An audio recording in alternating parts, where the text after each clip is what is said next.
lashes, they gonna be worse.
We have returned. We have returned for a episode session 26. So Invictus. Welcome back, everybody. So last we left all of these shenaniganeries, they had fought a dragon. Ooh. They were on their way to Everest, with a royal summons from the Emperor, and met upon a dragoon in the dark. And Ki-Rel was felled completely. He was dead. The others were downed, and in their semi-conscious, unseeing states, they were party to, or witness to, I should say, a conversation between two beings, basically three entities, unknown to them as far as they're aware, and as those beings filtered off into the distance, they breathed life into everyone there, restoring them all to full hit points. That is where we'll begin today.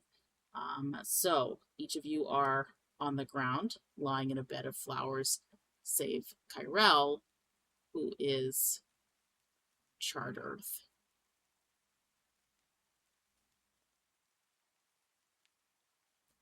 Rain still lightly falling.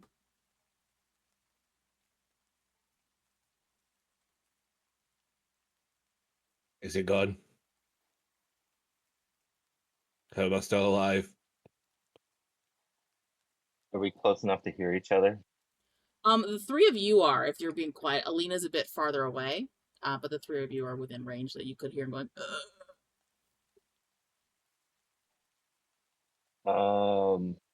I think so. I think we're alive. We feel alive.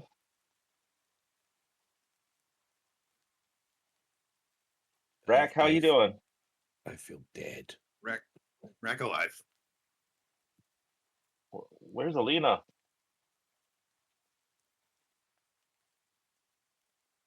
Rahk not know. Adjusting her camera.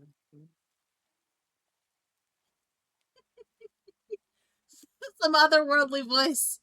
You can almost hear a, just hang on a minute. Just a whisper in the wind. Still whisper, she's okay, she'll be with you in a second. I think she's fine. I think that's her.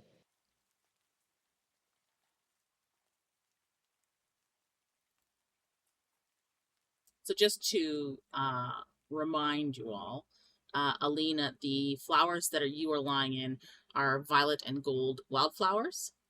I will say that as you come into your awareness as you wake up, that they sort of pulse faintly with magic for you. Budrick, you are encircled by what looks like tiny oak saplings and moss. And Rahk, your flowers seem braided with pale feathers, and they give off a fragrant, clean wind scent. And Ki-Rel, you are lying on charred, cracked soil. You would have known, it's not there now, but when you first woke, a single blackened vine had snaked up your wrist before withering to ash.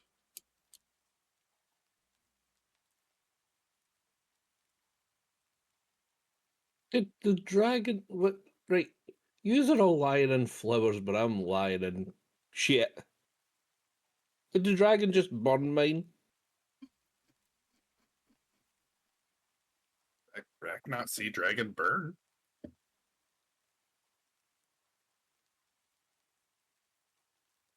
will also remind you, Ki-Rel has no recollection of the conversation because he was not of the world at the time.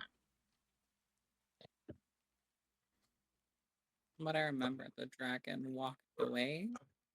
Yes. Yeah.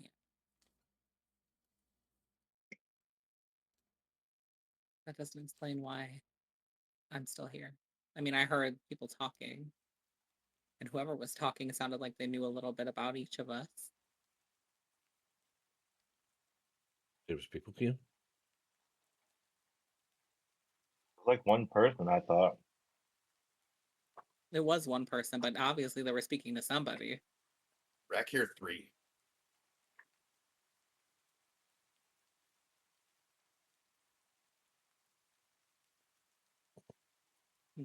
One I know, it's kinda out of one it. called other Wolflord.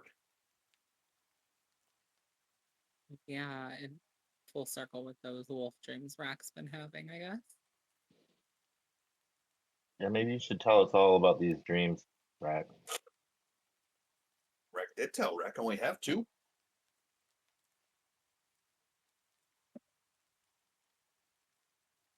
It's just confusing though, because I'm like, I thought you were part of a flock, not a pack.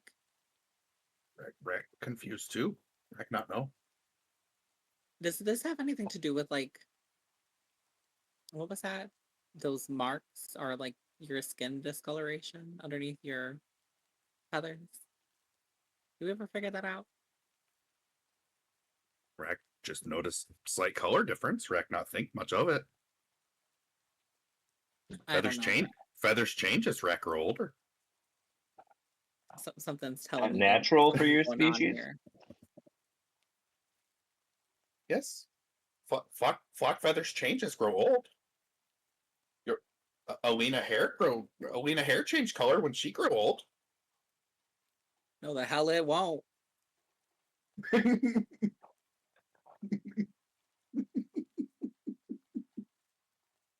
Glamour on 10,000.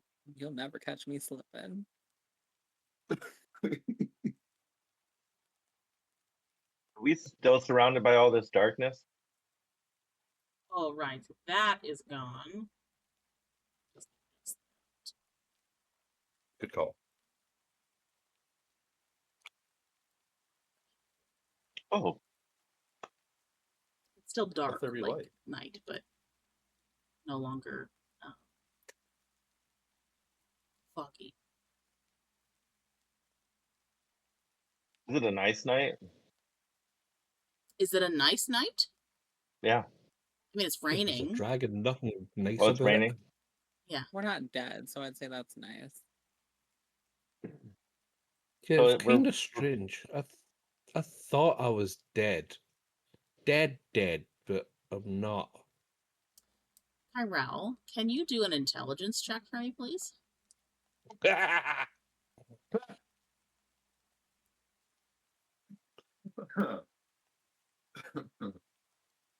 14 minus 113. You definitely believe you were dead. You don't recall anything other than the breath leaving your body, and then you feel a very brief sensation like you had been trapped, and then you found yourself back in your body again. There was darkness on the other side. Ah, Darkness? good to know. Of table, assuming you made it to the other side.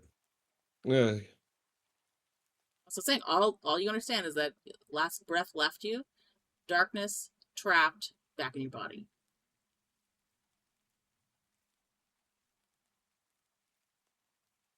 I don't think I like this ring anymore. You don't know it's the ring. I don't know if it's Well, the you know- ring. I mean, don't you have a fucking soul-sucking, face-hugging bracelet? Like, what is that about? Ah, that's fine. That just takes a bit of my blood. Right. And Alina's just gonna, like, use her mirror from her cosmetics to, or actually her blue mirror to adjust her hair. Just fixing it from the flowers. I'm going to assume you've walked over towards them. Or are you Oh, me? yelling this? Yeah, or are you yelling this from down by the river? I was yelling. Oh, okay. We're all just laying in this bed of flowers. I need drink. I'm gonna get up, brush myself off. Rahk is gonna get up and walk over to the wagon and start pulling himself a pint of his expensive ale. How's the horses and the carriage? Do we see any signs The horses of anybody were around not us? at the carriage, so Oh, I took them about 100 feet or something. Sorry, Alina, what were you asking? Are there any signs of, like, anybody around us at all? Just the aftermath of the fight with the dragon and the beds of flowers and the one charcoal spot that Ki-Rel woke up on. I mean, you probably see some smudged footsteps in the mud, but because of the rain, they're squishy and undetermined. Okay. I'm gonna go ahead and walk towards them.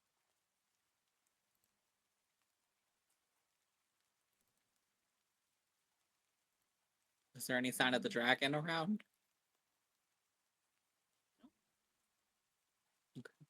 I mean, you heard its wings beat as it flew off into the distance before you succumbed, but I mean, you don't see that fog, which is a good indicator that that's, you know, it heralded its arrival, and then when it left, so did the fog, so. What kind of fucking dragon was that? I don't know. It's like Some kinda- shadowy Kind of fart cloud dragon or something. part of the dragon. This crazy. Brought clouds with it. I'm not sure I've ever seen that. I'm not sure we should stick around here. It's late though. What do you guys think? I want the hell out of this place before another dragon pops up. I could agree. I'm gonna go.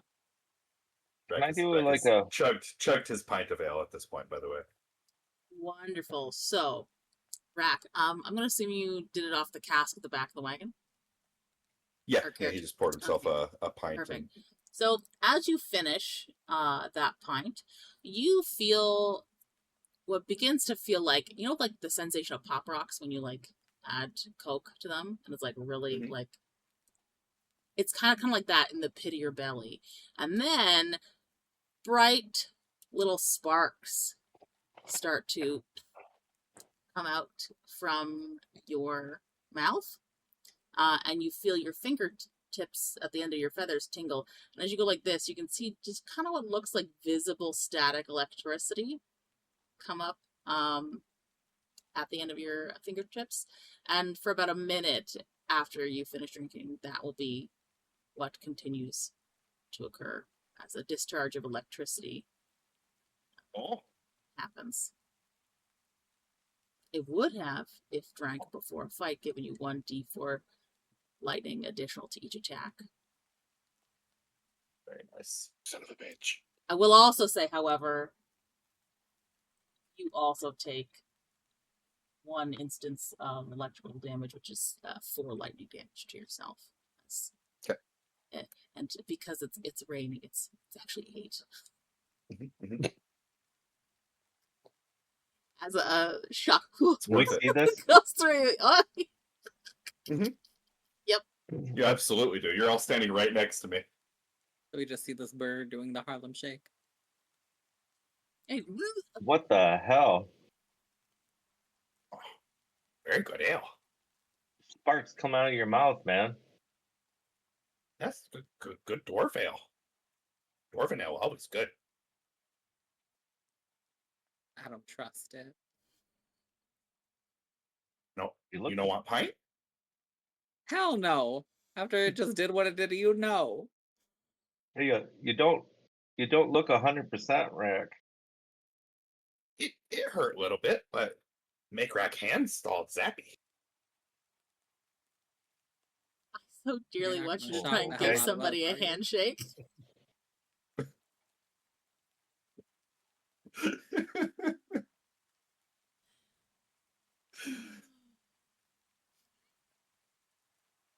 Can I Just do for a your- quick and Sorry, just for your own information, Caustic, any melee strike that you would have done for that minute following drinking that, you would have included a d4 of lightning damage. So like your unarmed strikes, that kind of stuff, would have had an additional 1d4 lightning Yeah. damage. And because it was raining during that fight, It would have been double. Would have doubled. Which means, by the way, Budrick, your lightning bolt was doing a fuckload of damage. The first time you shot it out, it was like 70 points of damage. Damn. Oh. And Alina, you had your chromatic orb Which one? do double Oh. damage too. Or no, which bolt? Yeah, whichever one it was that you did that was your lightning also did double damage. Good to know. damn, if only I could have gotten a couple more shots off. Okay, That was that pretty dragon was close. letting us have it. For information's sake, would you let us know how much HP the dragon had left? You guys got him down to just below 25%. Damn. Okay. Yeah. Come on, team. We were doing good. But she also said that if we would have killed it, she would have just sent something stronger to finish the job. yep, Oh, God. Like it's like that was the baby. she needed us to die. Did it? Would The you have said story did.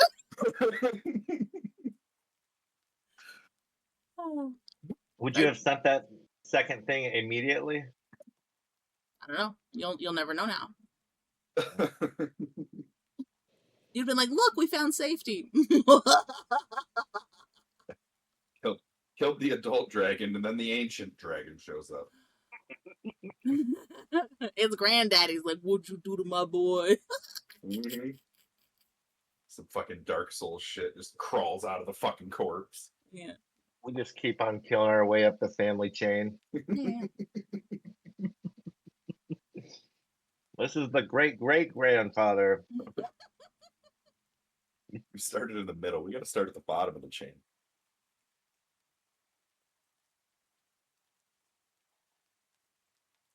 That was the stepsister dragon. Right, so I'm assuming we are getting into the wagon and I don't know, Rahk. Are you gotta okay go collect to the drive? horses, but yeah. Rahk, fine drive. Rahk able hold liquor. You all not hold liquor. Boo Boo, do you want to go get the Hold horses? on. You can't drink and drive. I don't know where Rahk- Rahk put him. Rahk can drink and fight. Rahk can drink and drive.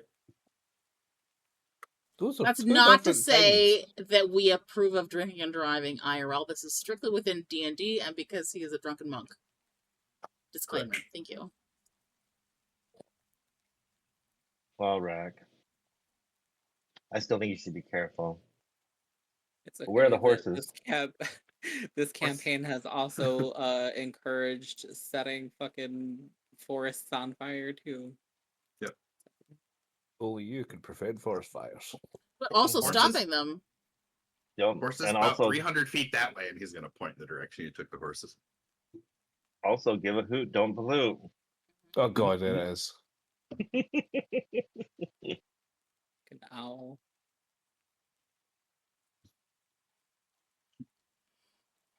All right, so would you Rahk, like where are the to- horses? Yeah. He just said they're 300 feet that way, and he pointed in the direction that he took them. I'm gonna go get those horses then, if they're I'll still go. alive. I'll go with him. They are still alive. I will say they are quite frightened.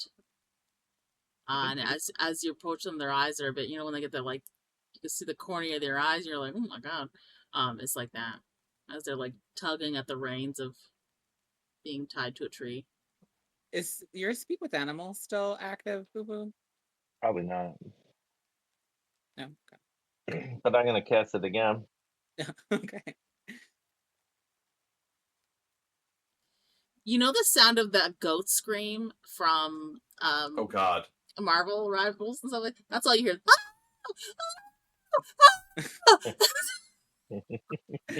Oh my god, the screaming goat. And you hear one guy go, Cinnamon. Fred, I don't want to die! Ah! Ah! Cinnamon, Buttercup, the danger is past. Easy. Easy. Can you roll animal handling for me? Mm-hmm.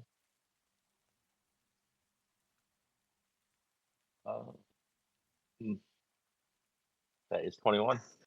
That's why I So- brought your ass, because I knew I would have got hit in the face. They're like rearing up, but as you approach them with your arms outstretched, easy, it's okay. The gentle tone of your voice and your calming druidic nature manages to relieve them for the most part of their fear, and they calm down. They still sort of prance about nervously and just jerk their head a little bit, trying to loosen the rein from the tree because they're still a bit skittish, but they have calmed down well enough that you can safely take hold of their leads.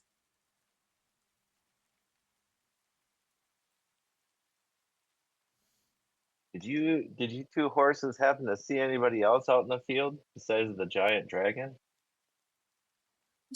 We saw the winged man. He was running really fast through. He hit quite a few trees in the face, and otherwise, no, just the fog and the darkness and the terrifying beast. Well, I'm Yeah, glad you two are okay. You're sure it's gone? I'm sure. But we're gonna get out of here. We need your help. To pull the box again. Yeah, if you could. We'll They're give you gonna. some. Sorry, what are Give you you gonna some do treats. them? We'll give you some treats when we get back to the You have sugar? backpacker. We like sugar cubes. We haven't had any in a while. We'll make sure to get some. Okay. They'll follow All right, along let's head behind back. you. All right, I'm gonna head back with the horses and Alina. Okay. Yeah. Perfect.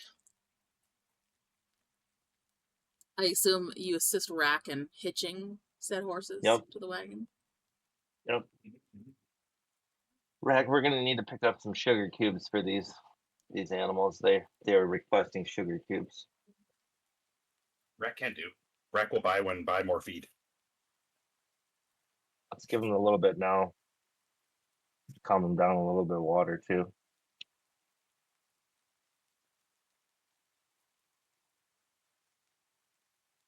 Mhm.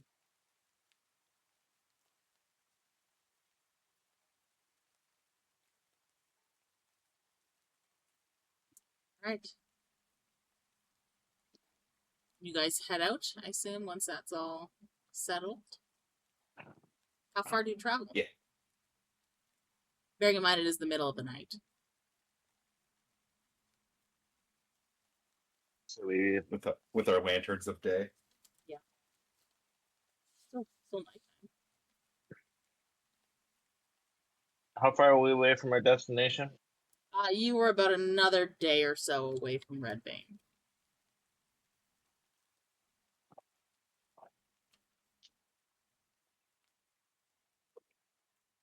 So we travel a couple hours, find a place to rest.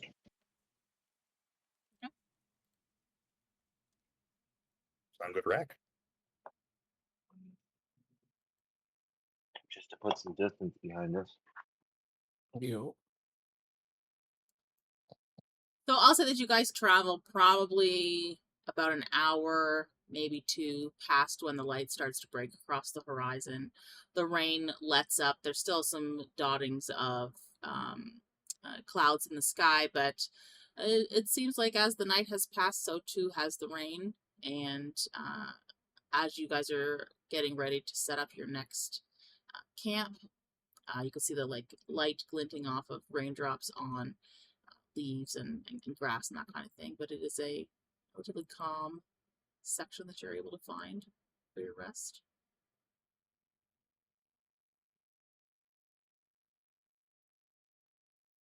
Alina's. Do we want to set up a watch? Oh, go ahead, Alina. Yeah, we can. And I was just saying, like, for narrative purposes, Alina has a little bit in her head, considering we were so close to death. Like, we all almost fucking died, and I need to unpack this.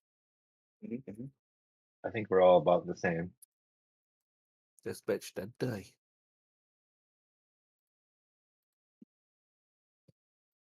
Mhm.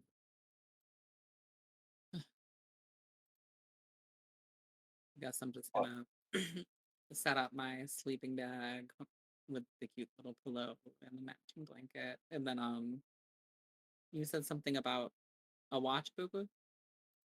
Yeah, do we want to set up a watch? I can take the first couple hours. I can take the first one, I don't mind. Okay. As long as like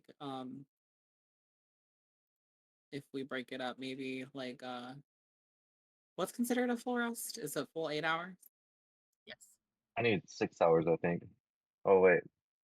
Do I need 8 hours, Alina? Or Andy? I know I only need 4.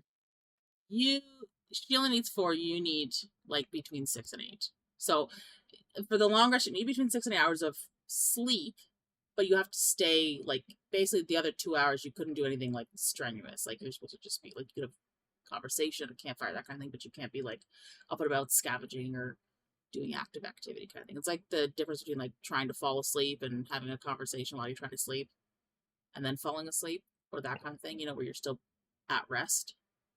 But for you, because you don't have the magical sleep thing that she does, you need 8 hours. Okay. I definitely need some rest. Does that count for being on watch? Yeah, so watch is considered active, right? Because you have to Okay. be alert and you're scanning around. Yeah, I mean, I could do 4, and then one of you guys can do 2, and the other could do 2. That works for me. Anybody else want to take the third shift? Rahk I'll can take take it. third shift.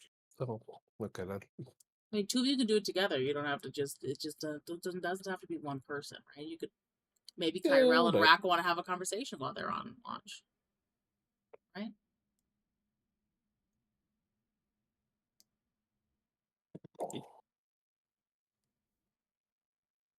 Where's my character sheet?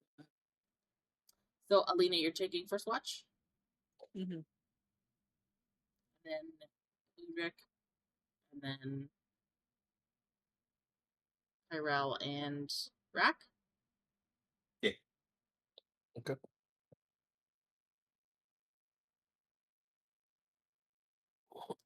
My suggestion is to have Budrick do it first, because if his sleep is interrupted by 2 hours, he won't be able to Get have his full Mhm. rest.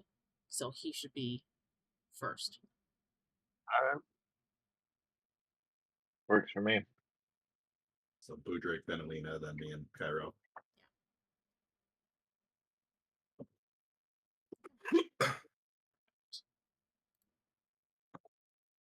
Should write this down. Budrick, Alina, and then Ki-Rel and Rahk are sharing. Got it. Yep.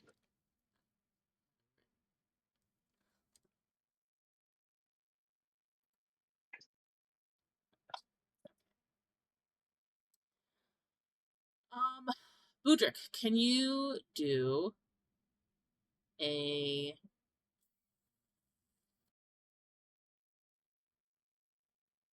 wisdom save for me? Wisdom save. Ooh.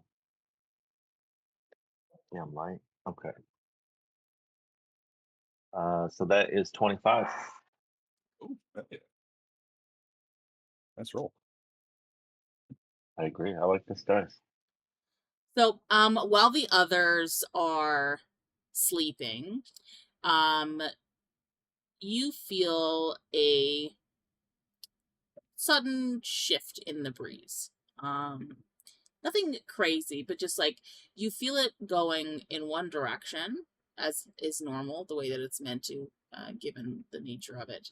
And then at one point, you feel a stillness as it shifts and goes the opposite direction, which is strange because it shouldn't really do that. Wind usually goes in a singular direction and doesn't have that quick of a shift, in your experience, anyways. As it does, a faint scent of wildflowers shifts on the breezes, so little bits of pollen dust past you, and as they do, you feel drowsy. You feel like, oh my god, I'm falling asleep, like while I'm up, like you're standing keeping watch. But you could just feel your eyes grow heavy, and as you do, almost like you're seeing a vision, but also still like your eyes are still open, like you're dreaming while you're awake, kind of thing. You see the shadows of different figures flitting across your eyes, and you just hear someone in an urging voice saying, "Save the heartroot before the court's saws split its song. You must hurry." And then whatever those figures are, one of them rushes off, and your vision of that vision fades, returning your normal sight to you. You don't take any damage from it. You say I saw a creature run off? Yeah, so you see what looks like, almost think of it like a fragment of a vision where it's like you're seeing like the shadow forms of people, so you can't distinguish who they are or what they are, but just you could tell there are several different figures, and at the end of that urging voice, one of them dashes off. Almost like you're seeing a vision of a place that's not here. Okay. They're And not as- dashing off to hear me. No. And Gotcha. as your vision fades, you feel the wind shift back into its natural flow.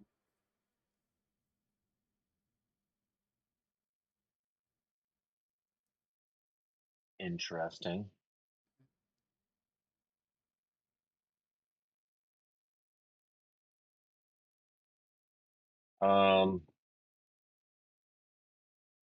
Do I recognize where the place is that the vision was showing me? No, so you wouldn't have seen like the actual place itself. Like you're just seeing like imagine if like the forest floor that you're in became like a makeshift plane of existence for these shadows, and you just saw like kind of like a hazy view of something that you can't recognize. Okay. So the characters in their little play, but not the locale.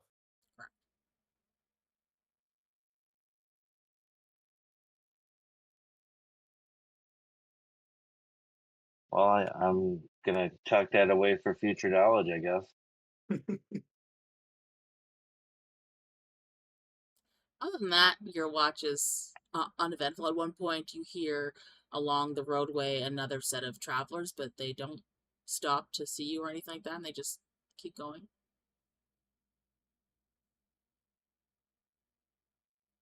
All right.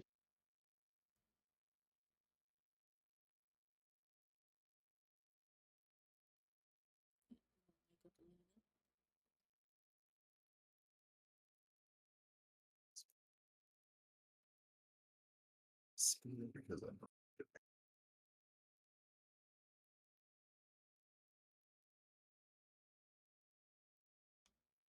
I'm I'm assuming you're gonna wake up Alina. Yep. I'm gonna wake up Alina. Wake up. Mm. It's your turn. Oh, okay. That was very quick. That's Felt like only I 2 just closed hours. my eyes. Okay. I'm gonna just dust myself off and look around and ask, like, did anything eventful happen?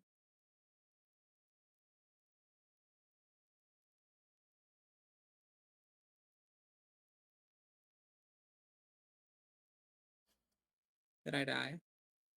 Did he die? Boo boo. I think he froze. Okay. No.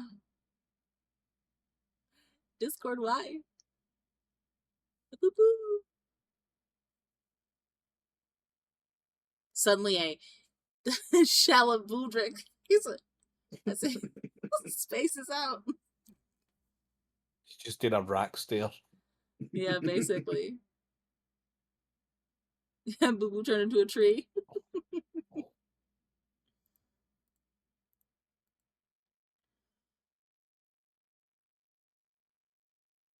sure he'll figure it out in a second. We can come back to that aspect if you like. Okay, so Alina, you'll start your watch. You have the longest watch of the party there. There you go. So he'll come back in a second. Is there anything else you do on your watch while you're keeping watch?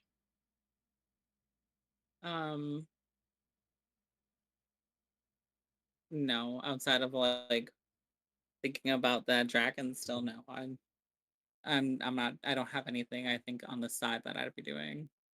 Okay. Can you roll perception for me? Yeah.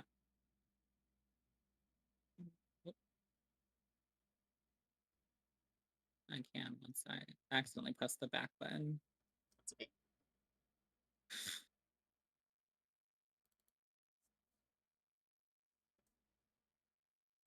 Damn, it was so close to a nat 20. 12. Yeah, nothing crazy happens during your watch. At one point, you see a set of squirrels having a fight over a nut. One squirrel wins, and the other one chases off after it. But other than that, nothing crazy. You do hear Ki-Rel speaking in his sleep briefly, and Oh, you good. see what looks like his cape of shadows like reach up and just like press itself against his mouth and then relax, and he seems to calm.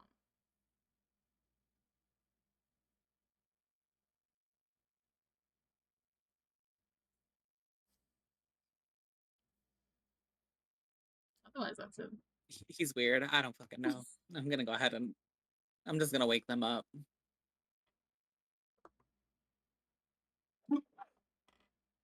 Okay.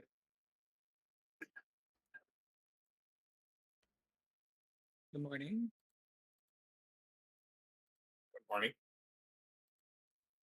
Time for watch. Yes, it's your guys' turn.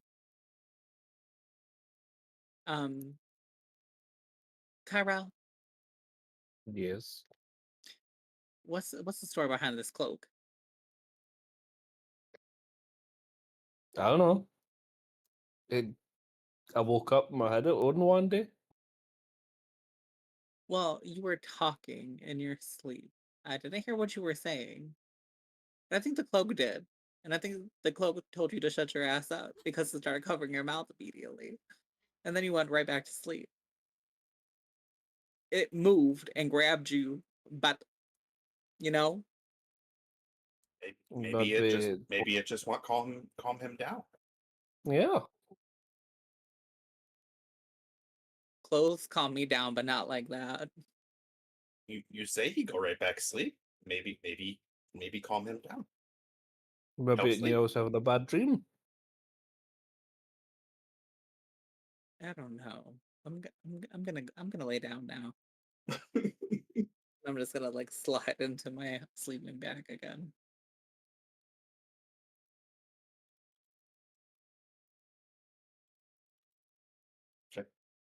Before he starts his watch, Rahk is going to go over to the cask, and he is going to fill his water skin with 4 pints of the ale. That kind of day. What? What'd you say? It's that kind of day. Rahk just want be prepared for future fight. I don't know about you, but I was dead. Rahk think you were too. Dragon just drop you, then come after me. And I think I seen the afterlife, and it's nothing to look forward to. What, me? It is cold, dark prison. You feel like your soul is in a cage, That and there's nothing to see. You can just feel like you're squashed into something.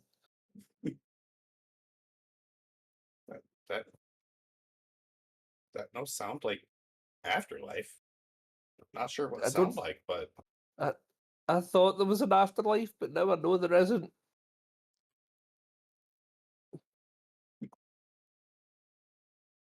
It's bleak. Rahk not know. So Rahk whatever God you believe in, it's probably a lie. Rahk not sure about that.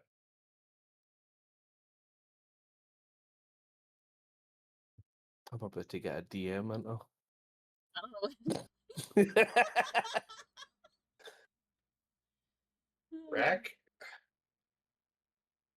Rahk think maybe they help us after Dragon. Who helped you? The- Rahk hit The voices that you all heard? yes. I heard nothing. Well, Rahk wasn't.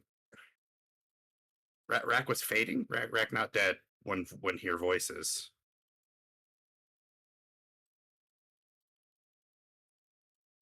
Not entirely sure.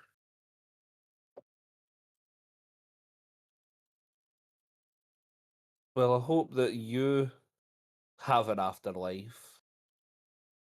Because I know what mine looks like. And I'm not looking forward to it. All Rahk know is ones who help all of us.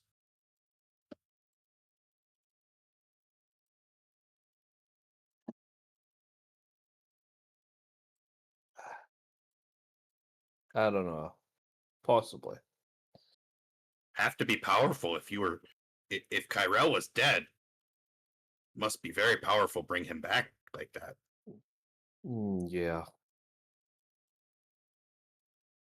I mean, I've One- almost died several times, but actual death, it's not something I look forward to. One voice call other voice Wolflord. Rahk hear that before. Rahk hear that in flock. Your wolf flock. Some of flock worship Jordil. They call Jordil Wolflord. Oh,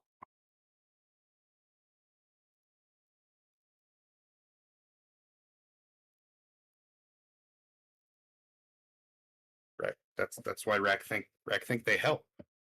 Not know why.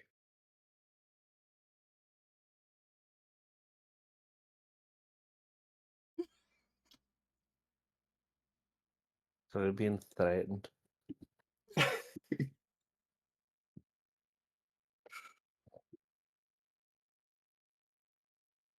So, your flock believes in You wolves, know, what the of hell? all things? What's happening from what you just read?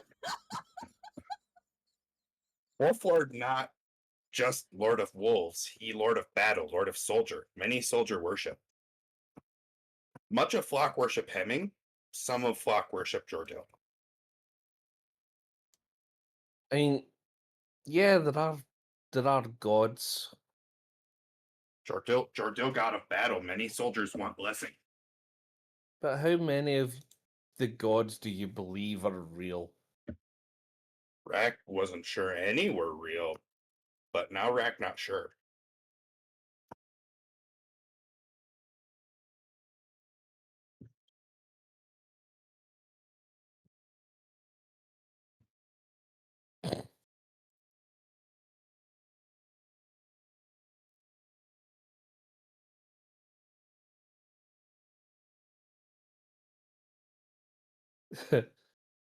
You see Ki-Rel just clutch his chest. And then right after clutching his chest, he's like an itching feeling in his shoulders. He's like, okay, yeah. Maybe there are. Maybe there's some gods are real. Maybe. Ki-Rel okay? Grab chest. Yeah, just yeah. I don't quite know how to. It was just a sharp pain. We see doctor in next town. Get you look at. Yeah, Ki-Rel, maybe. Ki-Rel, you've taken 4 points of damage. He's more like, "Yeah, I'm fine. It's fine. Yep."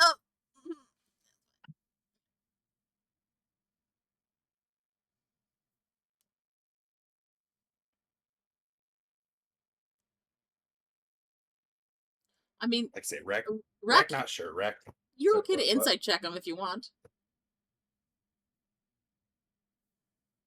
No, Rahk's not that wise. Just checking. The 2 people who would are sleeping. Mm-hmm.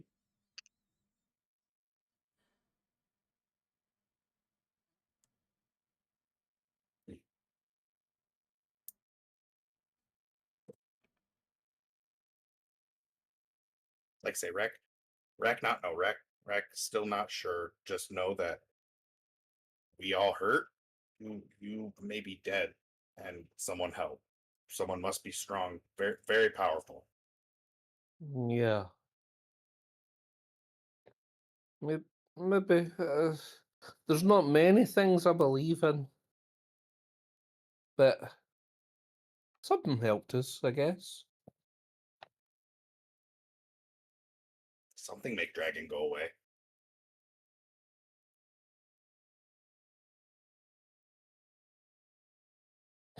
Effie. Or like he kicked all your asses and just flew off. But sure.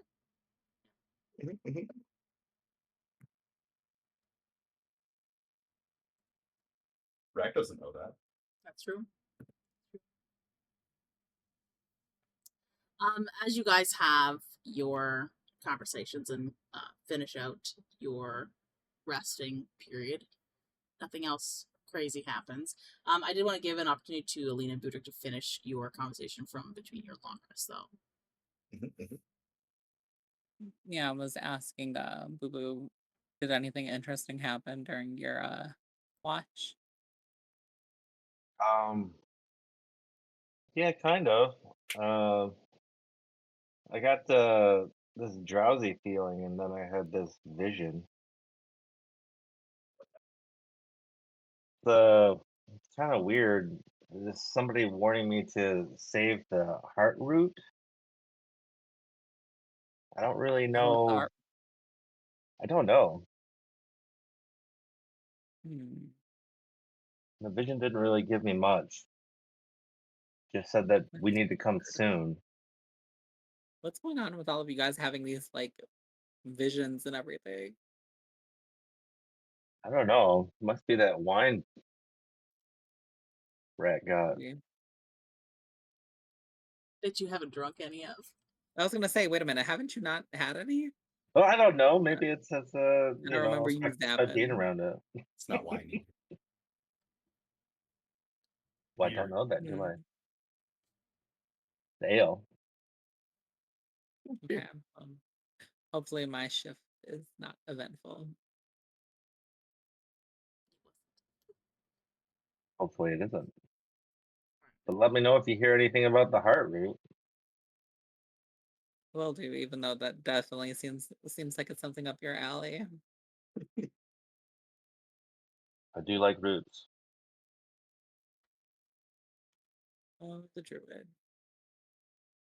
Sleep well. Watch well. Okay. And then that would be the end of the conversation. So, you guys wake up around like 4 o'clock in the afternoon, continue on through, get the horses ready. Oh, sorry. What are you doing?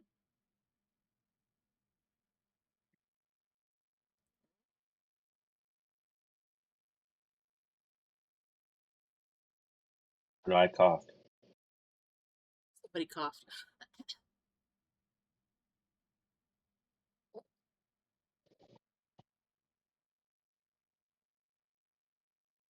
I don't know if the 1 Phone second is call, because she maybe? needs to adjust something. She's still listening. That's okay. Kitty. She'll have to catch up. So you guys get ready in the afternoon when you all wake, get into the carriage, and Rahk continues driving. You consult Alina and the map that she has and know that Red Vein is probably only another 6 or so hours from your current position. Mhm. So you travel past when you would usually stop for rest, and just around like 10 o'clock at night, you can see in the distance the lit braziers signaling the town ahead. And as you approach, you see like a rugged cluster of stone and timber buildings nestled along a cliff road. It looks like some kind of rest stop or supply station meant for like miners, caravans, carriages, that kind of thing. Basically just like a pass-through type place.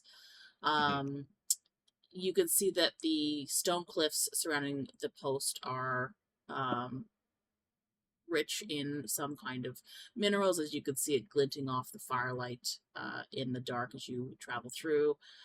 You could see some are like rust-hued seams. One might imagine that's why it's called Red Vein, taking its name from its surroundings. Everything is quite quiet, and you come up to, well, I should ask, are you staying in this town, or are you just... What time is it when we get there? It's about 10 o'clock at night. Personally, I would say we'd probably pull in and stay the night if there's an inn. Okay. Same. So you pull up to the inn called the Grasping Echo.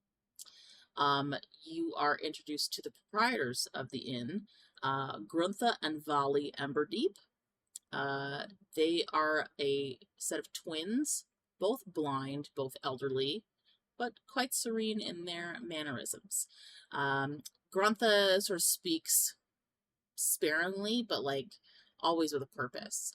And Valley speaks sort of in more of an uplifting tone, much cheerier between the two of them. They have told you that they have been hearing what sounds like thunder or some kind of rumbling in the mountains towards the border, but they're not sure what it is, and they just offer caution should you travel in that direction. Yeah, the inn itself is built partially into the rock face. It is cool inside, but you definitely get a sense of like a small echo in certain areas, kind of like your voice is bouncing off some of the rock. And it's lit by gem lanterns and flickering oil lamps. You get a sense of smell of like dry stone and roasted roots. It's quite an earthy scent within it. And every so often when the wind picks up, you hear it sort of whistle through some of the vents.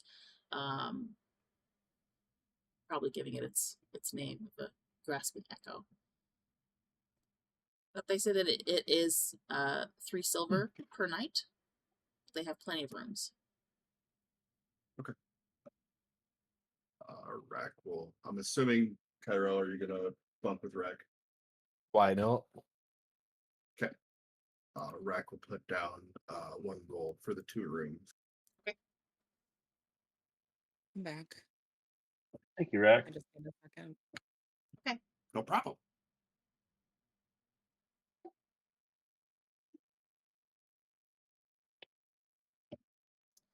The twins also tell you of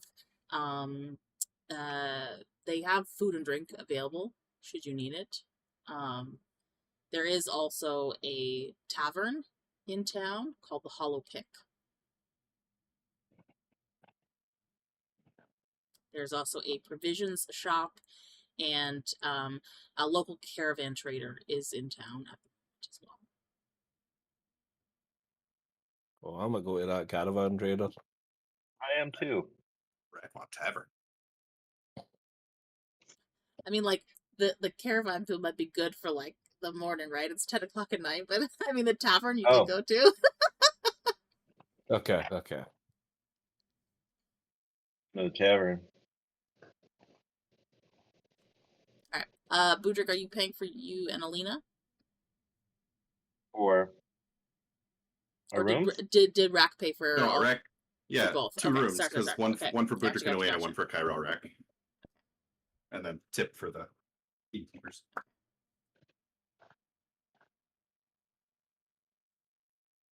Thank you.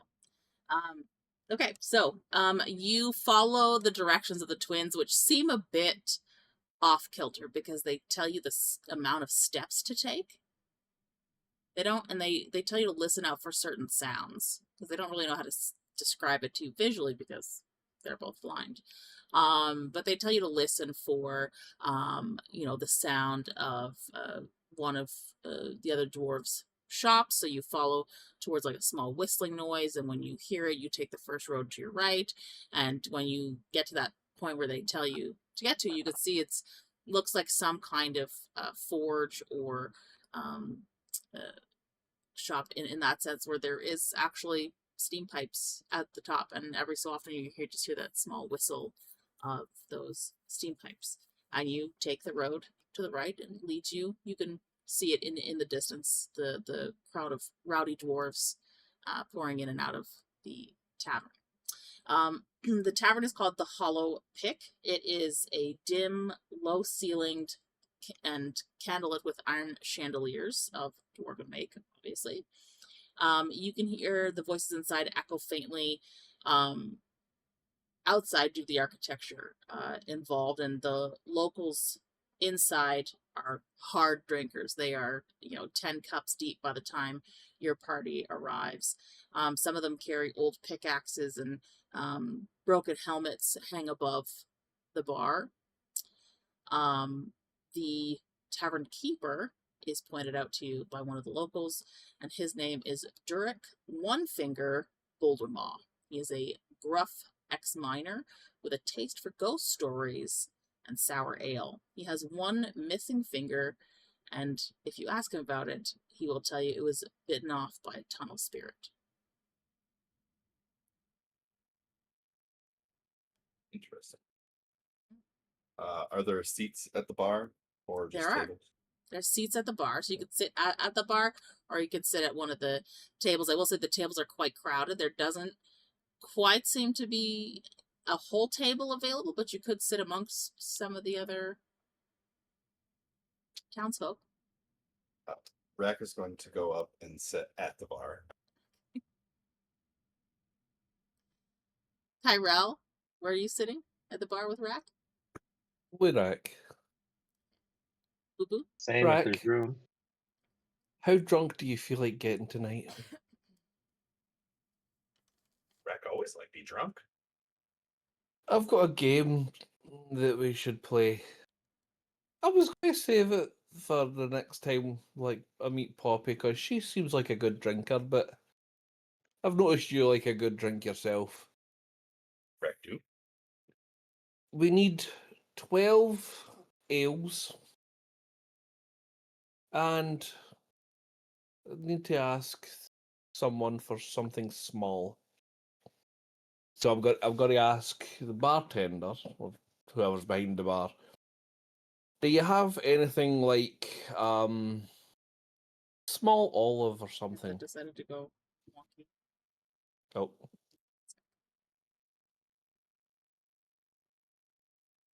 Sorry, you're gonna ask the bartender what? if they have an not olive, hearing it. something small. Oh, there you go. Small, I heard. Oh, you go. Good, you good, good you now, okay? yeah. Yep. Okay. I have a new headset because I was just waiting for this one to fully fucking go. All right. I need something small that could fit into one of your flagons of ale. He'll say, "Oh, a coin would fit, would not?" Yeah, but something that wouldn't break it. Sir, Break. my flagons are all made of dwarven steel. She won't break it with a mere coin. Well, okay then. 12 of your ales, please. All right, so he provides you 12 ghost ales, is what he calls them. He does warn that they have a bit of a frosty kick to them. They're 7 copper each. That's fine.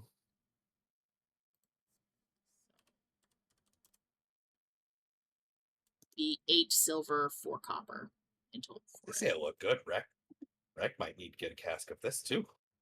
He also suggests if this ale is not enough for you, if you plan on getting really hammered, that you might like some of the Rust Seep whiskey. He says it's harsh and it burns red, but it is delicious. He also says that there are stone tooth bites, which are fried rock lichen with powdered cheese and herbs, or his last lie special, inspired by the innkeeper twins. And he says that it is a free shot for anyone who tells a lie the twins can't catch. And he says that no one's won in 10 years. Give me 1 second. I need to reset my Discord. It's not letting me put my camera back on.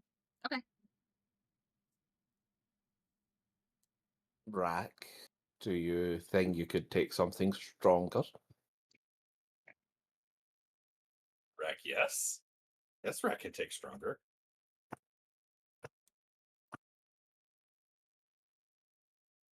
We'll go with medium, somewhere in the middle. You could always do what they do in like Korea and do like the soju bombs where they tilt a hard liquor into the beer or into the they do a soju into the beer and then they drink it. You say you want strong? We do whiskey. So we'll do whiskey then. Fuck it, let's go whiskey. All right, so you want 12 whiskeys instead of the Yes. Okay. Rahk will take one of the ales to start. Okay. Oh yes, baby. Yes, I'll take the rest of the ales. Yeah. You know you're in trouble when You homie want asks for 11, pregame. Budrick? Sure. If he's getting rid of them. No, we're playing. He's challenging Rahk to a game. I know, and he already had the bartender pour out 12 ales. Yeah. So if you're not Technically- switching up for whiskey, what's happening to the ales? Oh, that's fair. Technically, ale pong doesn't need I just didn't two think. players. I wasn't sure if he poured. I don't know if did he pour them before he offered the other drinks. I wasn't sure if he was. would have asked you prior. Like he Okay, wouldn't have okay. done it, but I mean, Oh, you in can that always change case, your then mind. Yeah. I'll just take some whiskey then. Budrick, So- you can join us in the game if you feel you're up to it. Sure, I'll give it a shot. All right, so to start, though, Budrick is drinking 1 shot and Rahk is drinking 1 ale. Correct. Rahk wanted to try the ale. So Sounded for good. Rahk, your ale is 7 copper, and for Budrick, your Yep. whiskey is 1 silver. And Rahk will pay him 1 gold for the ale. And I will give him 1 silver. I'll give him 2 silvers. When Rahk, you give him the 1 gold, he goes, "Oh, you've got deep pockets, do you?" Rahk always tip well. Rahk appreciates servers. Because I appreciate a good tipper. And he pockets the gold. All right. You want to play beer pong, Goldie? Is that what you said? Pretty Okay. much, yes. Ale pong. Okay. Or whiskey pong. Whiskey. And you want to do it Were there just... any effects from the drinks that me and Budrick did, real quick? Nope, other than like a really cold sensation in the pit of your stomach. Okay.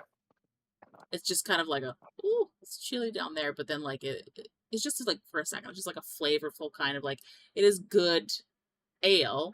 It's just when it hits that bottom, you just kind of go, ooh, Got a it's little, cold. got a little chilly Like, gimmick to ooh, it. I like yeah. We're about to witness another death. that. Possibly. Oh my goodness, we'll see. Welcome back. Alina, did you go with the gentleman to the tavern or did you stay behind at the inn?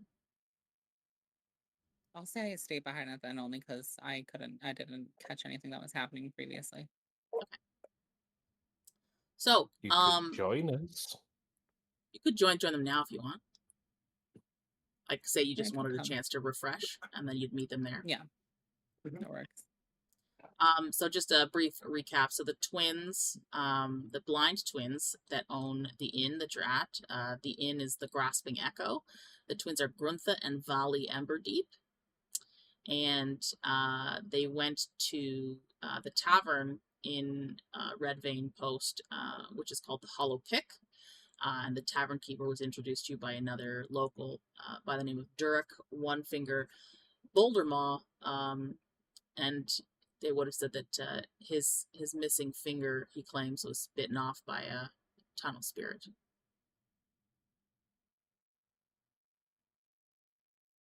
A what spirit? Tunnel. Because it's near they're an outpost near like mining things for dwarves. Okay. So he's an ex-miner. So he tells people Okay. that it was bitten off by a tunnel spirit. He got dandadand. It's turbogram. And then Hmm. there is the Ghost Ale, Rust Seep Whiskey, Stone Tooth Bites, which are fried rocket lichen with powdered cheese and herbs. I kind of think of that as like cheesy wontons. You know what those are? Kind of like that. Yeah.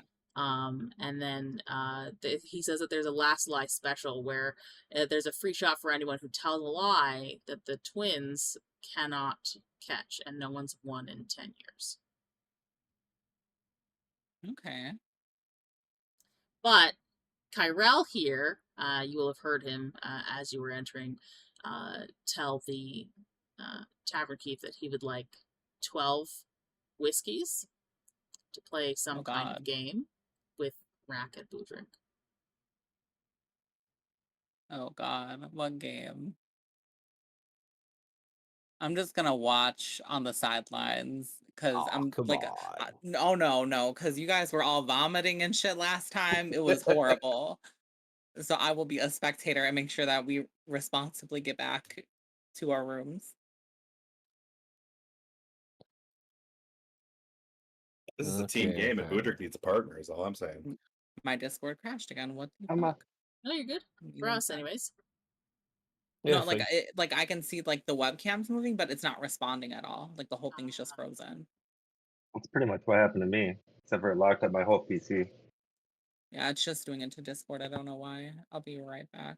Because Discord gonna Discord. Oh, well, if it's just the three of us, then I'm going to need another 6 whiskies for Budrick. Okay. So 18 shots, Oh, not the 3. That's the one we which is wanted. 1 gold, 8 silver. Yeah. They're silver each. If only ever Okay. joined this fucking type of Pong in VR chat.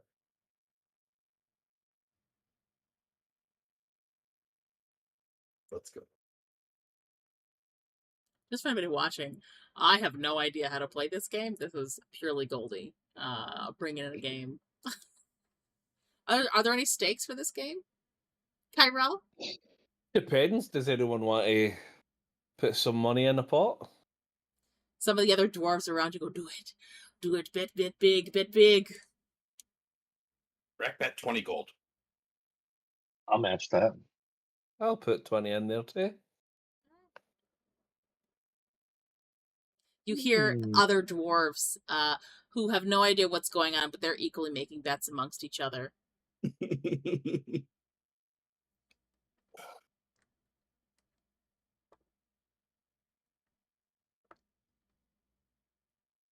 Welcome back. Thank you. I just want you to I rolled to see what the betting odds were. 100% because Ki-Rel is the one suggesting the game. They all think that he's gonna win. No one thinks Rahk is gonna win because they don't think a bird can handle his liquor. And it's about 50-50 for Budrick. Racism all over this tavern. I see how it is. I mean, it's Oh, we're going down the dwarves. racism path again. You hear one of them say that you probably bring the term lightweight to a whole new level. Rahk show you lightweight. And Alina, are you gonna play as well? Or are you sitting it out to watch?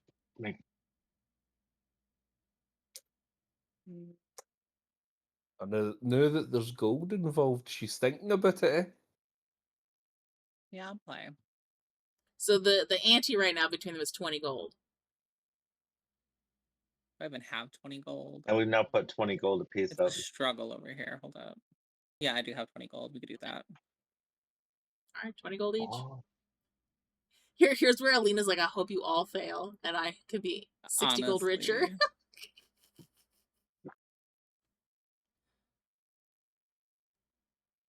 All right, Ki-Rel, explain the rules. So we have 3 whiskey in the back, 2 in the middle, 1 at the front. We've got a coin. We have to try and throw the coin into an opponent's cup.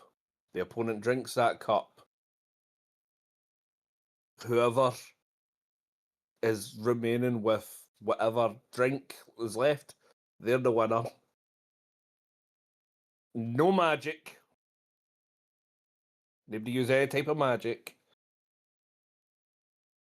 And let's get shit-faced. How did they throw? What coin you want use? Gold, silver, copper. Well, silver Throw would copper? probably be best. Oh, hold on, actually, they're shaped, aren't they? Copper square. Copper look good. Copper would also be the smallest one.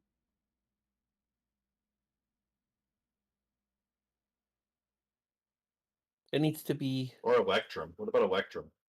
I'm saying to myself, it needs to be a decent size, does it not? Depends on how high you want the skill to be.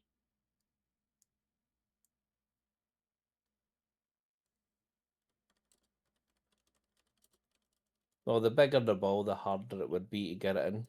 So copper's like a square, and then you have silver, which is a triangle. Electrum is like this flat top and bottom with curved edges.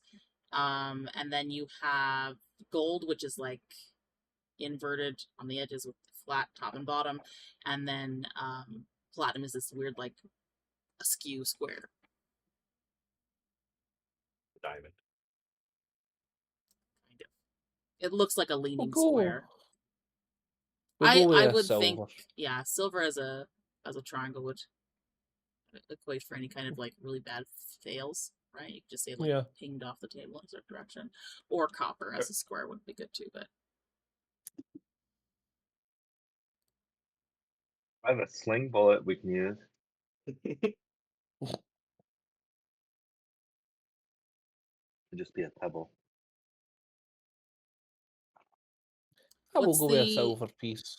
what's the checks for it? Probably a dexterity throw. Are you reading it off of like someone else's thing for it? Oh no, this is just off the heat. I'm just. Oh, okay. I'm gonna say you're trying to throw it in. Is that correct? Yeah. Okay. I will say you guys can choose between I just feel like with what it is, it should be sleight of hand. Because you're trying to like throw it in to a specific thing. I know, he's like, damn it, but I wanted this. Oh no, I'm a +5 with sleight of hand. Oh, well. There you go. Maybe that's why you suggested it. But yeah, I would say it's a sleight of hand thing to try and get it to go into the cups. Andy, are you unfamiliar with beer pong? Beer pong? Yeah. What do you mean? This isn't beer pong. This is whiskey throwing. It's the same thing. You bounce it into the cup. Are we playing quarters? What? Is this quarters meets pong, or is this beer pong, Goldie? Beer pong. Okay. No bouncies. Throw it.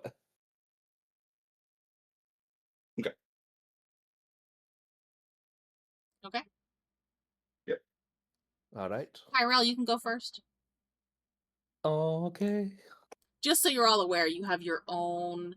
I've set a DC for each row. So if you hit within a specific thing, the center one is like the center of the back row will be the harder one, but there's like the singular one is closest to you, and then it's the 2, and then it's the 3 row.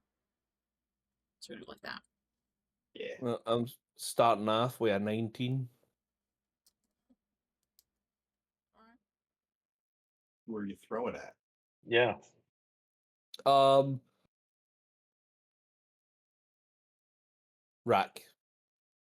Right. Oh. All right, so it does hit Rahk's back row. Yep. It's the one on the left. Okay.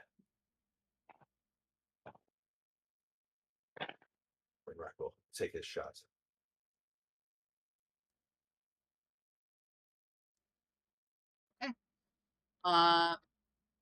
In beer pong, do you keep going if you've finished it, or is it just one after the next? It's one after the next.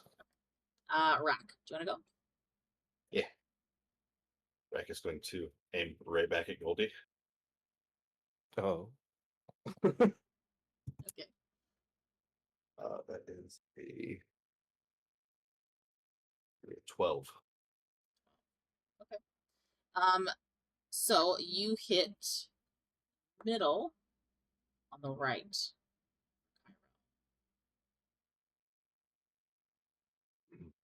So it does hit one.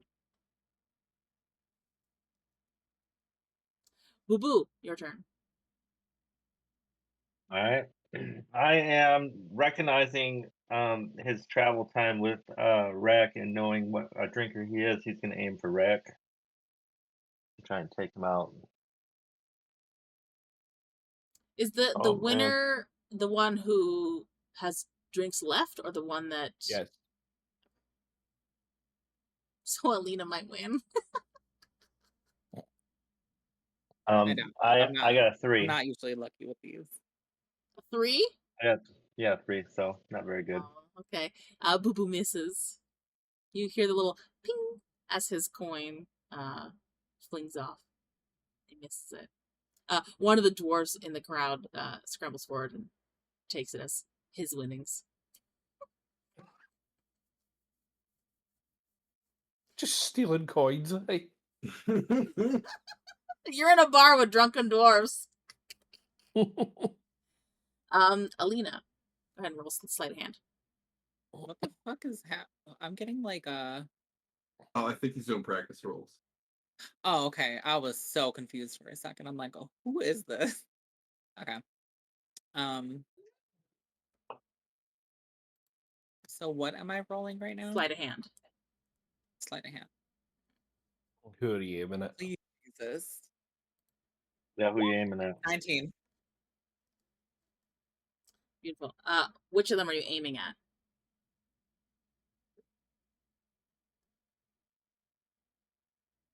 Give me a suggestion, I guess. No, you have to choose. Whose cups are you aiming at? Who do you want to take out?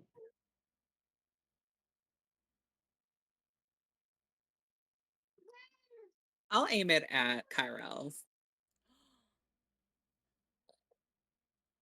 Only because your sleight of hand is really good. So This is going to turn into another game of A bowling. You hit into the back left of his. So Ki-Rel has 2 gone now. Rahk has 1. Alina and Budrick, none have been taken.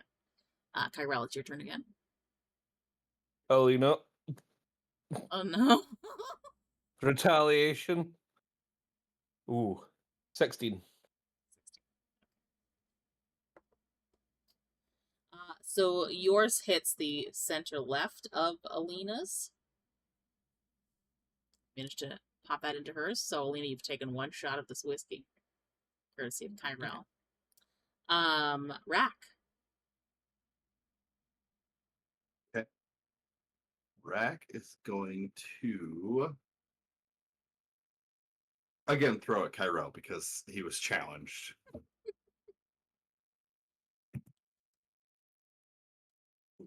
That's not good. I think this one might miss. That's a 6. 6, yes. So 6 does miss. So Yeah. Ki-Rel, you watch as Rahk tries to get his thing into one of your glasses again. And as it pings off into the crowd, there's an uproar. Woo! And they're all crowding around a little bit further more because now they think every time one of you misses, there's a free silver. Okay. Budrick. Dwarves. I am again trying to target Rahk. And this time we got 18. 18. Mm-hmm. Okay, so yours hits on his right back line. Perfect. Alina. Yeah. So Rahk's now taking 2 shots. Yes.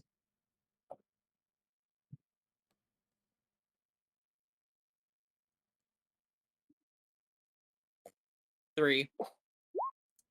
Who were you aiming towards? A boo boo. Oh no. Alright, Budrick, you just see Alina like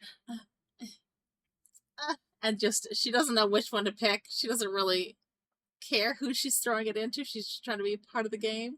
And she throws it haphazardly at yours, and you just hear it go ping off into the distance, and another woo from the crowd as they scramble to grab another coin. You just see the tavern keeper shaking his head as he's cleaning a mug. It's like, I mean, he's not like shaking his head like upset, but just like, haha, dwarves. Ki-Rel, your turn. I will aim for Boo Boo. Uh-oh.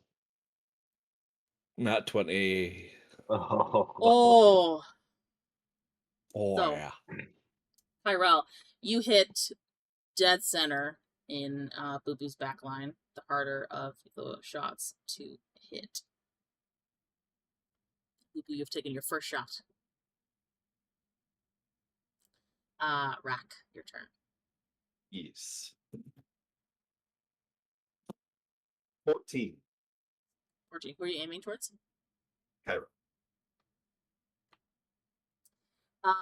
Unfortunately, your coin lands in the same area as the middle row right side, which is already gone.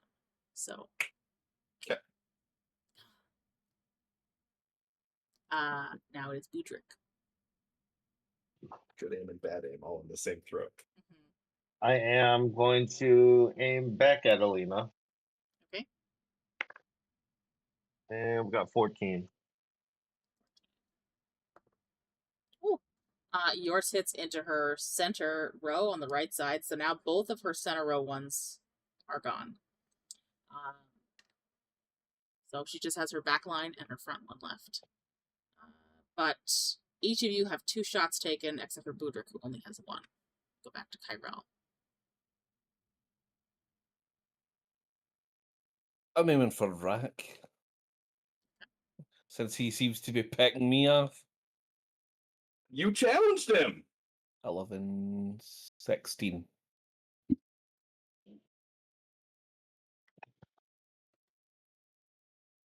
So yours hits the center row on the left side. So he's now taken 3 shots. I was going to say, at what point do we start taking Constitution throws? At 3rd shots, except for Rahk, because he's got better constitution with drinking than the rest of you. Don't worry. Rahk, your turn. Yes. 14 plus 3. 17. 17. Who are you aiming at? Ki-Rel. It's gonna be God damn Ki-Rel. it.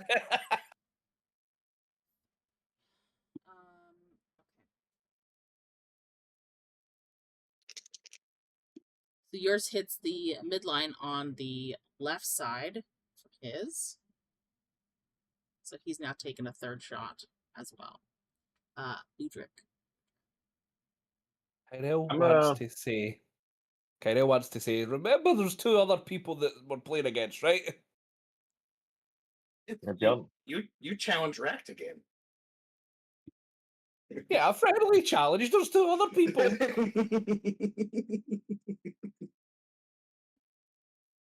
Rex, I'm going to target Rahk. 14. Beautiful. So you hit his center on the right side there, Boo Boo. So Rahk, you've now taken 4 shots. Yeah. Alina, your turn. I'm gonna go for Boo Boo. Okay. 6. I told you I'm not great at this. That's all right.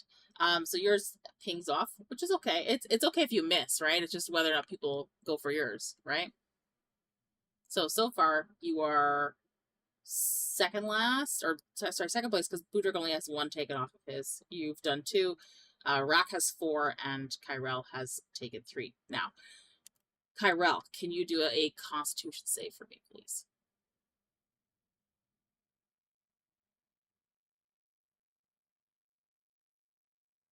$16. You, because you've passed, you can try to aim a little bit more deftly. So what that means is that there's a singular DC that you'll have to beat, but you can try and aim for a specific cup, right? Okay. So who are you aiming for? Fucking rack. So Rahk has the one in the 1 row and the one at the very back. So to hit the one in the front, the DC is 12. To hit the one in the back, the DC is 20. Okay. 16, 1. What? 21. You have to pick which one you're doing first before you Oh. roll. Okay, so So if you don't hit the I'll re-roll. DC, then you miss, right? Well, that was luck. So I'll go for the one at the front. Okay. Ooh. 12. Oh, just. I'm gonna say this one, like, just, you think it's gonna miss based on how far it is, and it just slides into the back of the rim. It bounces off the back of the rim and into the cup. So Rahk, you only have 1 drink left on your tray there. Yeah. Can you do a Constitution saving throw for me, please? Because he's now at 5 drinks. Of course, I get my good rolls on the Constitution save. Fucking 17 plus 1, 18. So you can now as well choose. Who are you going after? Ki-Rel. So he has his front one, back middle, and back right. So 12, 18, or 14 on the side. You have to pick which one you're going for. We'll start with the 12. Work our way up. Okay. Well, that's unfortunate. That was in that one. He misses entirely. I'm gonna say in his just straight into the crowd, into an open hand of a waiting dwarf. Yeah, yes, as they get more silver. Rahk just points at the dwarf like he meant to do it. Right? Usually, for you, for my fans. Budrick, it's your turn. Yeah, you've only taken 1 shot, so you don't have to do a Constitution save yet, but you're still just throwing at random. I'm going to, since Ki-Rel and Rahk are doing a good job of destroying each other, I think I'm going to go after Alina. Oh no. And that's a 7. 7. So you miss. It goes ding, and it goes off into the crowd to another round of woo. As there's excited voices in the crowd. Alina. I'm gonna try Budrick him. Okay. 18. Perfect. Ooh. Ooh, okay, so yours hits his back left side. So Budrick, you're taking another shot. Ki-Rel, back to you, sir. Rack. So he's got the one at the back, the last one. Mm. You gotta do a con save. I need to do a con save. Well, you're drunk. Yeah. Oh, yeah. 14? Just. Okay. So if you want to hit that one, it's gonna be 18 or higher. Okay, I'm going for it. 13 plus 5 is 18!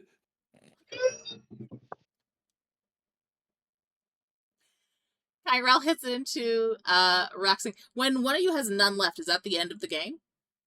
It's the end for them. Oh, yeah, the it end for just them. knocks that So, person out. Yeah. all right, Rahk, you have been knocked out first. We're in last place, sir.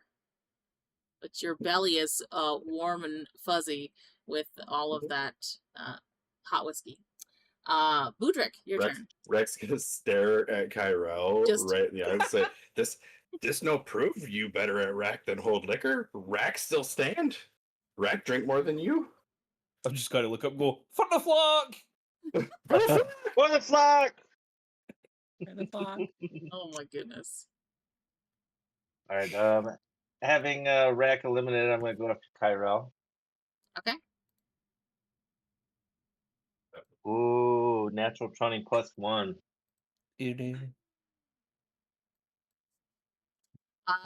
So if you're going after Carl, so I'm gonna say 21. Yeah, we'll probably hit his dead center, the back one. So he's got 2 left, far right at the back, and the one in the front for him. Alina. What was that again? So it's Which ones are left? your turn. So Rahk is completely out. Ki-Rel still has 2 left. Budrick has 4, and you have 4 still on yours. So right now you and Budrick are tied for first place. I'm fucked. I'll go for Timing. Ki-Rel. Okay. 12. Oh, she manages to hit your front cup, Ki-Rel. Son of a bitch. You just have 1 left. And it's your turn again. Con save. Yep. 16. So who are you going for? Alina has Boo-boo. Alina has her front one and the back. Boo has one at the back, his whole middle, and the front. Okay. So Ooh, which one you going for? Which one you going for? Oh, yeah, son of a bitch. Go with the front one. Okay. 13. Yeah, that hits it. Is that mine or Alina's? Budrick's. Yeah. So Alina's now in first, you're in Mhm. second, and Ki-Rel's in third. And it's your turn, Budrick. Well, I'm going to try and eliminate Ki-Rel. Okay. Since he's got 1 cup, do I just roll So random? I need you to do a Constitution save because you're taking 3 shots Oh, that's now. right. That's right. I need a second. Ooh, dirty 20.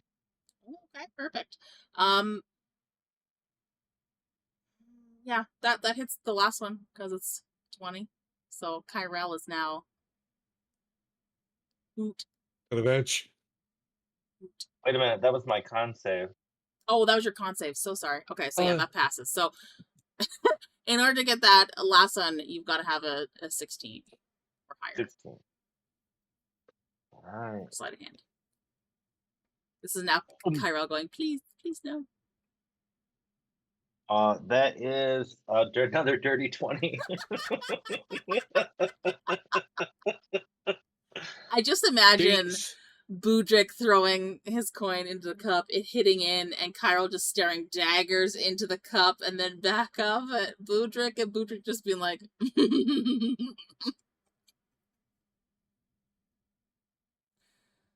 smug satisfaction. But now, Ki-Rel, you are out. All right, buddy. Yep. Son of a bitch. All right. Alina needed a second, so I might roll for her, so we can keep this going. I'm sorry. No, it's okay. Are you okay to roll? Yeah, I can roll. Okay, so it's just Budrick and yourself left. So do you want to roll? I got an 8. 8? Okay, so yours will miss. Flings that into the crowd. Budrick, your turn.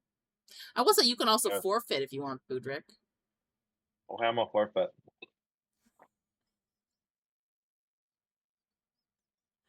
Budrick immediately just goes, I give up. I give up. I forfeit. There is a bunch of dwarves and other patrons in the bar that are quite upset with you for just giving up, but they eventually disperse. You see several of them holding up, coins that you guys have flung into the crowd. And Alina is now 60 gold richer, so including her 20 that she put in, she has 80 gold back. Thank you. She wins. Ki-Rel is now definitely sure that being in a relationship means that the man is the slave. From what Just from what he was talking about the last time, he's pretty sure that's how it goes now. What? I can't do something nice for your partner? No. Ki-Rel doesn't understand that.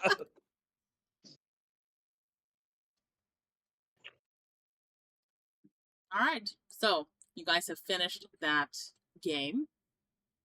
Anything else you'd like to do with this tavern? I would like to finish my drinks. Okay. Well, you ordered one. Are you ordering more? No, I mean, guess your shots. Yeah, the remaining shots. The remaining Okay. shots. All right, perfect. He just sips them slowly as he basks in his. I would almost imagine that Budrick still thinks he won because he won in one way or another. So he still I has beat that Ki-Rel and Rahk, so contented, that's pretty happy. contented. I still won where it counts. Kind of luck. Meanwhile, Alina's just like scraping her winnings into her into her bag. Yeah. Okay. Rahk is staring straight at Ki-Rel as he takes another swig from his ale-filled water skin.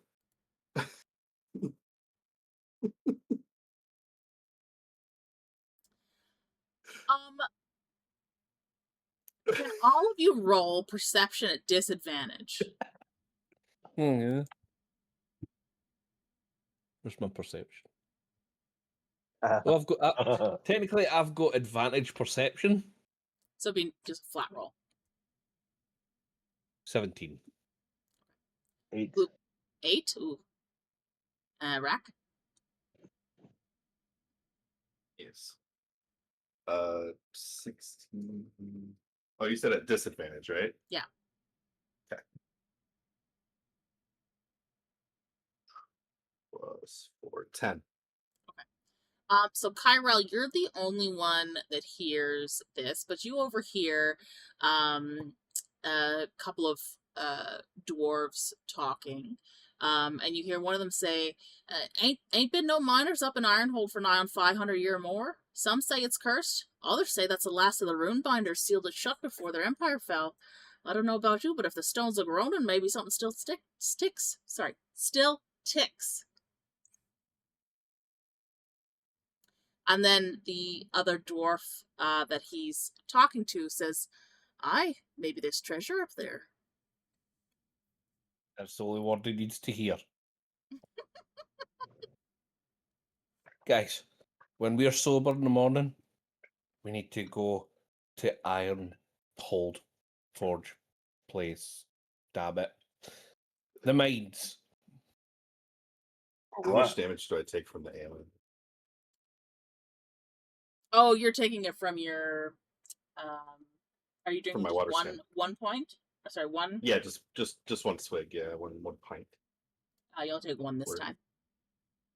One, okay. I'm gonna say that you're liquored up by the other alcohol. Doesn't affect you as much. You don't even feel it. If it does more, you're just like, it's a tickle. Is there some In the loot morning- worth grabbing? In the morning, we need to ask someone about the mines because I'm not sober enough to do it. What mean mines? What about mines? Treasure. Ooh. Loot? Reckless? Loot? There is Good. loot Like money. that has not been touched for 500 years. What place name? So- What name? Ironhold? Ironhold, Iron. huh? Sounds profitable. Sounds very profitable. There's some relics in there. We need to go. We need to adventure. Because we are adventurers. That's right. For the flock! For the the flag! flag! Rahk not too drunk. Rahk can remember from morning.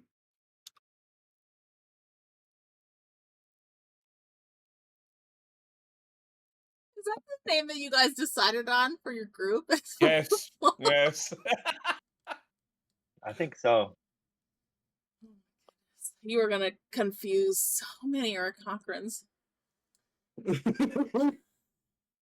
I think above table, I think Aarack should invite us to his flock, though. Rahk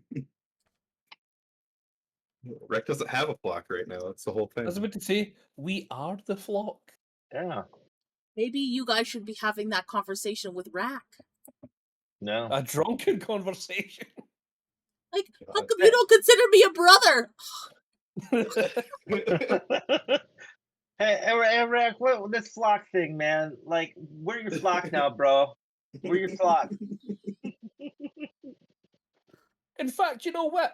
I've got a question to ask. Where did you get that bean, Faye? Oh, bean from fight? Yes. Rahk told you. Rahk talked to Nigel. Nigel give Rahk bean. Rahk forget have until see you throw, and then Rahk like, oh, okay, throw. But why did he give you the bean? They're my beans. Rahk not know. Oh, son Your of a bitch. beans, Rack's beans. It's all for the flock, man. For the flock. In fact, I should plant a bean. No. No beans. Budrick, you just sound stoned as drunk Budrick.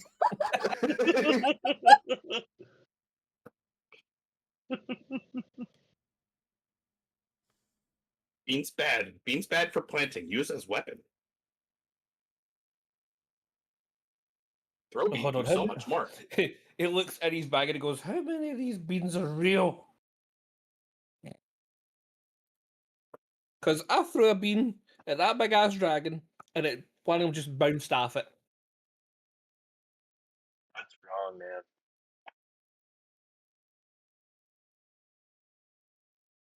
I need to find out who wants to eat a bean. No, eat beans. eat beans very bad. That's a good point. I should probably sleep. I'll need sleep, then wake up in the morning and go get loot. Loot. Yes, loot. We shall sleep, we shall sober up, and we shall adventure.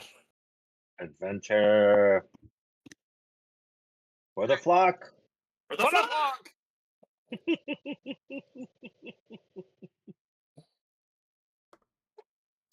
And then we'll all stumble back to the end. By the time you guys leave and stumble back to the inn, you have been screaming for the flock so often that as you leave, and there's a couple of dwarves and humans behind that are going, oh no, stay for some more, and you just, okay, go, okay, and you stumble out the tavern door from behind. You just hear a resounding for the flock as you all stumble back towards the inn.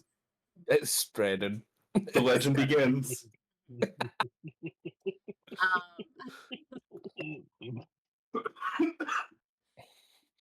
So, you guys all return to your rooms.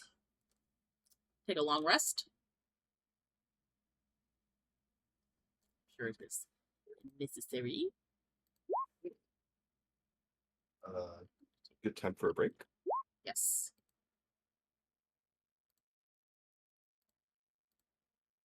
We can take a quick break. We'll be back in a few moments.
It will be big.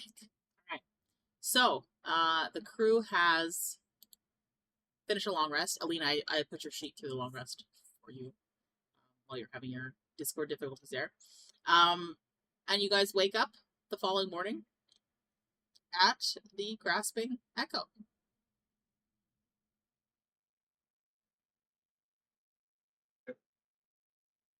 Rack will get up and gather his things.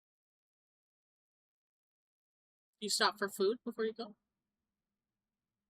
Probably yes. Yeah. So they offer 3 different kinds of meals and 3 drinks. The meals consist of Truth Splitter's broth, which is beet-stained bone broth with dumplings for 6 silver. They have the Silent Plate, which is herbed root mash, mushroom cuts, and iron crust bread for 5 silver. And they have the Blind Twins Porridge, which is spiced barley with goat cream and crystal sugar. They also offer sides of beef to go with any of that. For drinks, they have the Red Vein Rest, which is a smooth mulled wine blend with herbs that supposedly sharpen hearing. They have what they refer to as the Seer's Sip, which is a rare fermented root tea. And they have the Echo Draft, which is a smoky dwarven spirit that echoes back in the throat. I'll take I the like the middle sound. options. I like the sound of the dumplings. Rack will take the porridge with some beef and whatever the first drink was. We'll do the second meal and the second drink.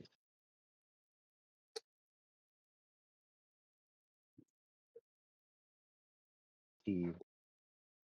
So for Rahk, it's the 7 silver in total for yours. Budrick, you said you wanted the middle 2 options? Yep. So you want the herbed root mash and the fermented root tea. So 7 silver for yours as well. Rack will pass And- over 1 gold. Ki-Rel? Do you want Dumplings. dumplings? Do you want to drink at all? Yeah. But with the drinks, the Uh, less lethal of them all. Mulled wine, root tea, and dwarven spirits. So basically wine, hard liquor, and tea. Alright, We'll go with tea. Okay. Yours comes out to 8 silver. Okay. Alina, are you eating anything? I'll have a ration.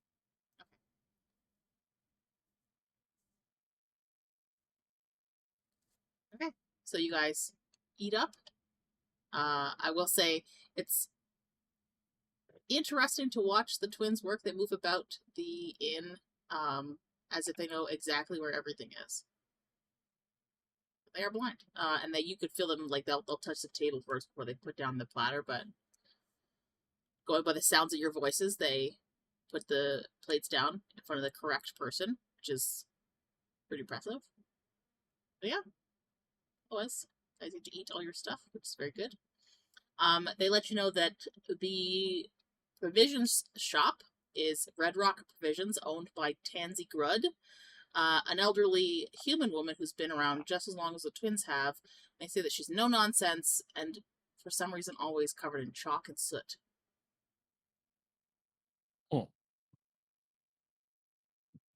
She does say that she sells blasting powder, but you have to have a license for it.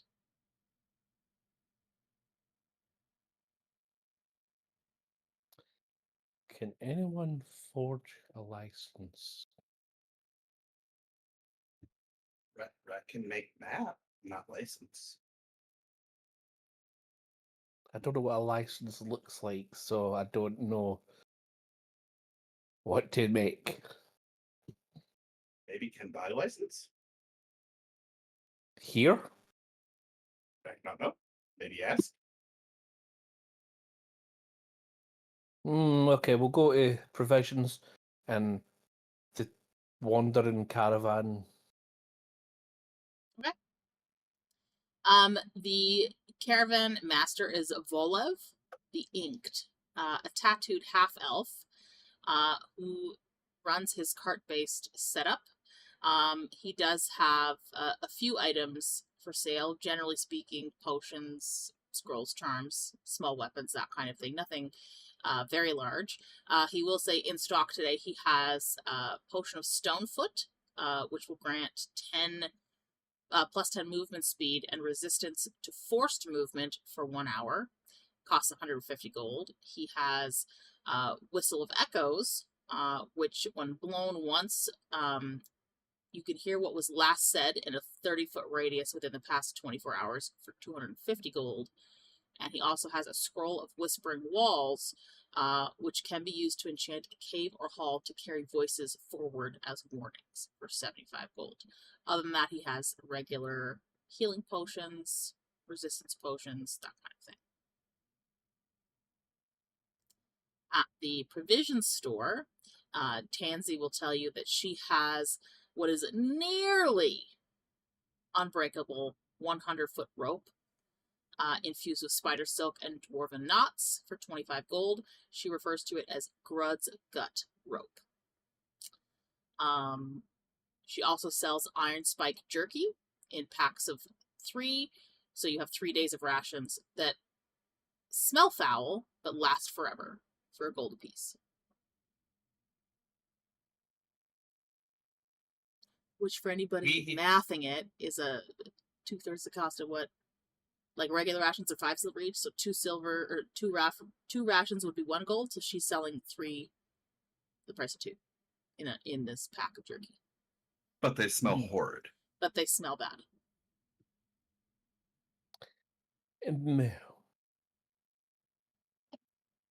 We hear you sell boom for license. How get license? Oh, hold on here, lad. You've got to go into the city for that. All them officials and their pens and quills and writing instruments and papers and officialness. You've got to go into the city for that. But what if we might need boom? We go to Ironhold. Oh, you're going to that cursed place? Whatever for? Nothing's been mined out of there for years. We hear maybe treasure. We go see. Oh. There isn't any treasure in there except darkness and other little googly gags. Not know. Maybe treasure. Listen, dear, they've gone in that mine plenty of time in my year. Not a one has come out with anything other than a busted lip or a broken leg. We go in many places and come out with surprising things. Never know. Well, be that as it may, I can't sell you any blasting powder without a license. Now, what if Rahk I've got pay you climbing extra? gear, and I've got regular mining supplies. Lantern oil, pittons, rations, that type of thing, but I won't be selling any blasting powder. I'll lose my license to sell it if I do. Rahk pay extra and promise not say anything? You want to roll persuasion? It's gonna be high. It's gonna be real high. This ain't gonna go well. 14. That's not good. No. She will firmly tell you, not all your life.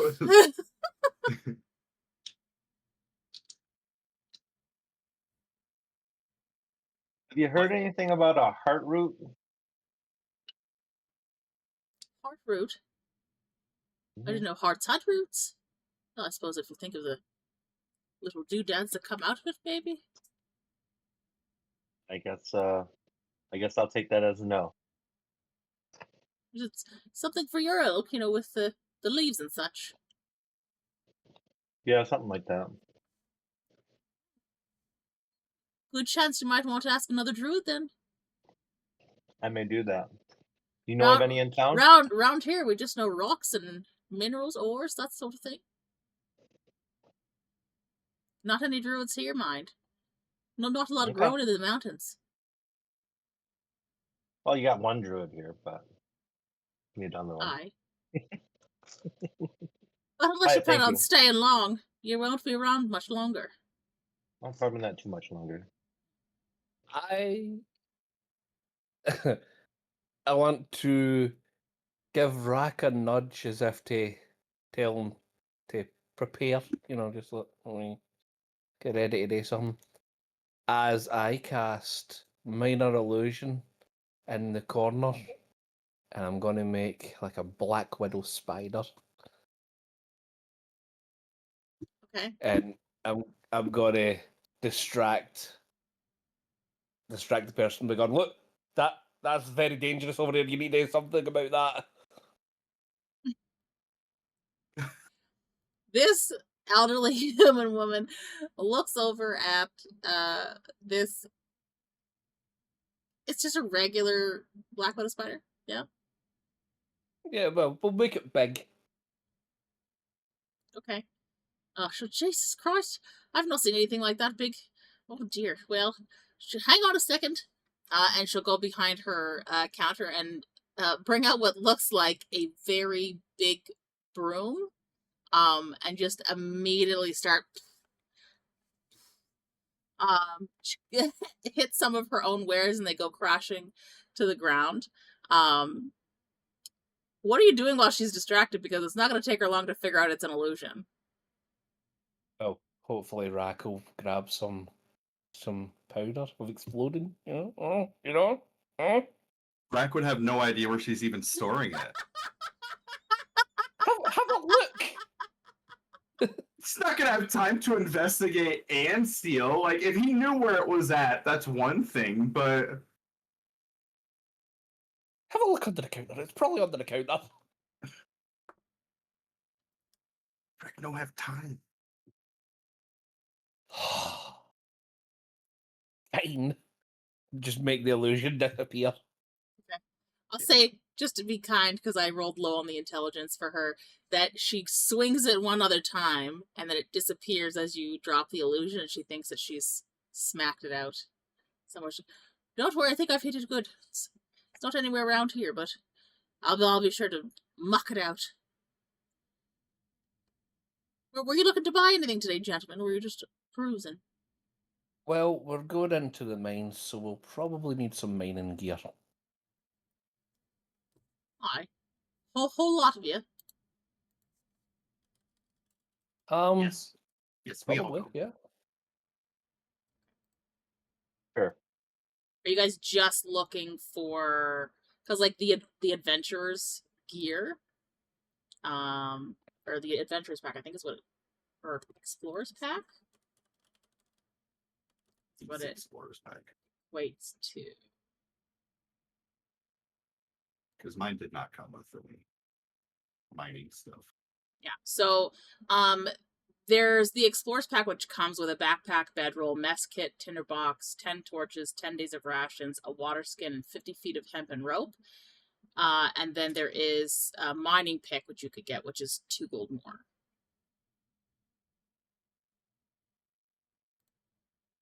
Rack by mining pick. I'll buy one. Just Mining pick. just the picks you're buying? Yep. Yeah, okay. I can see in the dark anyway. So I think mining pick would be like a custom item, because I don't think they really have it there. Maybe pickaxe. Pickaxe, I think that's all. Miner's picks. If you search pick, and then there's a miner's pick in the legacy gear. That works enough. Yep. 2 gold each for it. I have removed.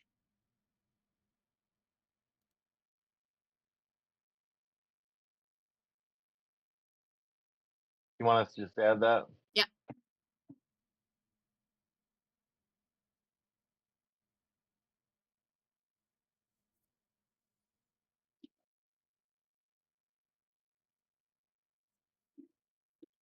Good. Okay. How much did you say? 1 gold? 2 gold? 2 gold for it. 2 gold.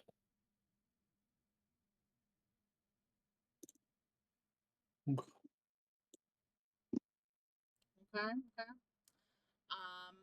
Anything else that you guys want to get at Bedrock Provisions? How much are greater healing potions?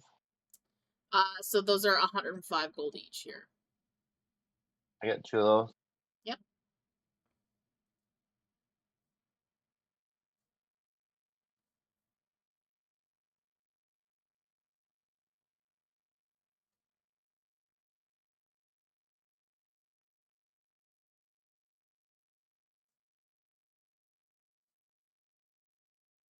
Okay. Anything else?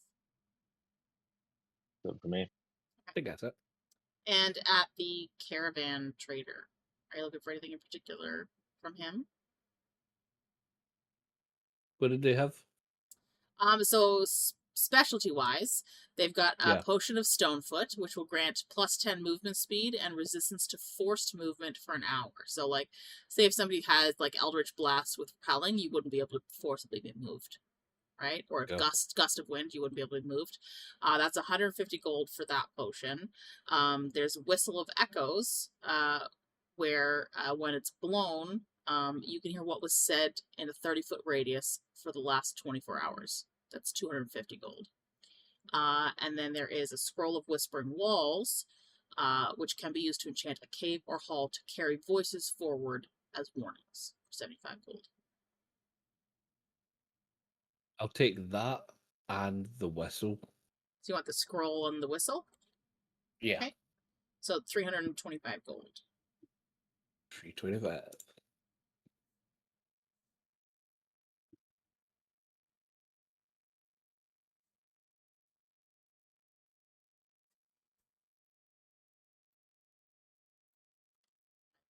Send you the description so that you can add the custom items to your inventory.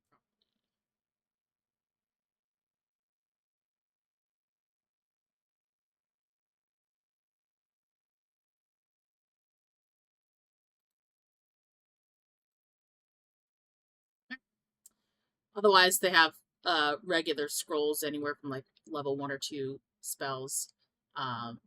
Same kind of regular potions, that kind of thing. Small weapons. Nothing like Could +1 you anything, but Oh, See- add custom item. Okay. Yeah.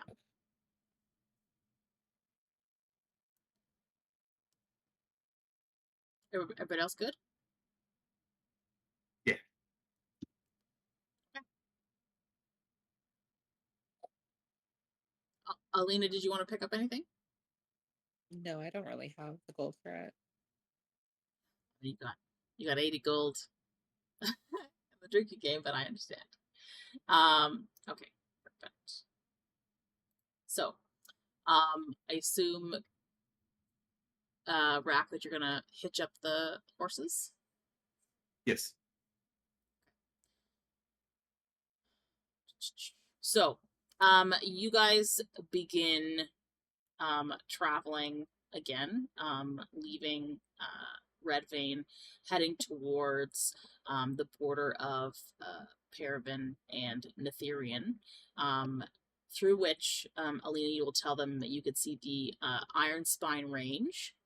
Part of the way through is where the Ironhold Mountain is, that had been pointed out to you by people in Redvane as being a place where used to be some kind of mining operation at some point.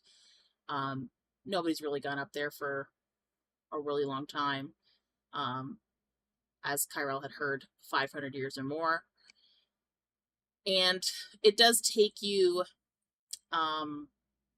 some time, and as you begin approaching the steep terrain gets a bit much for the horses and carriage, at which point I assume you just leave them behind along the path to pick them up later when you're done, perhaps, or do you try and force them up the mountain?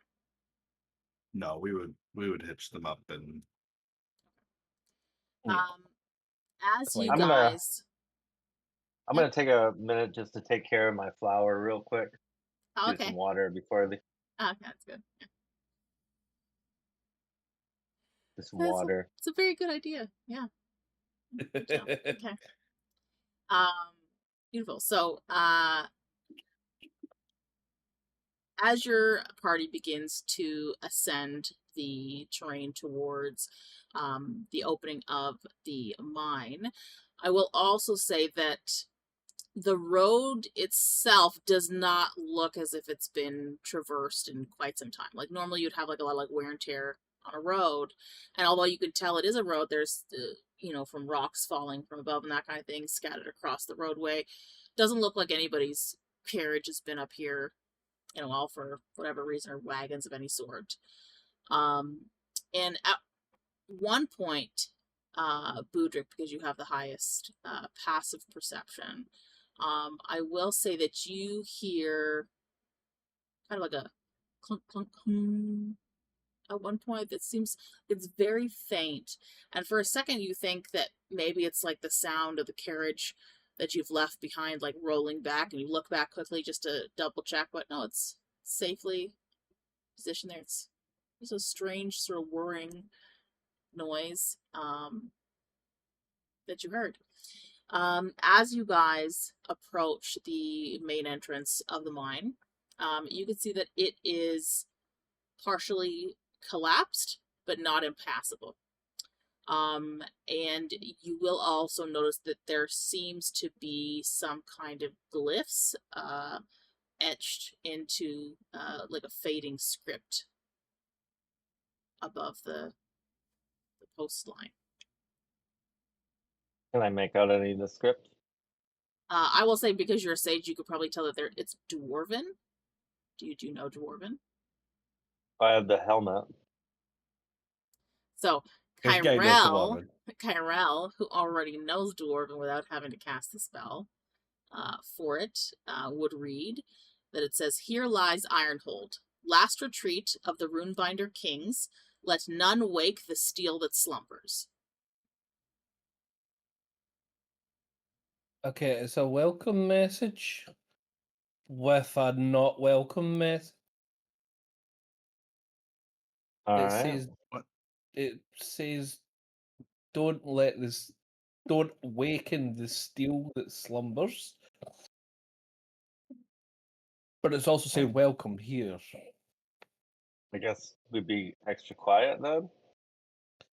Yeah, and we're definitely not being quiet, let's be honest here. Well, let's try not to wake that sleeping steel or whatnot. Do you all enter? Yes. Yeah. Yes. Uh-oh. What's that? Thought that was a sound. I heard a sound. I thought we were going into. Yep. Sounds like a roll. All right. So, you guys enter. Let me adjust this here. I will say, Rahk, I don't think can see anything because Nope. you don't have dark vision. Why didn't you but- bring a But light? Rahk will light a torch as they enter, because I do believe I have torches. I do. Man, that thing's bright. I have a whole bunch of torches, which gives me bright light in 20 foot and dim light for 20 foot.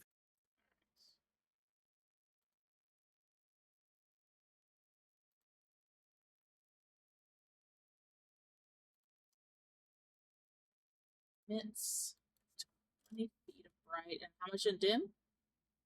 20. It's 20 and 20.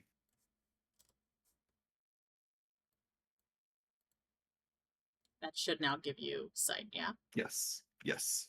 Perfect.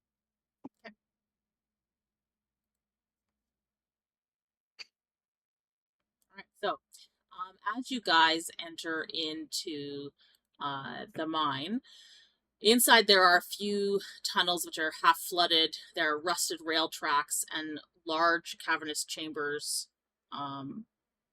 inside. There are no lights to lead your way, and no real idea of which direction to go. Enjoy. Anyone have light spell? No, I don't unfortunately. Mm, I can produce flame. Nobody has dancing lights.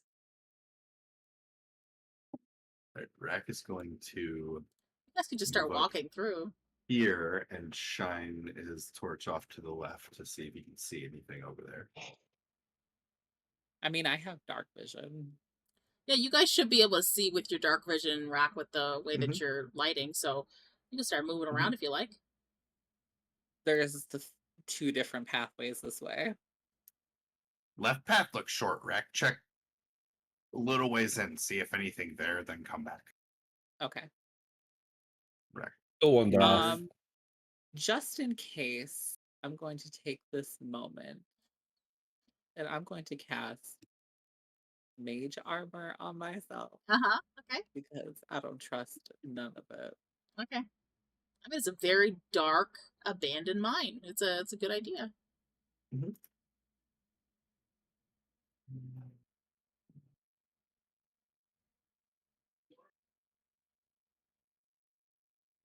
I mean, Rahk, you can see at the edge of your vision there what looks like mining supplies and broken crates and stuff like that. But Son of a bitch.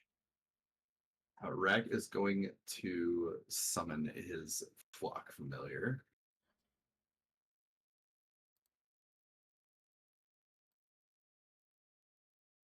do they have dark vision? 60 feet. Which does not obviously transfer to Rahk, but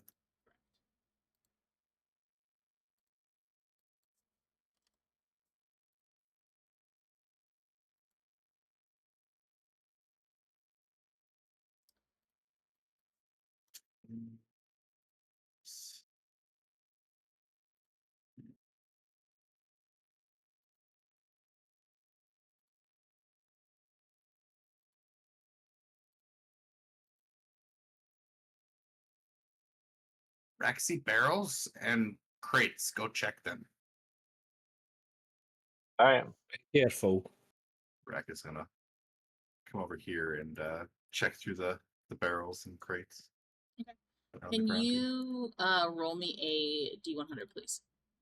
Yeah. Find those. Go. 32.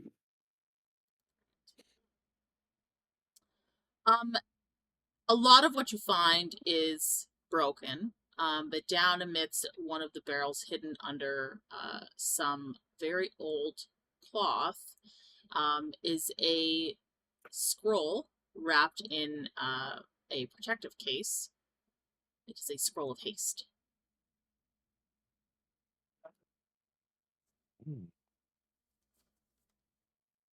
Nice.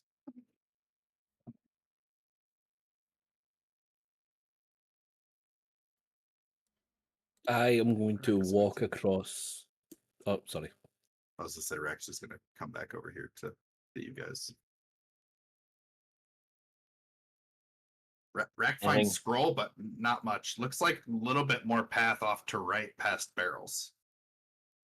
Yeah, I'm going to take the right path. Let's I'm check going out to the walk right up way. to roughly here. Rahk and his flock will move over with Ki-Rel. I'm gonna move up here. Shout if there is anything, because we're taking two split paths here. Hang on. I know what the sign said, but we're not going to be quiet. Let's be honest. If we split, you take this, throw this if encounter anything. Rahk is going to hand Budrick one of his two shrill pebbles. I thought you were going to say another bean. Nope. I was going to go, what the f? All right. In Echo Tunnel should make loud noise. I'm just gonna kind of stand here for a minute while you guys check out the right path here. I'm not splitting off from everybody. I'm just looking around. Oh, girl. It looks like there's more paths up there. Ki-Rel, looks like tunnel go this way. Okay. Maybe check out other path before we go up tunnel. Well, a path. Oh, path by Budrick and Alina.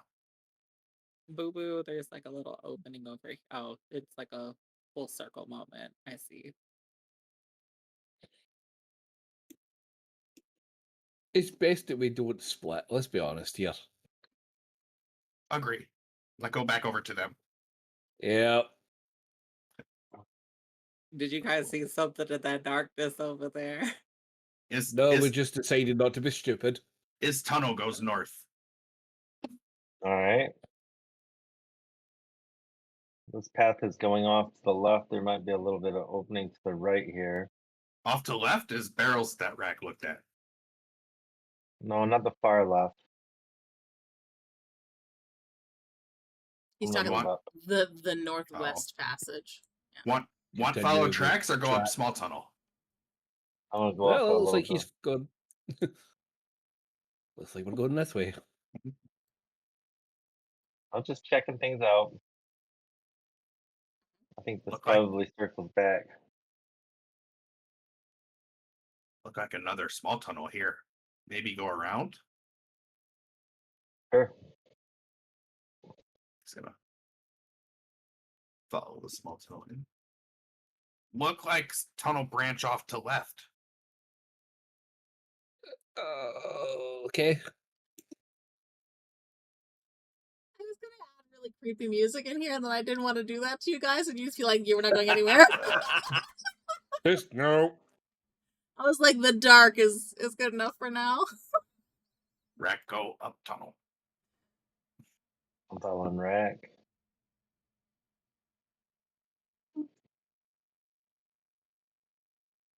Rahk, check We up follow here. the bird who has no fear. This path looked like swing back around. Yeah. We go this way. I can't get through some of this because of the way it.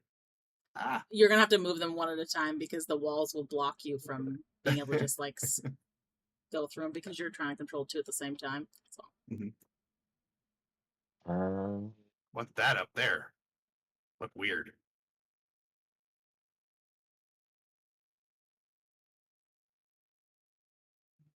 Here? If we just left Alina behind, oh yeah, I see Yeah, I something. didn't move my. For some reason, I thought we were moving the Oh, whole. there's Everybody was Ki-Rel. moving together. Which Or way Budrick, did you one of the bitches two. go? That way. This way? Yep. Into the tunnels. I'm not gonna. Okay, I see you. The I'm not tiny gonna tunnels. eat you them just there. hear, "Where did you bitches go?" And that's oh, there you are. Anything up tunnel there to right? Now let's find out. He was asking you because you were in the tunnel to the right, but Budrick, I said he's got up there. He's Can going to get you- ambushed up there. can you do a perception check for me, please? Yep. Sure can. You got 9. 9. Okay, thank you. Are having the highest passive perception, active perception is so horrible. Oh. Don't see Is anything. that tunnel over there or just dead end? I can't tell. Just dead end.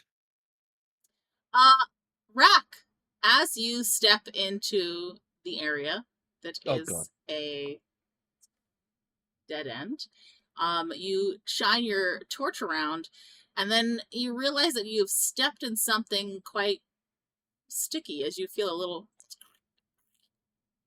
sound. I need you to immediately roll initiative. What the fuck? Initiative? Yeah, hang on, Yep. dude, let me spiders. just clear this out. Oh, goody spiders. Yeah. Is it just Rahk or is it all of us? Is it dwarf spiders? Well, basically, it's all of you because you're in the vicinity. But I mean, you could just not fight. You could choose not to do anything on your turn. Weird. I mean, I have to. It's an insect. It's for the flock, 18. you know. spiders aren't technically insects.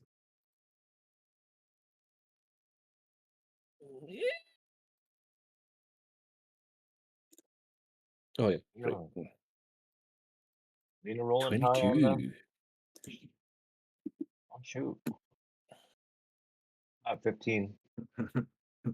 7.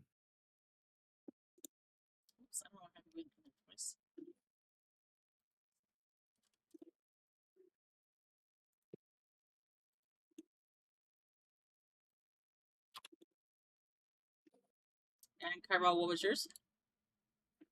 22. 22? Yeah. I think you got 2 Alinas on there. Yeah, I know. I just gave you the same number. Okay. Oh my goodness.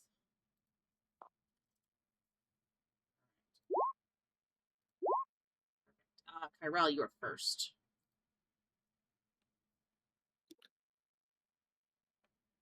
Well, I don't even know what I'm looking at. I will That's the say, thing. it just looks like there is some sort of oozing yellowish blob that is seeping out from cracks in the stone underneath Rahk's feet, starting to crawl up around his feet. Everybody move the fuck away.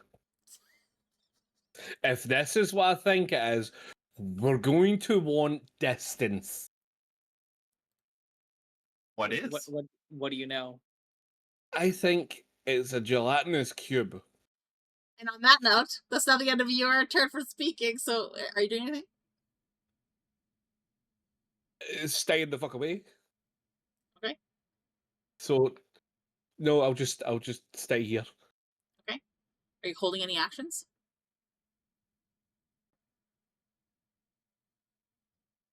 I will say you can I'll hold wait to be a sure. dash action, like if it's coming towards Oh. you, like I'll dash out. So Okay, there's that option if I'll you be want. holding that then. Okay. Yeah. So would the trigger be that it's coming towards you? Yes. Alina. Your turn. You can now respond to Ki-Rel because You're like, I can't see anything from back here. I'm scared. she's just like this trying to see around Ki-Rel. What do you mean?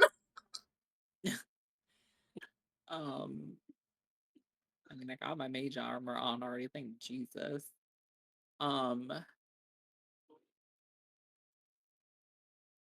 how are we gonna tussle in this fucking cave? It's so tiny in here.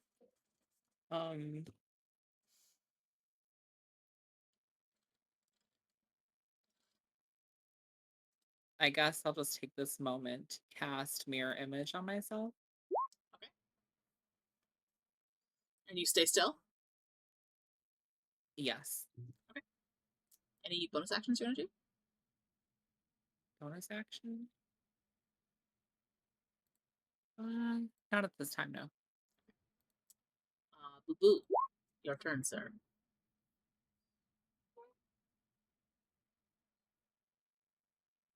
I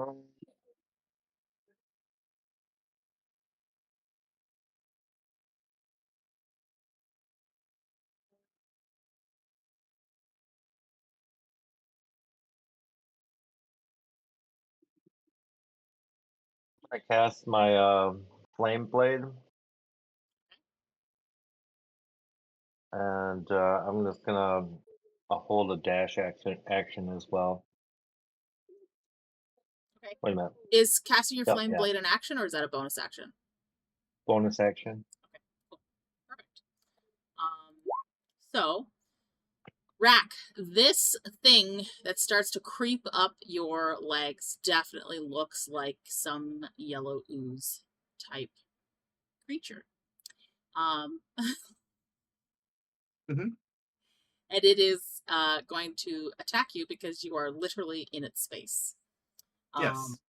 So saws. I am inside it.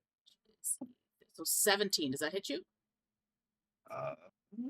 Double check. Yes. It's actually close though, because my AC is 15 with my fucking familiar right there. So you will take 12 bludgeoning and 3 acid. Okay. And I am 15. going to roll to deflect. Okay.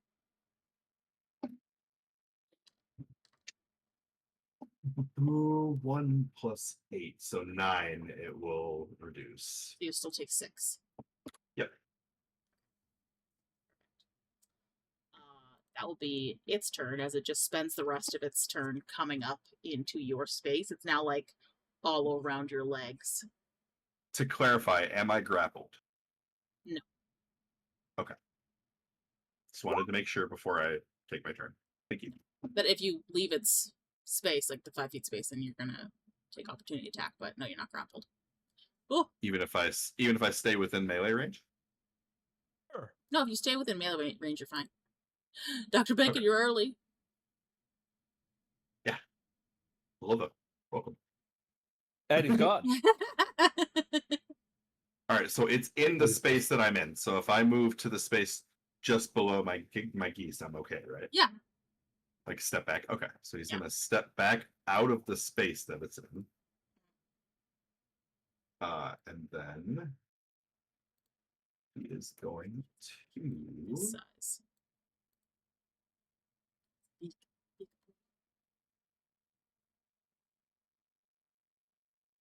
He's gonna take would drinking from his water skin be a bonus action like a potion?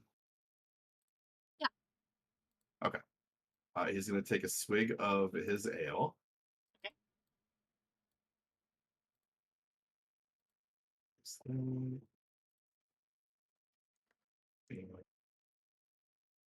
Take 2 lightning Damage from that? damage. 2. 2. Okay. Yeah.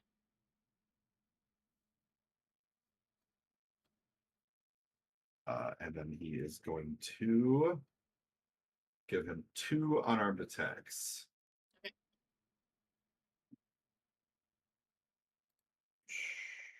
First one is 17 plus 6, 23. Yes, that hits. The second one is 2 plus 6, 8, which probably does not hit. It does. Oh, well then. You're like, that's not Let me gonna hit, find and my I'm lucky- like, well. Find my lucky D8 here. All right, that's 7 plus 3, and then it's 1d4 lightning damage. Yep. Okay. Plus 2, so 10 bludgeoning damage and 2 lightning damage for the first one. Okay. And then, oh, never mind. The other one didn't hit, so I don't need any damage for that one. So yeah, so 12 damage total. The 8 hit. Oh, yeah. I'm not used to. I small know, rolls low hitting, Andy. ACs. I know. Strange. Well, this one isn't going to be too much, but it was 4 bludgeoning and another 2 lightning. So another 6. So 18 in total. Yep. For both hits. Okay. All right. Cool. Anything else you want to do? No. Okay. He is going to remain still at that with him and the geese blocking this thing from getting to the party. Ki-Rel, it's your turn. Now that I can see something forming. Oh, you I'ma can see hit it it. forming, and it's basically just like, it's almost like waist size now, and it's covering the entire alcove there.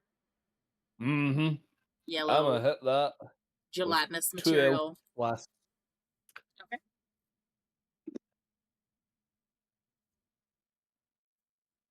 14. That hits the first one. Well, I roll damage and I'll roll for the second attack roll. So each different blast is a different attack roll. Yeah, Right? okay, damage. 7 plus 3, 10. Okay. Damage. And second Eldritch Blast for 14. That hits too.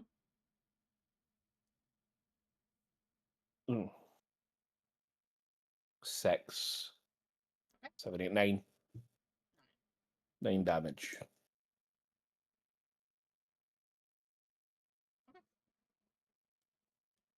Your second blast, when it hits it, you see its body like shudder, and part of it like splits off.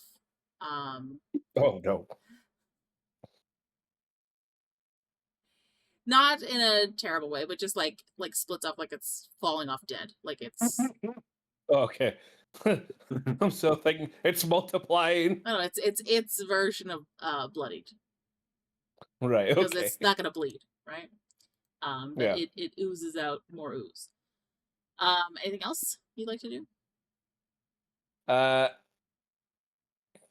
Just keep my distance. I'll be fine. Okay. Alina, it's your turn.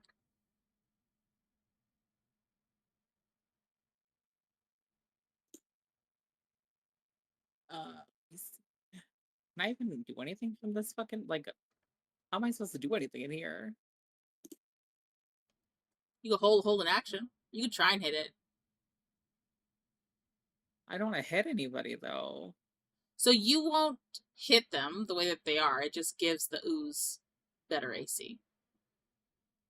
Because he has What do you mean? it has partial cover because they're Oh. standing in front of it. Oh, okay. Right? That makes sense. If one of them was grappled or in its space the way Ki-Rel was in the last fight, then you run the risk of hitting them. The only other way you would risk hitting them is if you're doing like an AoE spell that they are then caught in it. Right?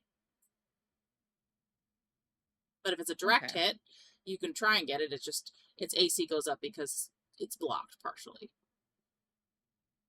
Okay, well, I'll try hitting it then. I mean, as Rahk found out, its AC is around 8.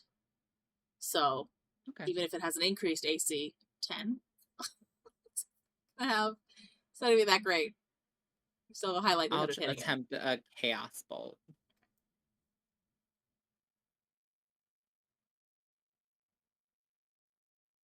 Does 17 hit? Yes.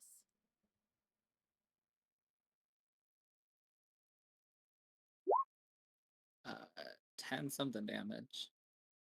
12? 12? Lightning damage? Lightning damage? 12 lightning damage. Thank you so kindly. Why? Alina, when your Chaos Bolt hits this creature, it sears dead center down its body, and this thing is now 2. It is a bitch. However, they are now in half the size now. There are now 2 of them. Who could have seen that coming? Well, Not that I you don't did fucking from the know, last okay? time. Do I just not hit it anymore? I don't know what to do.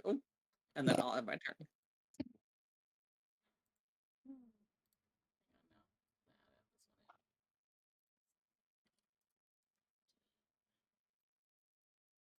It goes right ahead of the other one.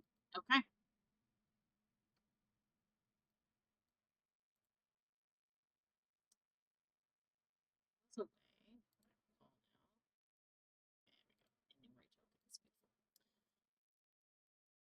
Okay. Boo boo, it's your turn.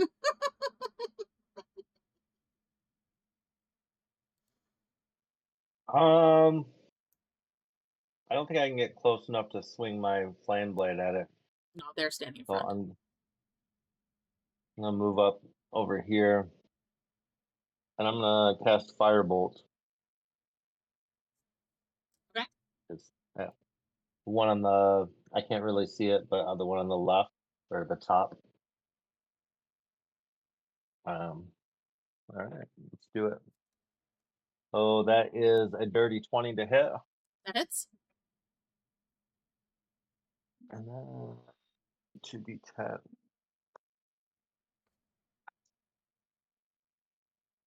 That is 11 on the damage. 11 on the damage. And what's the type that you're? Sorry, what's the thing you're casting?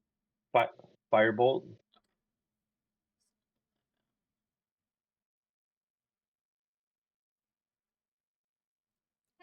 Perfect. So the first one, I will say you now get an acrid scent of like burning acid as that firebolt connects with that first ooze creature. Anything else you'd like to do?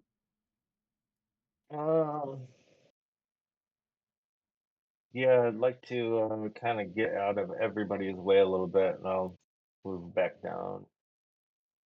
If I can move my guy. Yeah. That's it. Now it's the new ooze's turn. Not the news.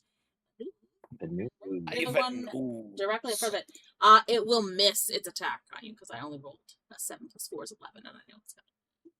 Yeah. You gotta beat a 15. Okay, so 16 on the second one. So Yes, that number hits. one will hit you again.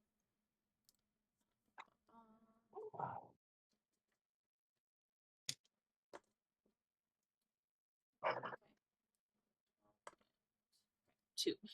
So it's 14 damage in total. 2 is acid, and 12 is bludgeoning. Okay, I'm rolling to deflect. 2.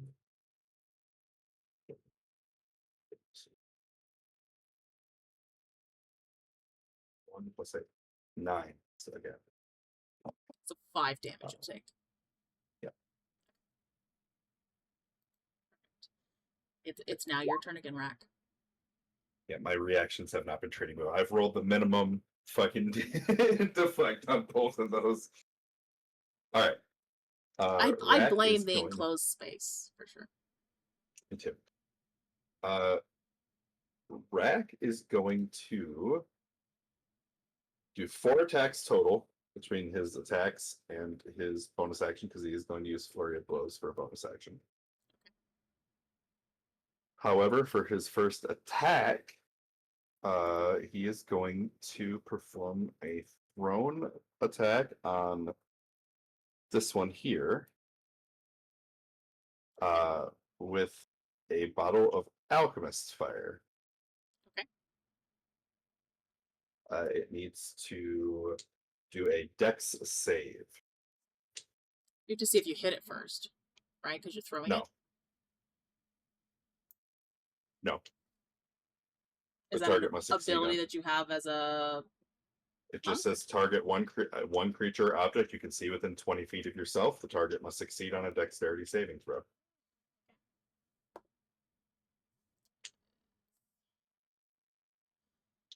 I assume And fails. So it's DC 8 + 3 + 3, yes, because it needed to be to 14. So it's going to take 1d4 fire damage and start burning. Ooh, okay. 3 fire damage, and it is now burning.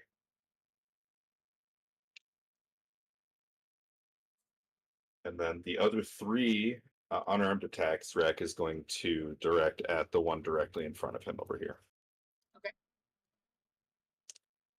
First one is an 11 to hit. That hits. Second one is a 19 to hit. That hits. And the third is also a 19 to hit. That hits. 2 + 3, so 5 bludgeoning damage for the first one. Okay.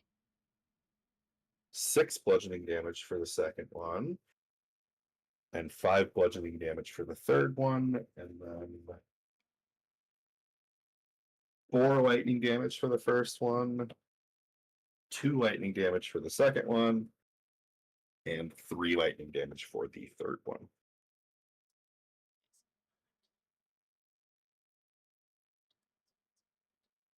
21 damage in total. Is that correct? That sounds right.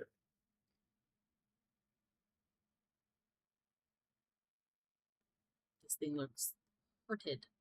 You are pounding jelly one way and another as you hit it. Bits of it are flying off and splattering on the wall. Gross. It's still alive, but yeah. Perfect. Okay. Anything else you want to do on your turn? No, that is his action economy. Ki-Rel, your turn. 1 Eldritch Blast for each of them. Okay. First one will be number 1. 16 + 7. That hits. Aye. Damage 4. 4, 5, 6, 7. 7 damage. Okay. Second one, 8 + 7. 8 and 7 to hit. So that'll hit. Yeah. You only need to be Yeah. 10. There we go. 6, 7, 8, 9. 9 damage to the second one. Okay, perfect. So, you fire your first Eldritch Blast, and much like Rahk's fists into this thing, bits of jelly fly off and hit the wall surrounding it. It's still alive. However, your second Eldritch Blast, completely explodes the second jelly, splattering Yes. it on Rahk, his birds, and the walls surrounding. Sorry. Sorry. Rahk already covered anyways. It's okay. I didn't expect it to explode. Don't eat it. Alina, your turn. Unless Ki-Rel, you got anything else you want to do? No.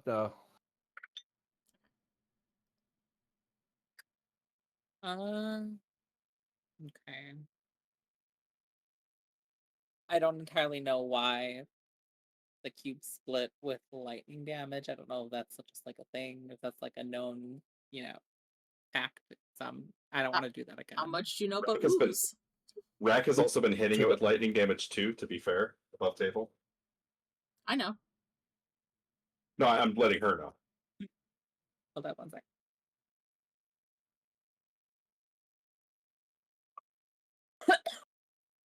I'm gonna cast firebolts at it. Okay. Oh god, does the 9 hit? 9 does not. He Damn, sees 10 okay. of them standing in front of it. Okay. Anything else you want to do on your turn? No, that's not. A boo boo?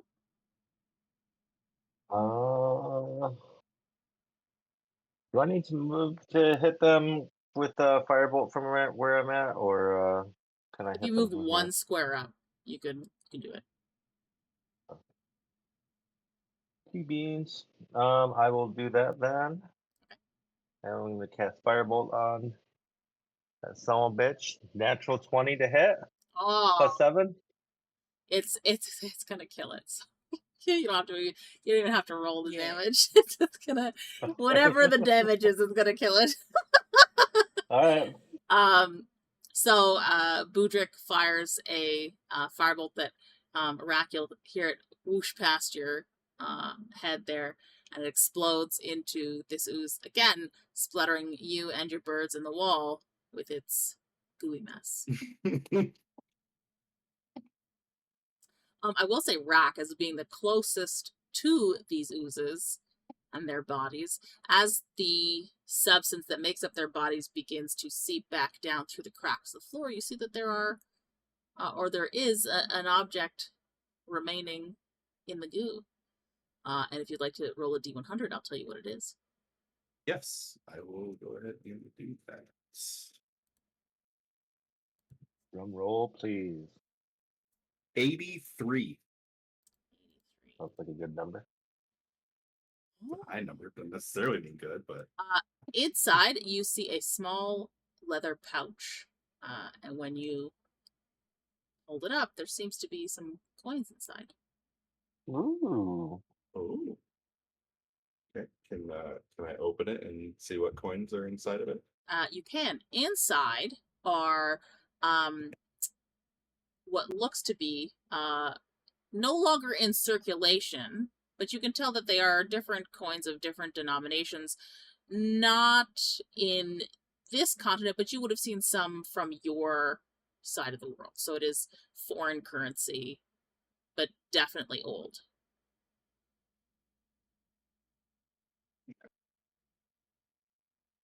Pouch with old coins. We check in big city. Maybe we sell for lots of money. Maybe.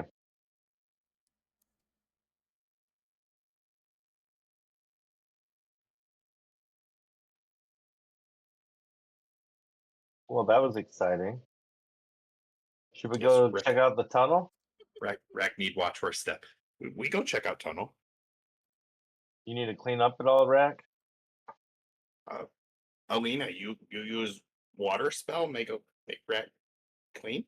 I got you. I'll go ahead and cast Prestidigitation. Hopefully not dropping a fucking fireball on us in this goddamn cave. Imagine. I mean, you haven't triggered your wild magic in a while. What are you so worried I for? know. What do you know? What am I word? Do you not see this fucking? If a fireball comes in here, bitch, it is over. It is a wrap. Oh.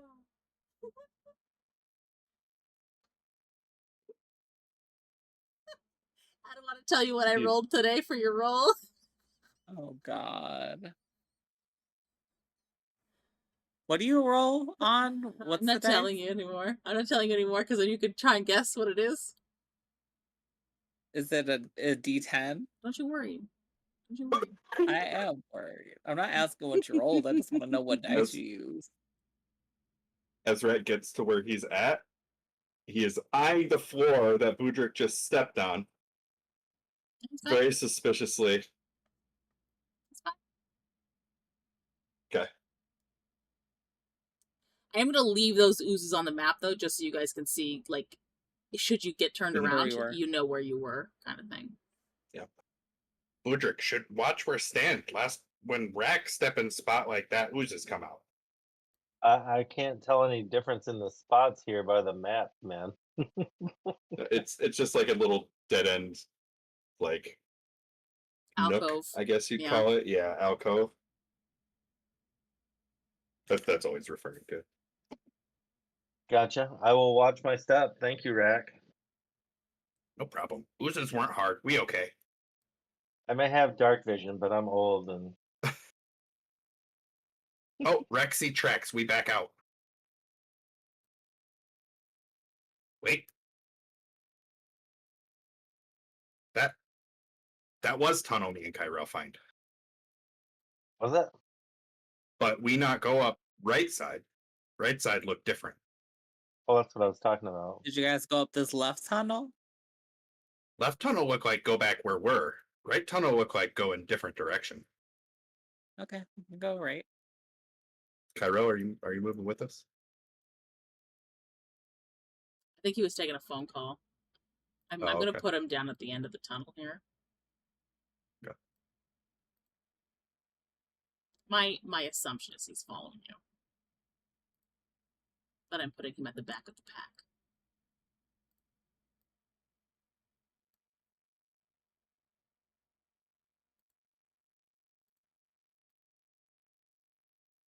Rexy tunnel go both ways. I think we've been off to the left, haven't we? No, both tunnels new. Both tunnels different direction. Well, let's try the left first then.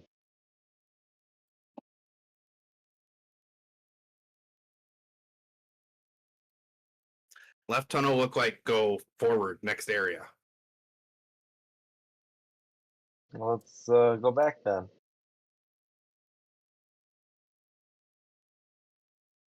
About this tunnel, then. Are we going down here?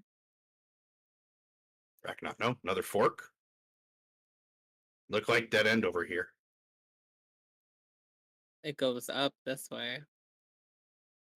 Rahk look. This tunnel also look like go next area. Must decide which direction want go. I guess we'll just dedicate. Might as well, since we're here. Well, Yeah. might as well. Oh, tunnel go south. What the fuck is that? What? That door down there. You don't see that? No, Rahk. Oh, Rahk. Oh, now Rahk. See? He's got limited vision compared to you guys. Oh, right. Yeah. Sorry. I think So, I have limited vision too. For those of you with dark vision and Rahk eventually as you come up along with them, you guys will see what looks like a massive vault door, which bears a golden seal etched with a dwarven crest and a name that I'm sure Ki-Rel would say aloud there. But it says Runebinder King Ulfmar Bronzebeard.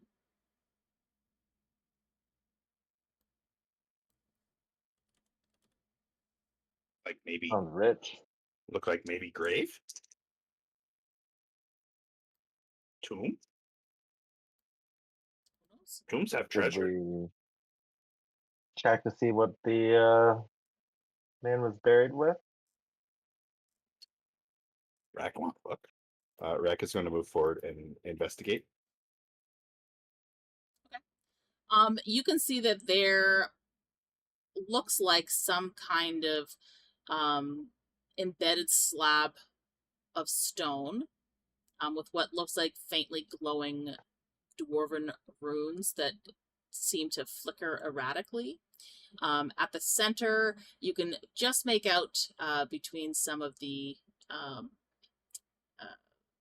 bits and pieces of the door that there looks to be some kind of rotary mechanism with 5 ring-like segments, each inscribed with runic symbols representing elemental principles, time, and authority. At the bottom, you can see there is a conduit line that feeds what looks like some kind of glowing blue energy towards the vault door hinges. So it's another twisty puzzle. I will give you a hint and say it looks magical in nature, to some degree. Can I do an Arcana check? Oh, you sure can. Are you sure you want to be the one to do the Arcana check? Considering I have the highest intelligence in the party, yes. Yes, I am. And that is a nat 20. Oh, well, there it is. Oh, Plus 4 beautiful. for 24. Okay, perfect. So, There we go. you are able to use your very high intelligence to work out the way that these rings are meant to turn, and you recognize the panel as it operates on some sort of runic power circuit tied to a stone element and some sort of legacy sigils. As you touch and twist the rings into correct alignment, the door powers open with what sounds like the whir of ancient gears that just start after a really long time. Like it at first just kind of like, and then all of a sudden it like speeds up as it pushes through any kind of rust buildup that has happened. You also happen to notice what looks like this is because you're not 20.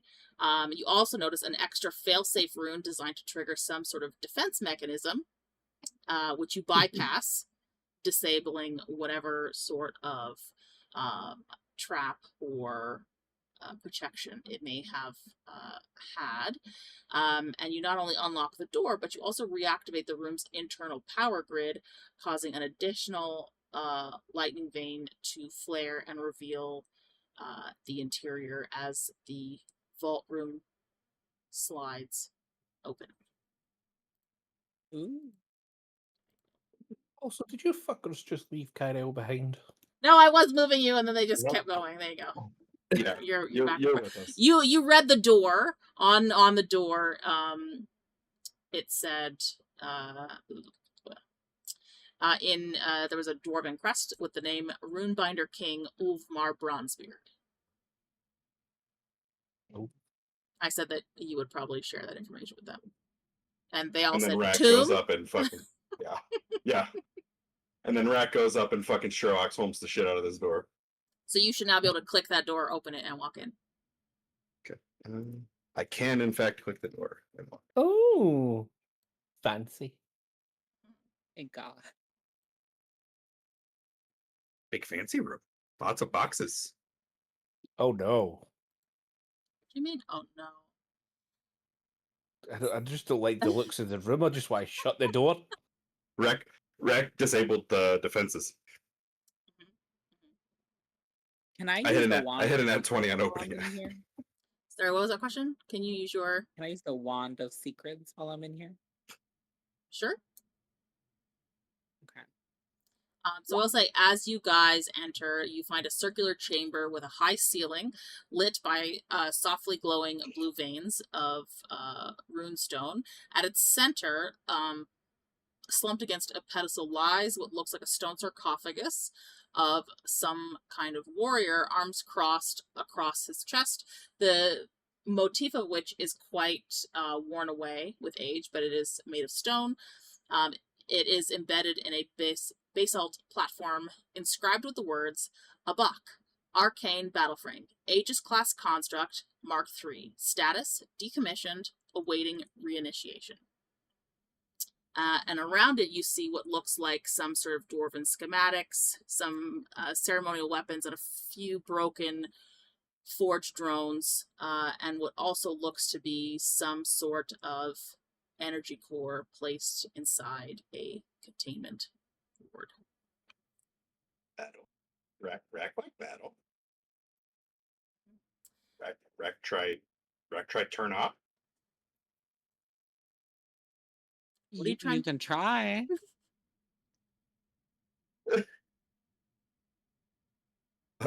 And Rahk is going to look between what looks to be a power source in the containment field. Does he see anything on the pedestal or whatever that would fit such a power device, energy device? But I will answer Alina's wand of secrets first because she did that already. So I will say that your wand directs you to the sarcophagus itself in terms of there being some kind of trap associated with it, but you don't know what triggers it. Okay. Well, there might be a trap there, so I would suggest caution. Rexy power core. There's slot for power core.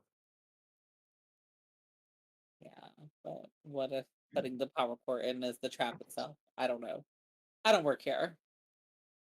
I'm not a Something miner. else to consider here is this the thing that we were warned not to wake up? Makes me want to wake it up even more. Yeah, Yeah, kind of. Rahk kind of want to do it more when they tell not to. Okay, throwing that out there. Rahk turn on. You check boxes. Rahk will turn on. So you're slotting in the core into the center of the sarcophagus? Yes, he's going to carry the containment device over by it to minimize the time that he's actually touching the core itself. Okay. So he's going to move the containment box over, and then once it's close, he'll take the core out and slot it into Perfect. the power. As you take the parkour out and put it into the sarcophagus, you can see that same flickering blue light that had been leading into the hinges on the door outside of the vault begins to pump out from the center of this thing, almost like a heart, and like the power is flowing out like blood going through newly awakened vessels, and it leads into the crevices at the edge of the box, and you hear a similar for Budrick anyways, who heard it outside, you hear a similar sort of like grinding gear sound, like little chunk chunks, as you watch as it sort of pumps more, and you can hear from inside what sounds like some kind of mechanism or several mechanisms begin to spin, whir, and move, and the lid itself raises slightly, and you get a large hiss of as air escapes from the center as the lid of the sarcophagus lifts and it moves. And inside, you'll find out what's there when we come back from a short break. I do it! I will be back.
Alina, you here? I heard her say something earlier. I don't see her icon.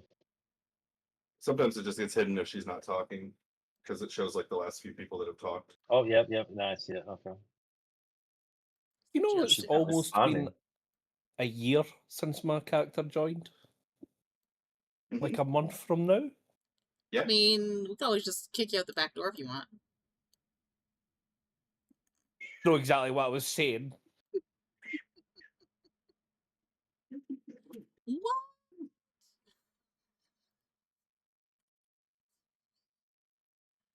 And haven't you been having fun in this last year?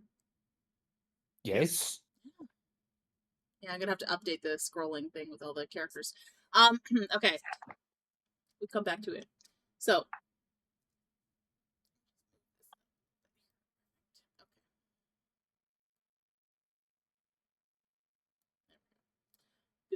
So, as you guys have opened this sarcophagus, inside you will see what looks like the metal form of a quite large warrior. Looks like this. That's just big size. God damn. He's not actually that size, but that's what he looks like. Probably. Bacon, did you want to say anything else that they might notice about your character just upon the initial view? No, that's what they see. That's what they get. All right. So I will do a slight bit here. So inside, you will see that this metal construct being begins to glow with that same energy as the core powers his being. His eyes begin to glow, and you hear a faint chime echoing, at which point you hear a deep metallic voice, initially laced with what sounds like reverberating dwarven code. And it says, Designation, A.B.A.C.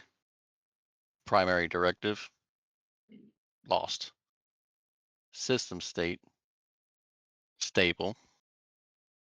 Query, who commands the rune binders now? I do not know. Rahk think Runebinders no more.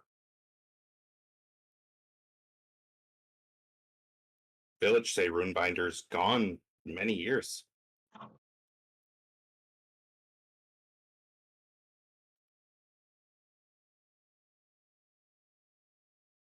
A.B.A.C.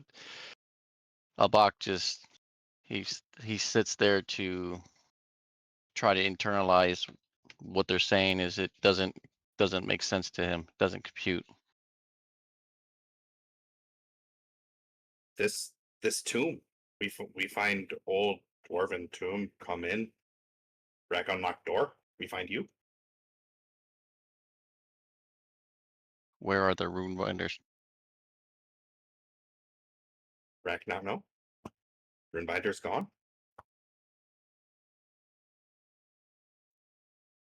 Just mining village now. Do I have any? Can I do a history check to see if I have any information on the Runebinders? Or knowledge check? Okay. how far back would you have studied history? Like, as far back as Well, possible? Or, like, what was your central focus timeline-wise, you think? I Based on mean, the Budrick's. other information I gave you. Everything? You've got to study everything? I mean, he would want to study everything. Okay. Crave some knowledge. Raw knowledge. How likely would he have been to study Dwarven lore?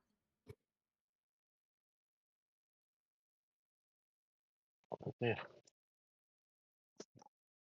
It would have been a casual interest. Okay. Okay, go ahead and roll history. 2. Wait. We got a bonus here somewhere. Yeah, 7. The rune binder knowledge that you seek is too niche, and other than you knowing that it would have been a sect of dwarves. You don't know what their purpose was. I can't say you could infer with the fact that the central area of the chamber that was locked that they had a king, so at some point it would have been an entire colony of dwarves, and you could surmise that perhaps they lived in this mountain range, in these mountains, but definitely where you are right now is not their main base of operations, or was not their main base of operations. This is like some kind of mining outpost. Why the door was sealed the way it was, I could say you could infer that perhaps it's not so much a tomb as so much as just like this is my shit, don't touch it kind of thing. Right? So they're by labeling with the name of their king, they're saying if you disturb what's in here, you go directly against our king and you'll face that kind of wrath, right? So obviously the only sarcophagus in here was a box, and it's less sarcophagus and more storage chamber container for him. Because of all the stuff around here, different metals and stuff like that have like rust on them. He looks devoid of any rust. So whatever that chamber or sarcophagus that he was in kept him in top form in terms of his construction. We not know where room binders are. You come with us, we take to town, we can ask. Maybe we can find them together. Town of dwarves nearby. Maybe they have information. Parameters acceptable. I need to find my creator. It's been a long time since you've been down here, though.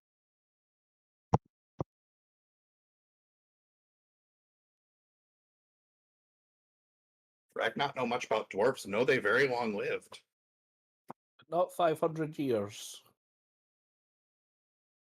A.B.A.C raises out of the structure and stands up and kind of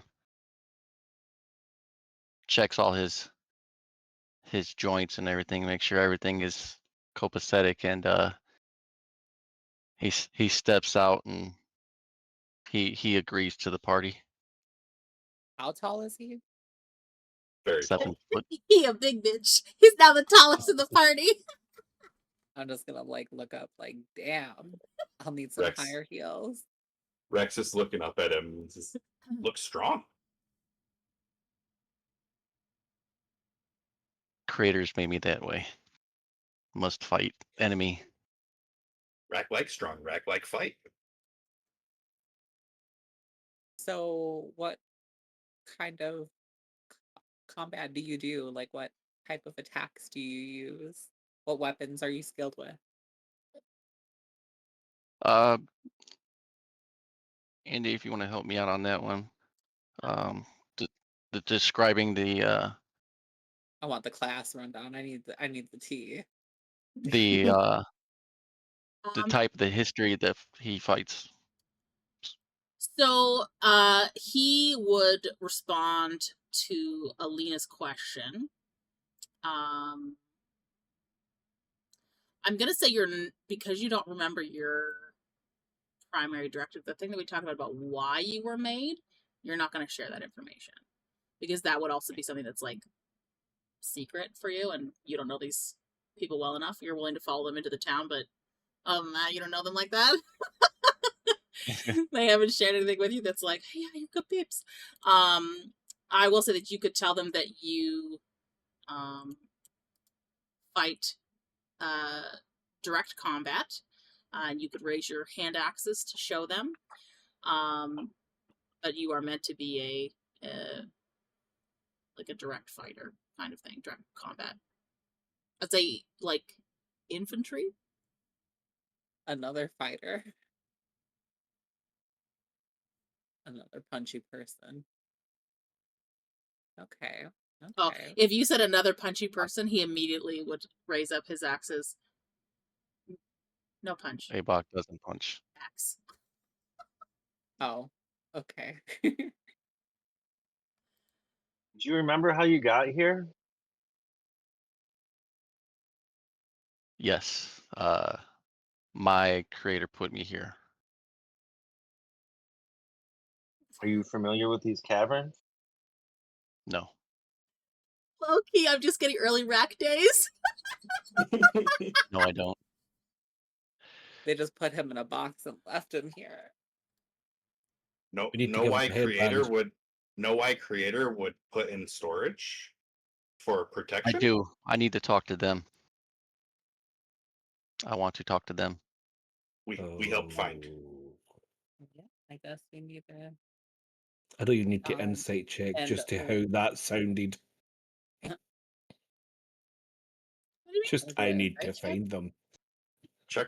We check boxes for supplies, then head back town. Ask questions. I'm gonna like look down this like fucking cavern underneath. Like, did anybody like go check out this mysterious looking room down here at all? We know look yet. You Rahk was first. putting As I'm Rahk was like putting power slowly cell. walking in this way. I'm gonna walk down there with you. Rahk is investigating the crates in this room before he Oh, there's more leaves. boxes. I'm gonna check these too. Ooh, you want to help me look in We- these boxes? Yeah, I Wanna want to find check some of these shiny boxes. stuff. So, for the three that are, all four of you can roll a D100. Okay. You're all looking at boxes. And Alina, because Oh. Alina, because you were the first down into the southern chamber, can you roll me a perception check, please? Yeah. You want the D100 first or the perception first? Well, it may decide whether or not you want to stick with those boxes. So do the perception Okay, check say less. first. 21.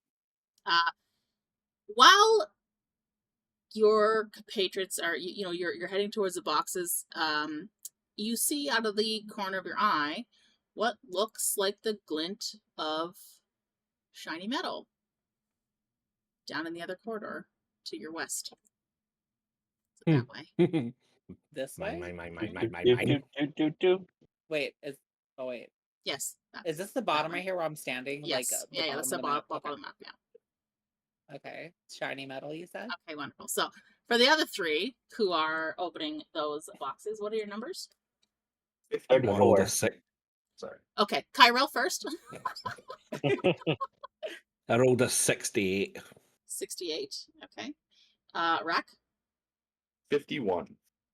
and Budrick. 34. So for Budrick, you find a potion of diminution. What was that? Potion Divination? of dimin DIM. Diminution? That one. Okay. Okay. DIMINUTION. Blah, blah, blah, blah. Yeah, that. Which I believe is like you shrink. I don't know if that's what it is, but it might be. I don't. Yeah, I have to Yeah, I look think it it up. does.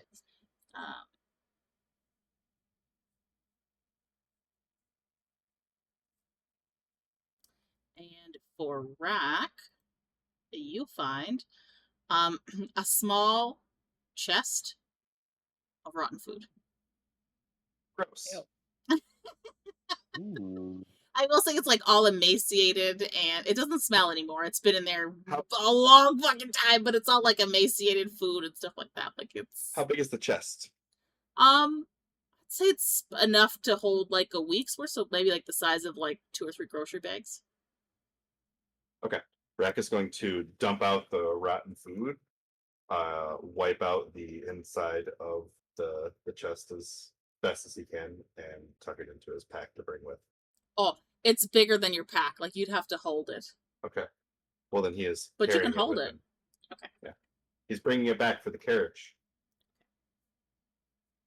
We're adding storage onto the carriage, all right? Hey. Increasing that trunk space. And for Ki-Rel with a 68, oh, you find a key. Gold, Ooh. inscribed with some kind of dwarven rune that you don't recognize, but It is. Like the one for this room? The I only doubt friend it, will recognize but that. he I was would. gonna say, why would they You could. lock You the could key ask in? him, but No, it was just an above table comment. Sorry. for Alina, you find what looks to be a large dwarven chest. Oh god. It is locked. Can I also examine it to make sure it's not trapped? Yeah, if you want to use another charge of your wand, you can. We find Yes, black we'll do that. chests. I'll go ahead and We use find my key. Or were you Wand within of 60 secret. feet? Hang on. Pretty sure that's Huh? within 60 feet. Yeah. So no, there's no traps. Okay. Because you would have sensed it if there was. Okay. It is not trapped. Rahk is gonna wander this way and kind of shout towards all of them. You find anything? I found a dwarven chest, it looks like, but it's locked. It's a I found no, a I'm kidding. portion of I have a What did you- key. Oh. Did you want to try the key to see if it works? Maybe. Rahk What's in it for curious. me?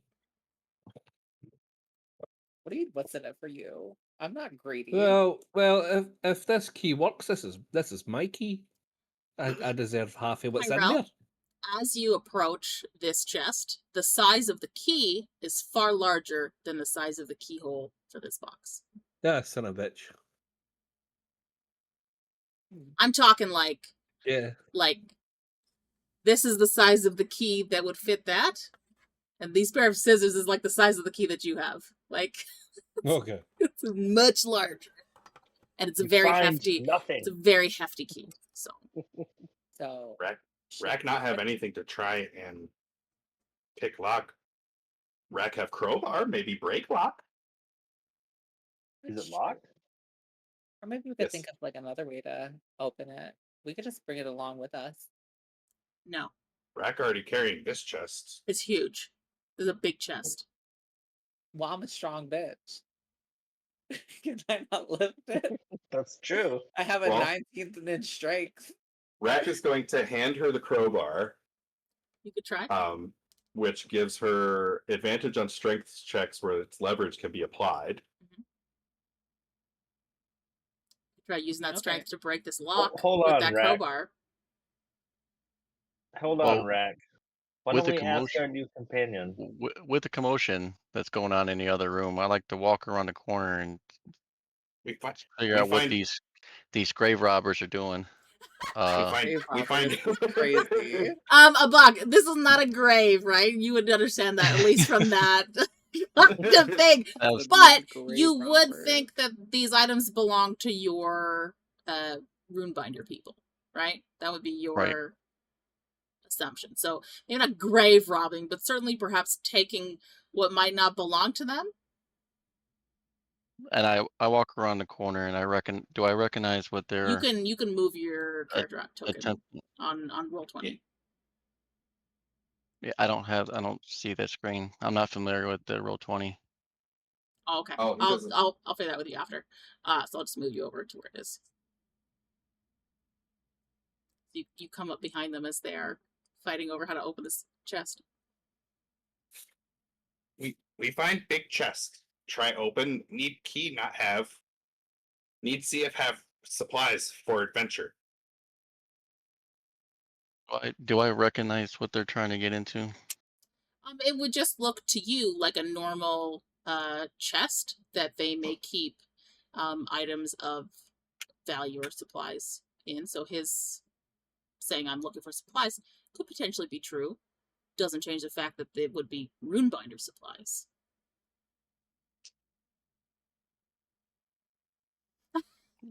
I tell them I'm not familiar with it. I don't. This isn't my stuff. My problem. I don't have a key. This isn't something I do. It's okay. We try open. If not open, we leave. If not meant to open, not open. We know have key. Rack want loot, but no key. No supply. Alina, you want to try and use that crowbar and break that lock? Give me a second. Let me actually see. Well, no, because he examined the fucking dwarven lock on the door earlier, and there was a trap there. But I don't assume. Like you said, there's no trap on There's the no trap chest, here but that because doesn't- your wand gives you Mhm.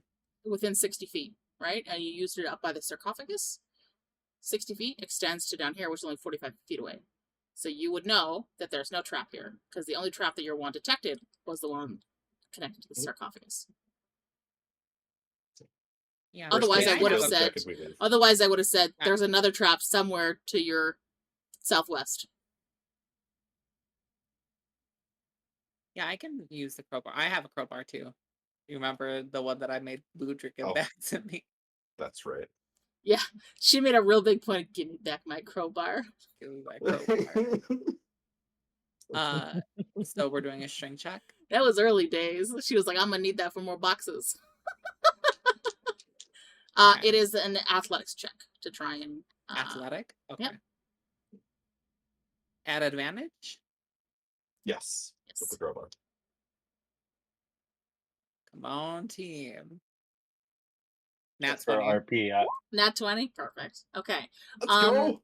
So you all watch, and for you, A.B.A.C, this would be very surprising to you, given that there's this small slip of a woman in a fancy dress, just taking this big old metal crowbar, and you almost think immediately, like, there's no way she's going to be able to use that. And she just cracks it open like she's breaking a leaf. Like, just immediately gives way.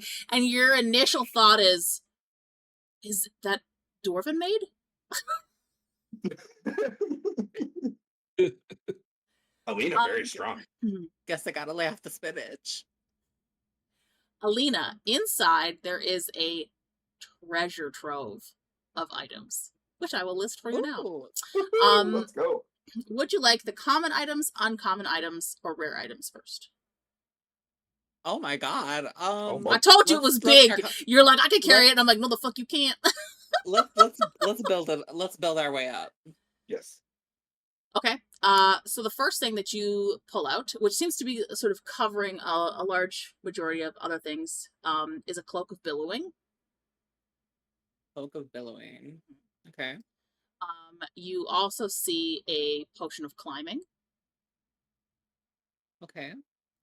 Noting all these, just A clockwork amulet. I am just going to assume that you're going to investigate these and like check them out on your travels, so I'm just going to tell you them because you don't have travel time. Okay. A pipe of smoke monsters. interesting. Okay. Potion of healing. Okay. One unbreakable arrow. An orb of time. Orb of time? Yep. Which basically is just an orb that tells you if it's morning, afternoon, evening, or night. Anywhere you are, no matter what it is. So, like, if you're in the middle of a cave and you can't tell if it's dawn or dusk or whatever, you pull out your orb of time, you know what time it is. What time is it right now? It's a smartwatch. It is a D&D smartwatch. It would be midday right now. Midday. Okay. Yeah. And I'm gonna say buy it. You look at it and it gives you just sort of like when you're looking into a snow globe kind of thing, and you just see a scenic look of what looks like midday in a field. Okay. Next we go up into the uncommon items. Okay. You have a potion of fire breath. Okay. A potion of greater healing. A periopt of health. What is that? Periopt of health. That's something that you have to attune to, but it will give you added health. Oh, okay. With it. I have to double check it, but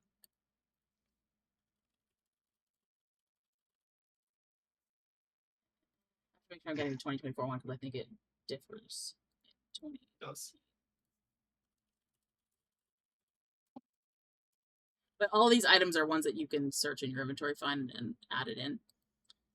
So this one is, it looks like a gold chain with what looks like a heart on the bottom. One side of the heart has like a grinning face, and the other side of the heart has like a kind of face, which is really weird. Think of it kind of like the masks on a drama symbol, right? Kind of like that, but it's like on a heart. And holding the circle that threads through the heart is what looks like some kind of arm, and then it's attached to the chain. But it's tiny. And you could take the magic action while wearing this to regain 2d4 plus 2 hit points each day. It resets at dawn. In addition, you have advantage on saving throws to avoid or end the poison condition while you wear this pendant. It does require attunement, so that's something to keep in mind. You also find a robe of useful items, a spell scroll for levitate. You also then find, and this is like, there's minor items and there's major items at the top, but minor items, for rare, you find a potion of stone giant strength. And you also find a scroll of protection against fiends. For the 4 major items tucked away at the bottom of this chest, you find a staff of the python, a spear of warning, which is a weapon of warning, gloves of missile snaring, and a javelin of lightning. Say those all again. Staff of the Last one. python, spear of warning, gloves of missile snaring, and a javelin of lightning. Okay. And I would also like you to roll, also inside, you find a +1 war pick, which is basically just like a weaponized pickaxe. Okay. What looks at this point to be rusted armor plating, so not hasn't fared well over time. A tiny clockwork mouse that when you wind it up, it scurries forward. And you also find a coin pouch down at the bottom of the chest as well. Inside, you find 110 pieces of hexagonal rare dwarven currency. It's ancient dwarven coins at this point. So is that similar to the coins that Rahk found in the other? Okay. Well, different, because like the ones that you found are from Yeah. another continent. The ones that she found are from this region, but just ancient. Gotcha. Okay. That's what you find. Rahk's eyes kind of sparkle when he sees you pull the javelin out.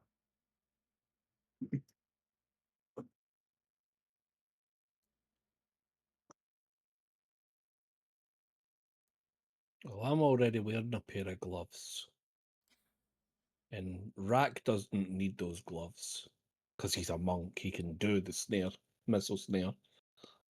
Rahk can catch arrow. Yeah. Yeah, I guess I'll just grab everything and I'll divvy it out on our travels.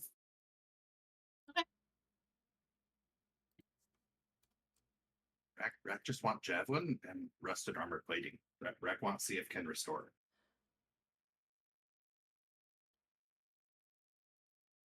Okay, I'll take requests back at the carriage. Alina's just like, I got it all. I got it. Her pack is like bursting at the seams. She's carrying like Santa's fucking bag. Yeah, back to the carriage. I will say your bag is overfilled at this point, and even for you, Alina, with your increased strength, this is some heavy fucking shit. Okay. You want put some in Rahk's chest? Rahk can carry some. I have a portable He just- hole we can put it in too.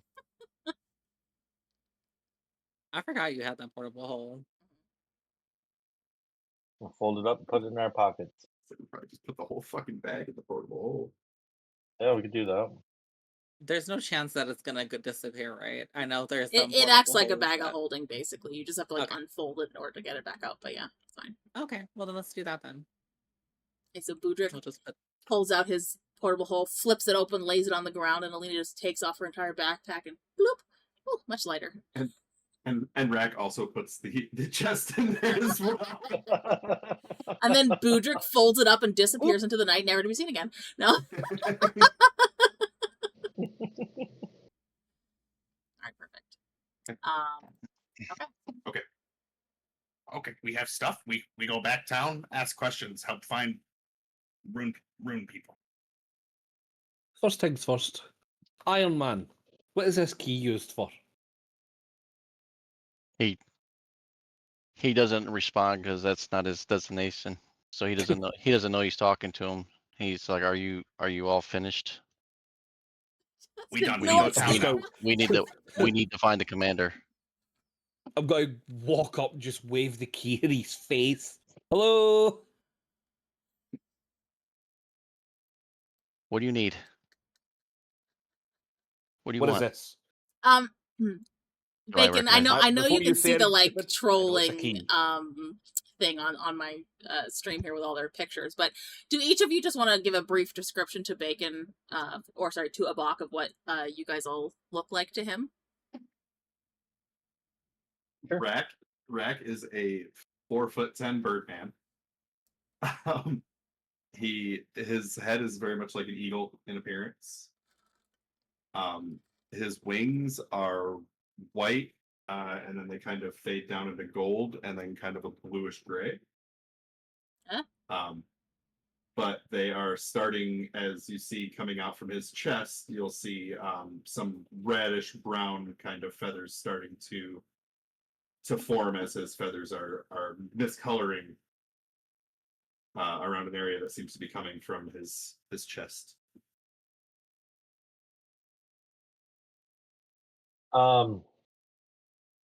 Budrick is a 5'10" tiefling man. He has red skin and black hair, black eyes, and horns that kind of protrude on the front on his head like that. He's dressed in pretty common clothing, very woodsy stuff. He has some studded armor on. He carries a staff with him.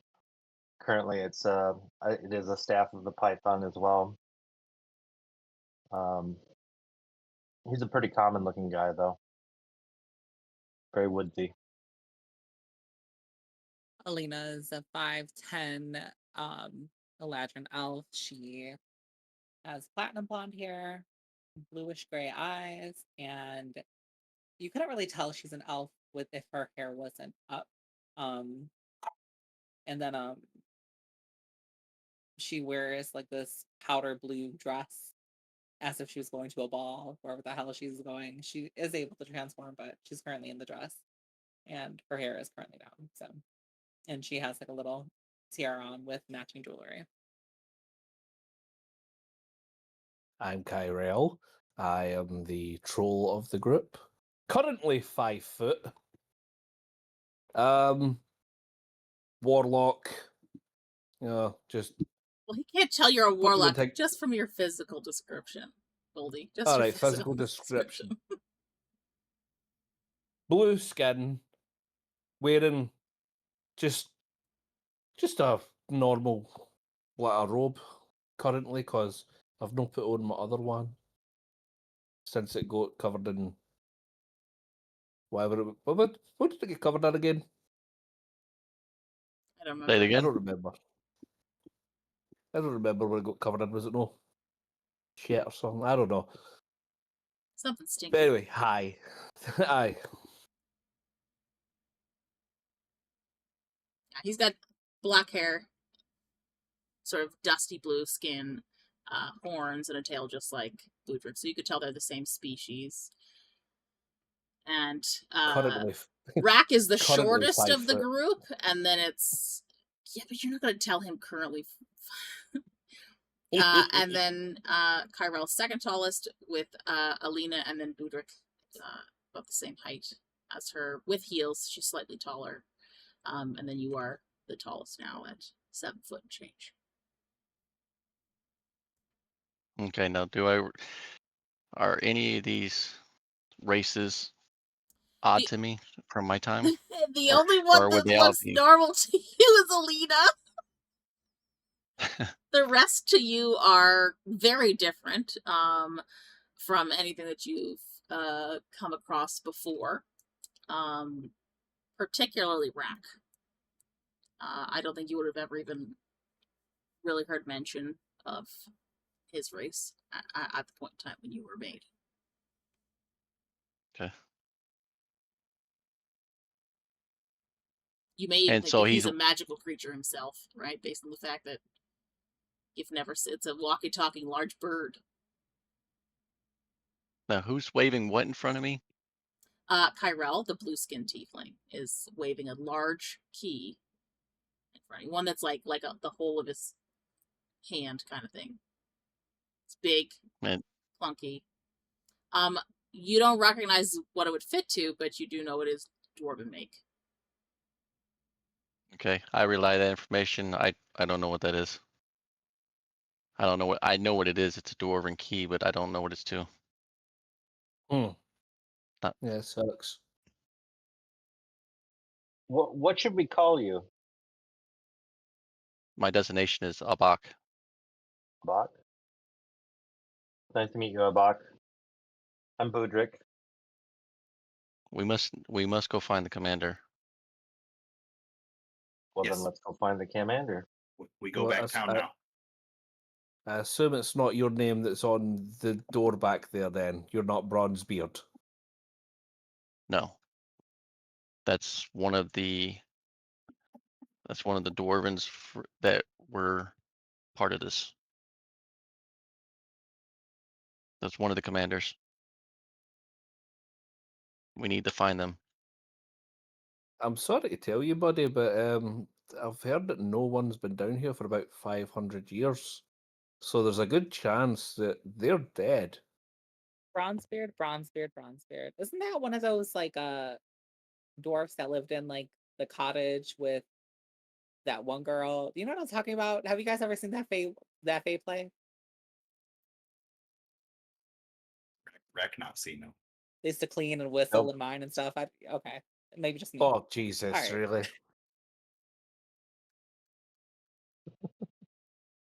Sounds good. What was his emotion?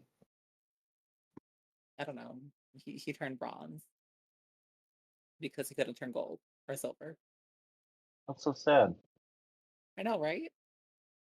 They had a whole spin-off and everything. It was scandalous. Maybe we can go see it sometime. Rack Where- very where- confused. Let go back town. Okay. Now, are you heading back to Redvein, or are you heading to the next town? Because where you are is basically like almost like a midpoint between both. Is the next town also a dwarven town? The next town, according to Alina's map, is called Stonehaven. A.B.A.C, you know Stonehaven? Would that have existed? You do recognize that town. I will say, for you, you would recognize that not as a city, but as like a small mining facility near where you currently are. In the town that I would know the dwarves that I knew were from. I mentioned that name. I would say like the dwarfs for where you're from are not going to be anywhere on the map that Alina has. Where you are now is with like in Paraven, which is where you guys are, as the province that you're in, is a dwarven province. Okay. Stonehaven is just across the border. It's the first town past the border between Paraven and Netherian. Right? So Gotcha.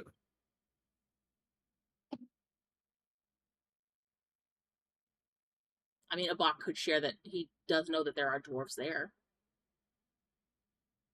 That's what I do. I point them to where I know. This is where we need to go. if she has that map ready. I do. Well, let's go check it out. For Are- your is- own information, Bacon, when she shows you the map of Paravan, where you know Runebinders were is on this mountain range. It's just farther northeast, so it's past where they're going. But you do know that the closest place that you know that there were dwarves is this one just past the border.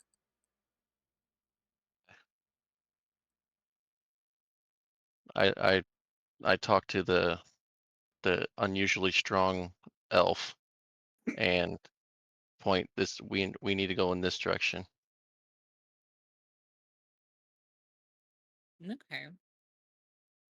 Did you want to So- mark it down on the thing for us, Rahk? Rahk can mark down, yes. Rahk will take his cartographer's tools and mark on the map where he has shown us.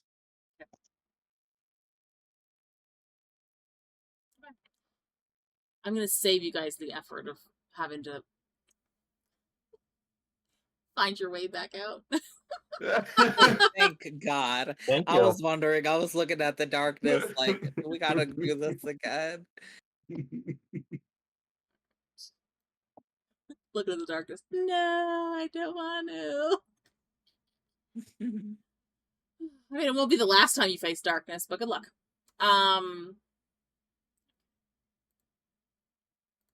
Man, guys, we had a really great conversation on the way out, though. It's good to be out. Well, what was your conversation on the way out as you're fumbling around in the dark trying to get out? The world may never know. I see. I'm half tempted to have you roll a persuasion check against me to see if I believe you. But I'll let it go. So, you guys head back down the mountain trail to where you've hitched the carriage and horses. I will say it is at this point probably like 2, 3 in the afternoon. You've been in there for several hours. So, are you camping before you head to the next town, or are you just driving straight through? How far away is the next town, time-wise?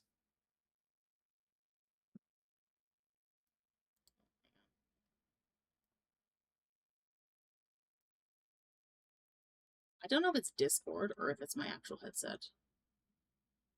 What? There we go. Now I can hear you again. Sorry. Rahk, can you repeat what you said?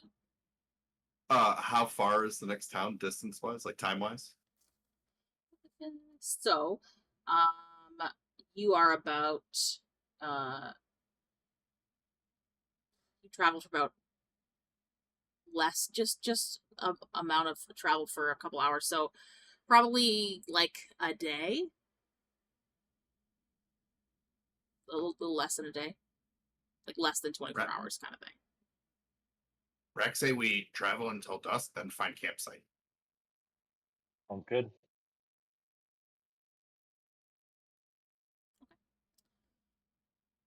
So you guys, Rahk, can you roll me a survival check? Yes. See what kind of campsite you find. Plus 1, Dragon 14. pack. 14? Yeah. Okay. So, I will say you don't find an area that has,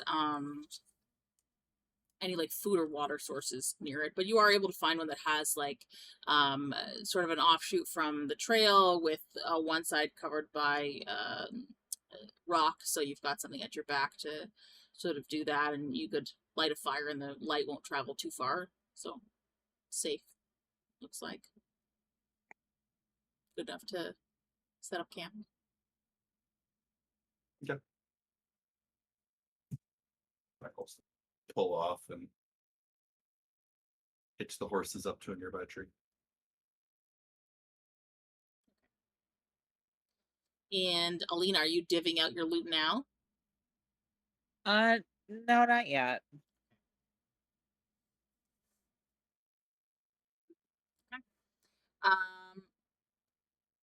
Budrick sneaks off in the middle of the night. Yeah, right. Just says Oh my God. bye. He just sneaks off in the middle of the night, opens his portable hole in the middle of the rocky terrain, starts taking stuff out and putting it in his own pack. Like she'll never know. Okay.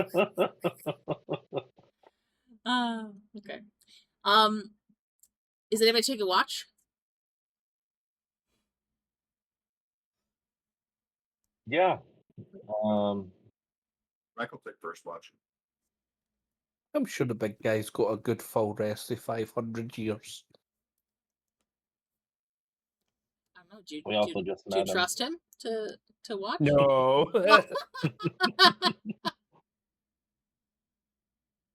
I'll take last watch this time. If Alina, if you can take the middle watch again. Yeah, that's fine.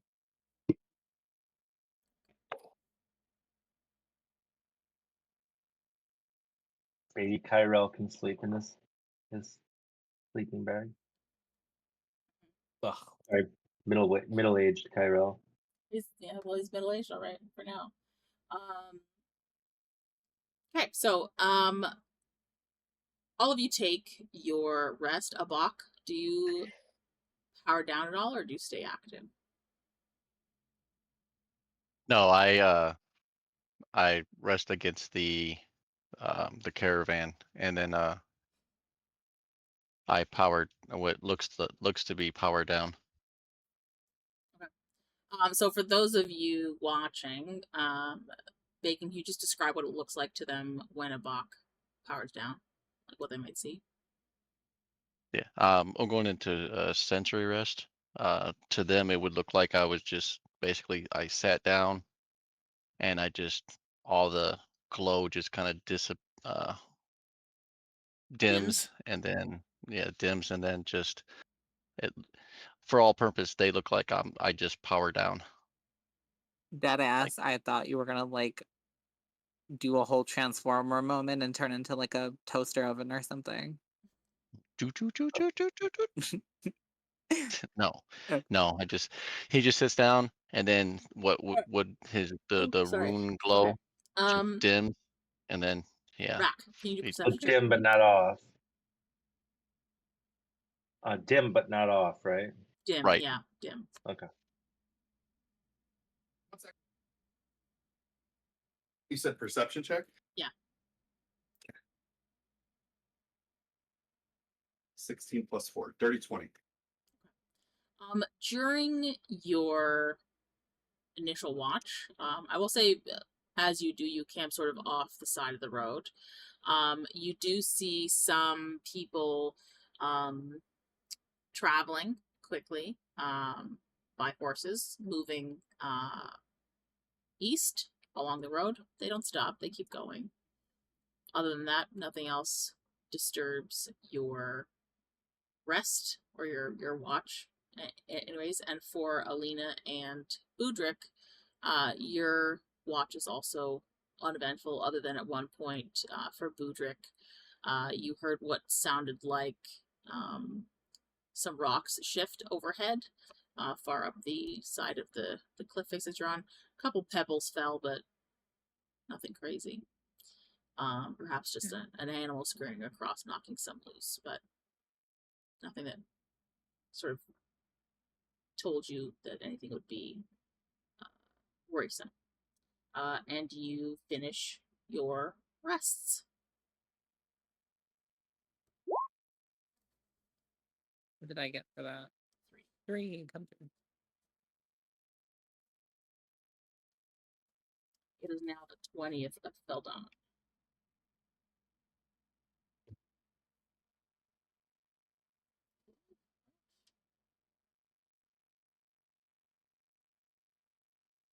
No, I lied, 21st.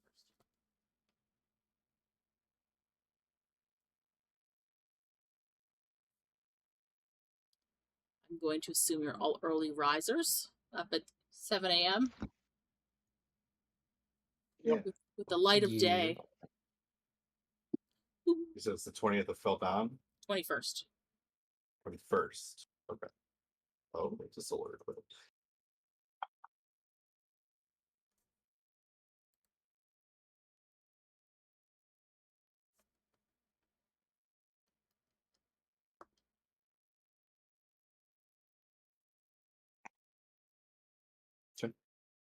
I assume we're just gonna eat a ration in the morning, then get packed up and get back on the road. Sounds about right. Where is what is it? Where is our giant friend traveling in our carriage? Is he inside, outside? Can he fit in the carriage? He could fit inside. Okay. You guys He- bought a very fancy carriage. Okay. Good money. He would prefer not to. Oh, you want to sit out on the bench, the driver's bench with Rahk? I would rather. Once he sees everyone packing up and getting ready to move out, he essentially powers back up and then stands up and starts to assist, and he's eager to Keep moving. get moving again. But when they start moving, are you in their carriage, or are you riding on the bench seat with Rahk? I'm driving? riding on the outside with him. So Rahk, this large whirring machine, just sentry next to you on the bench, just straight forward. Mhm. Perfect. Rex Sounds is like gonna look up at him because he definitely is looking up at him. Oh yeah. You know how to drive carriage? I look down toward him like, no, I don't. It's okay, But Rack drive. I am curious. It's not hard. Maybe next time. Rack can try show you sometime. Never offers to anybody else. Meets a complete stranger. Has anybody else shown actual interest? I think the only one I was did. Alina, and Rack did try showing her. I think I expressed some interest at one point in time. I'm sure I did too. I But think you, like you physically, like functionally, I based know on I your can, intelligence, you cannot. but still, I wanted to try. yeah, I mean, think he's not trying. My eagerness died down after you got the lanterns. That the only like plus side was because I had dark vision, but now you got lanterns, so it's all good. Just wanted to be able to drive at night. Well, yeah, because I'm like, I didn't want to have to stop just because you couldn't see. But I mean, you we're still getting there. can. That's true, especially if we're trying to be low key about it. But now you just have the full power of the sun to direct at people. That's Yeah, for your information, Bacon, Rahk on either side of this carriage has placed a lantern that is so bright you have like 30 feet of bright light, Oh no. or It's 60 more feet than of bright that. light, and then like another 20 feet of dim light after that. No, Like- it's 60 and 60.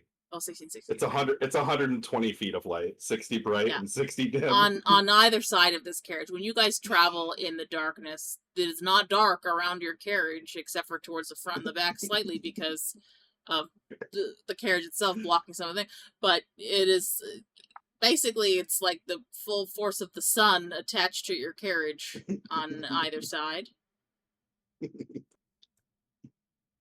This wonder how the for dragon found the us. night.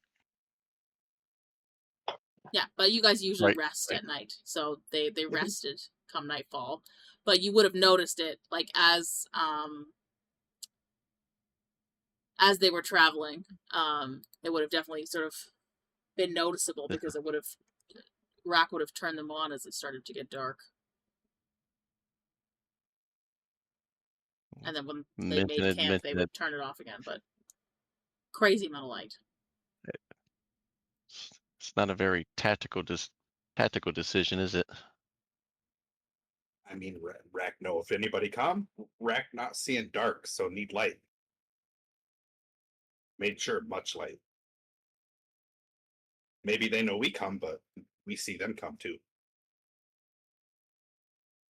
You also don't have Actually- dark vision, A.B.A.C. No, I don't. They don't know that though. I'll let you decide if, like, above that, like, I'll let you decide if Rahk's reasoning sways you into thinking that perhaps it is tactical. rest of group see in dark, so they be able to see rest around cart, but Rahk need be able to see what in front. Interesting choice of driver. The one that guy that can't see. Rahk only one know how to drive. Rahk learned as soldier.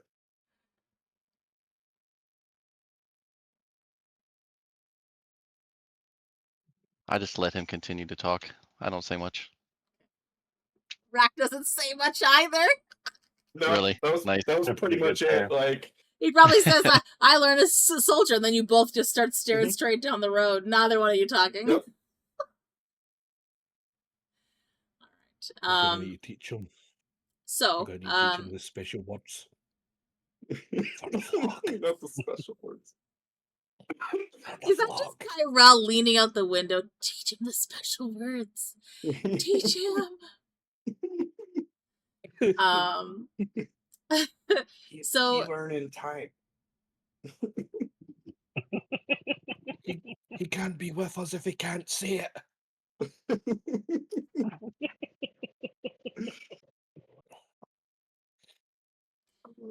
I'm gonna And he assume can Rahk continue. ignores Ki-Rel at that point, but I don't know.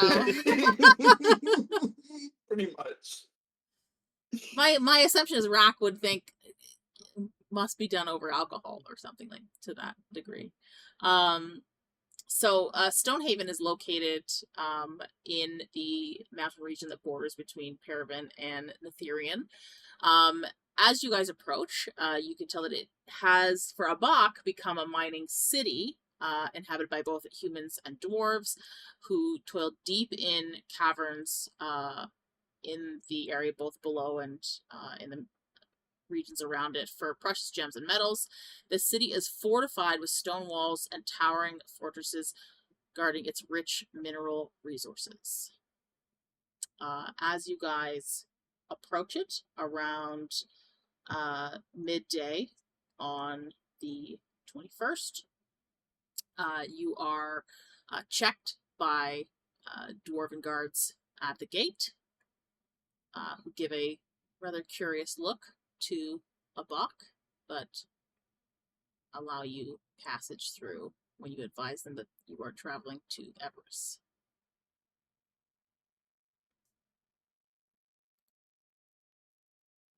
Who should we ask about rune binders? I addressed the guard. I need to speak to the commander.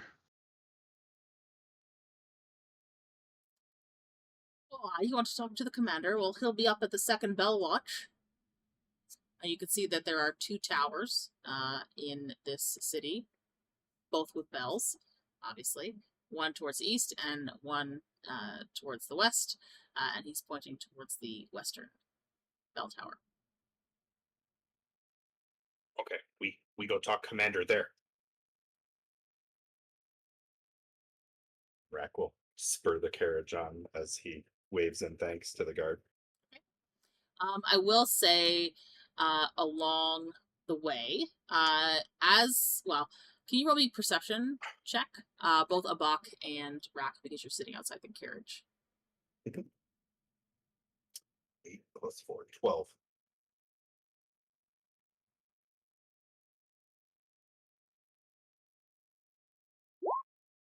Uh, 11. Okay.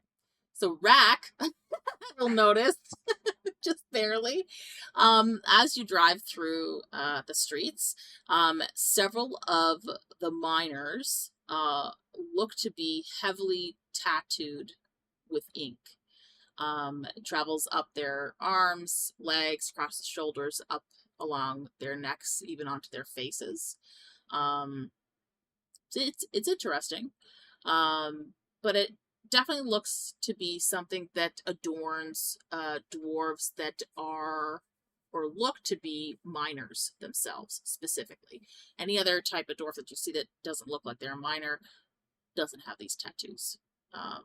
Just normal. Rahk is going to kind of slow the carriage near one of them and kind of not really shout, but loud enough they can kind of hear him. and say, "Sorry if rude, but what tattoos for?" They will explain to you that the tattoos denote their lineage, triumphs, or near-death experiences in the tunnels. Rahk will kind of nod in respect and thank you for explanation. They will also tell you that the locals refer to them as soot brand tattoos.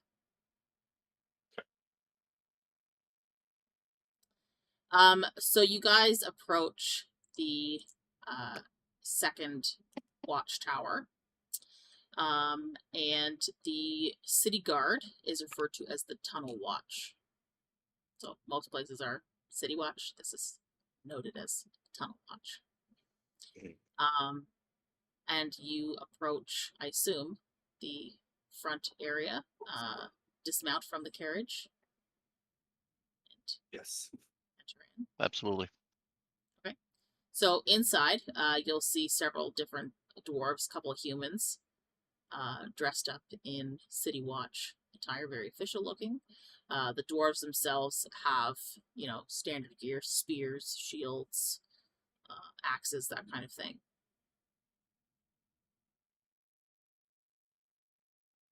Rahk is going to kind of go to the nearest one. We look for Commander. They say, what you want the commander for? Big I- metal man need talk to Commander. I stepped forward and I said, I need to speak to the commander of the rune binders. Who's the commander? Dwarf looks at you quite strangely. Rune binders? Have been a rune binder around here in centuries? And again, A.B.A.C he's taken back by this. He doesn't understand that the time has passed, and he's, well, who's, I have a phone call. and he's visually confused that he doesn't know that there isn't a the rune binders don't exist. I'm guessing, and he just wants to. He directs back at him and says, "Well, I need to speak with the commander. I need to know who's." Well, I need my directives. is that who made you, lad? Yes, those are my creators. Interesting. Well, I don't know much about the rune binders myself. However, there's a lad here in Stonehaven. He works in sort of magical salvage and relics and that sort of thing. He might know best. He owns a shop over yonder, named Aethernor. He might know where to find them, or at least who else might know where to find them for you. I'd Thank have you. a care mentioning that name though. Some folks around here think that there's treasure in their lands, and they might want to find it more so than they want to keep you safe. Thank you for the help. You want talk to Commander still, or want go shop next? If if it's possible, to still like to talk with the commander. Military designation. Okay. So the guard will lead you in towards the commander's office. Commander seated at the desk. Says, "What can I do for you, sir?" And I explained to him that I am a soldier in the for the rune binders, and I need to find out more about them. What happened? If there are any other remnants of my people, my creators. It's been some time, lad, since we've seen any rune binders around here, but if you're looking for a history lesson, you'll want to head to the capital. They've got the largest library there known. Any information that might be available on your rune binders that's in a book, it'll be there. Thank you. And I take my leave. Rahk will join him as he heads out. I'm gonna assume that it was just the two of you that went in there. Left the others with the carriage. Think so? So you would have been in Nobody there else is speaking up. long, maybe like 15, 20 minutes that you came out. Rahk is going to kind of tap on the carriage and let the rest know. They tell us where shop is with men who might know more information. We go there next. Sounds Okay. good. So you follow the guard's directions to the Aether and Ore. It's sort of nestled above what looks like a steep stairway. The shop itself gives off a smell of like incense and coal dust. When you enter, you see a shelf full of cracked sending stones, some enchanted pickaxes, and other oddities that seem to be dwarven make lining the shelves. The proprietor of this store is a human. From his attire, you can assume that he is some sort of mage or magic user of some sort. He is a bit older. You can see there's scars and stuff like that on his face, and he has a sort of binding around one of his eyes. It's not like an eye patch, but it's like one of those things where it's like you can see like studded rivets around one side. So perhaps it's just something that he uses to cover that eye, but you can only see one of his other eyes otherwise. And he introduces himself as Umbran Kell. He welcomes you into his shop and asks how he might assist. If you're looking for any sort of magical gemstones, enchantments, or salvage from mining expeditions. Is that UMBREN and then KEL? So UMBRAN and then Okay. KELL. Oh, okay. Thank you.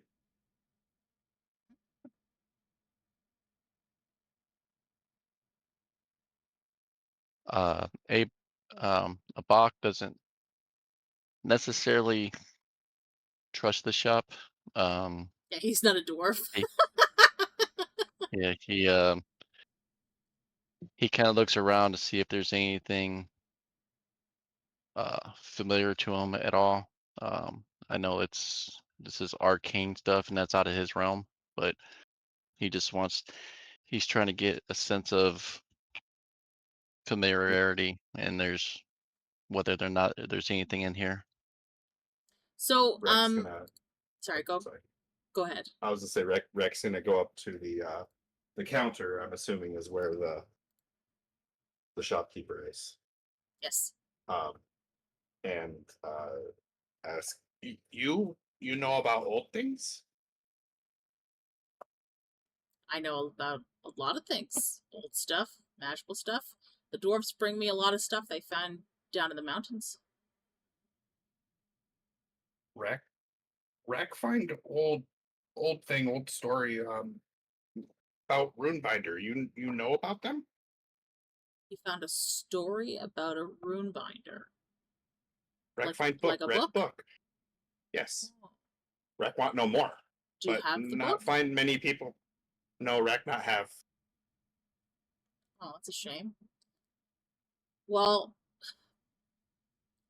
I have a small bit of local lore that I know.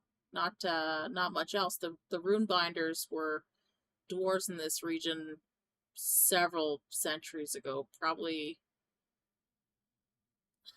600-700 years ago. They were pretty active around the time of the culling. Not much was heard about them after that, though. Rahk know of Cullen. No sightings of Runebinders after that. They gone? I don't know if they're gone, but whatever they were doing, maybe about 100 years after the end of the culling, they all just kind of disappeared. At least from this region.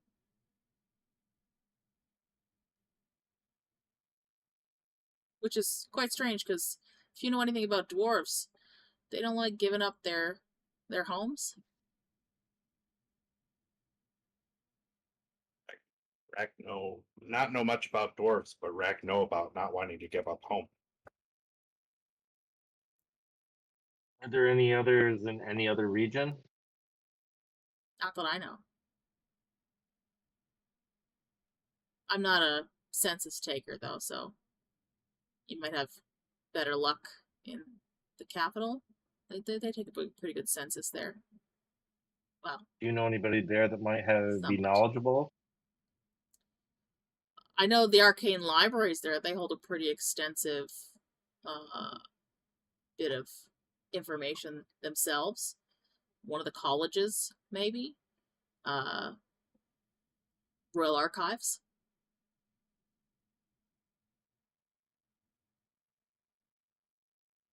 Thank you. A.B.A.C is Wait. sitting. He's Is A.B.A.C listening to this, or is he kind of off? yeah. On his own? I was gonna say he's in the store and he's listening. He's not directly interacting with the person. He's just listening. I want to say that when he says, the dwarves wouldn't get, when he says the dwarves wouldn't give up their home willingly, or whatever it was said, he has a moment where he kind of like he jars something and he catches it like he's about to drop something because it bothered him a little bit that he heard that. So he kind of makes a little clatter and he's like, and he steadies the item that he was pretending to look at. And he starts to walk away slowly. Rahk's gonna look at Alina and Budrick and Ki-Rel. You want buy anything? What does the enchantments entail? Well, two things that are specific to this store that you could perchance purchase is a runestone of echoing light, which emits a faint pulse within 100 feet of an aurora-infused mineral. Aurora is the plane's energy that rifts open from. So I will say, if a rift opens near you, it will lead to another plane and could traverse the plane in that sense. But anything that comes from a rift is considered exotic. We've been on a rift before. Mm-hmm. I think we should get that. The other thing that's he has available outside of just more common stuff is Dust of Tunnel Sight, which is a consumable. You blow it into the air to reveal secret passages or weak walls within 30 feet for 10 minutes. How much is that? That is 60 gold. And the runestone is 120. I'll take the dust. And you can't choose what plane the runestone opens to, can you? The runestone doesn't open a plane. It will emit a faint magical pulse when it is within 100 feet of an aurora-infused mineral. So if there is something metallic or mineral that has come from another plane of existence, it will glow. Basically, if you have, like, imagine like the Indiana Jones cup challenge, right? And you're trying to find the one cup that came through a rift. Oh, that one, right? Like, Rahk will buy that. Said 120. Yeah.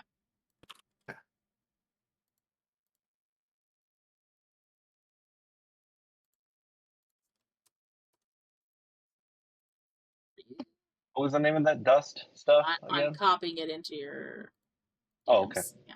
So.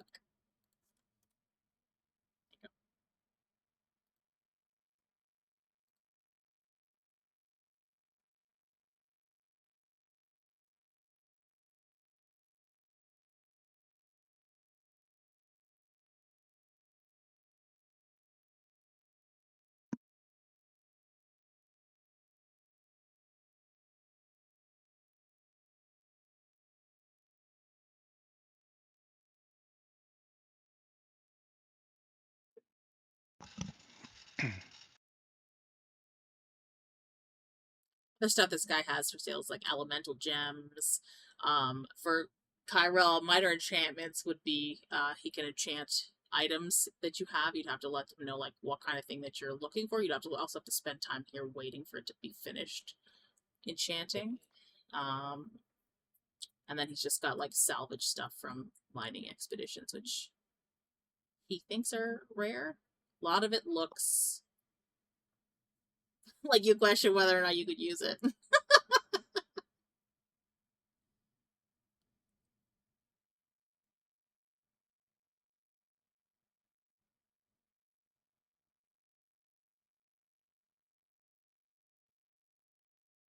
Do you buy any rare, like, historic coins?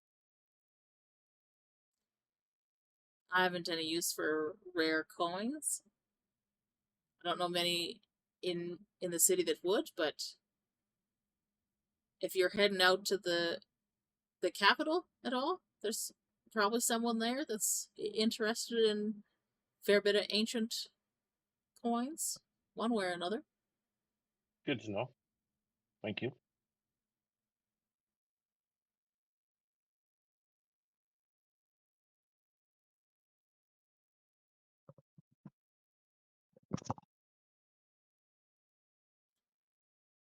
Does want to do anything else in this store? I think No. how much? So How much for the? So, How much for the elemental gems? They're 200 gold each. they can't +1 armor carry. He might, but you'd have to wait around for a couple of days. No. I'll wait till the capital.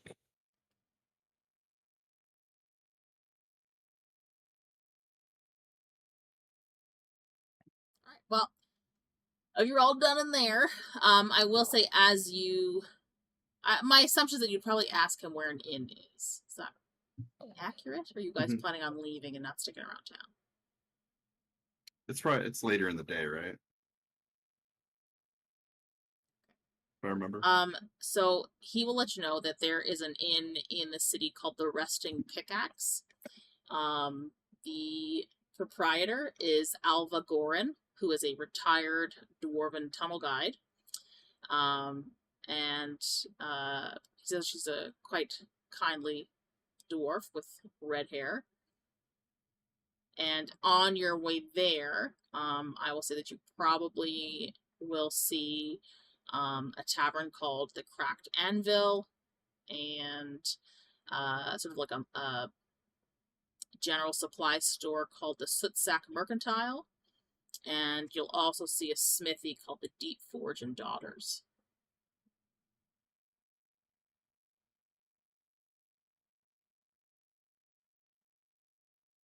He's gonna pull us up to the inn and get the horses and carriage all parked up. So as you approach the inn, it is a sturdy, squat stone inn carved with dwarven symbols on it. The inn's walls are lined with mining helmets, rusted picks, and worn boots donated by generations of miners, and a hearth crackles constantly within. Okay. It's doing that thing again. I definitely think it's dead now. Hang on.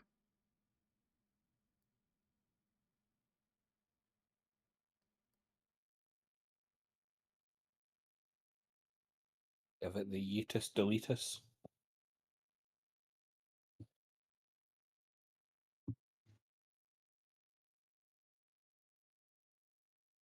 Say something? Hello? Something. Okay, there we go. Cool. Sorry about that. Next, as you're gonna see a different headset because it's fucking dead now. All right, sorry. What were you saying after I described the inn? I was just asking the group if we were gonna, how many rooms we wanted to get. Well, I'll bunk with you. A back? Do Where you- you want bunk? Yeah, do you need a bed? I don't sleep. Do you need a corner to plug in? I could stay with the caravan. You're just gonna stay inside of the carriage? I'm not built. I'm not built for a need for comfort. Give me a second to go on break. I'm just gonna see if I find a different pair of headphones because this one keeps crapping out. So we'll be right back.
It looked like Rahk was just peeking up from the bottom.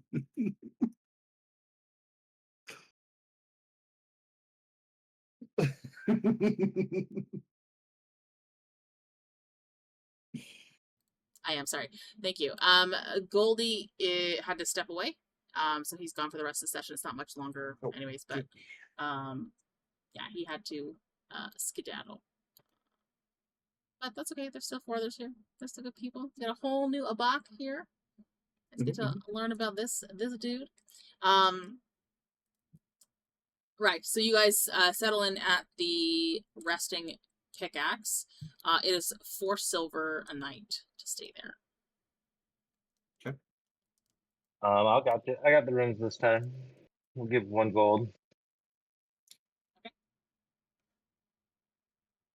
For all rooms. Okay. So you're staying 1 night, yeah? I'm assuming Sounds not about more than right. 1.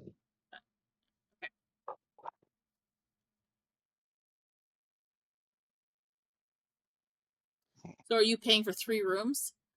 Because you can have Alina and yourself in one, Rahk and Budrick in one, and then you've got good old A.B.A.C here. Are you paying for him or making him pay for himself?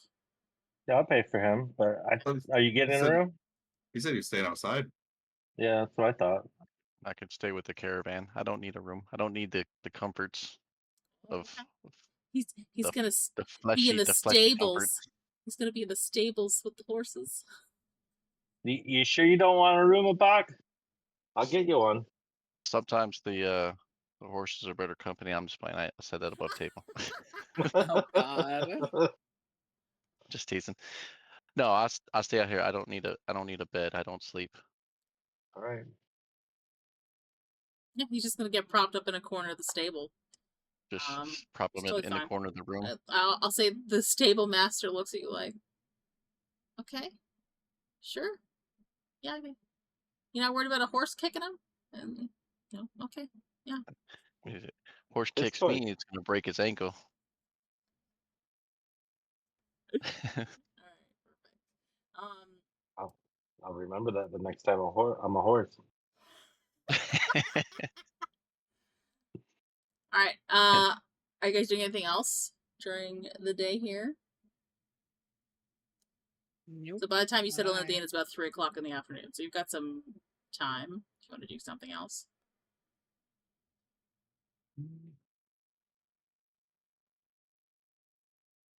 Now Rex's Hey, gonna bud. go up to his room and take a look at some of the items she's gotten. You know what this would be a great time for is Alina divvying out that loot before she forgets she has it. I'm just saying. I idea. mean, Just say. Just saying. I feel like that might be a next session thingy. That way I can use the time away to actually organize who's getting what. Oh, okay. 'Cause Secretly, she's like, I need to inspect each individual item and see which ones I'm keeping and then which ones I'll allow the rest of you to. I'm not really greedy with it, but No, I'm kidding. I also do need to take into account that has been like a thing is like I don't really loot much of anything. So like this I is know, the which first is why time I'm I got so something glad that's that you like, passed the "Hey, Jesus." perception check. And I was like, look. Thank you.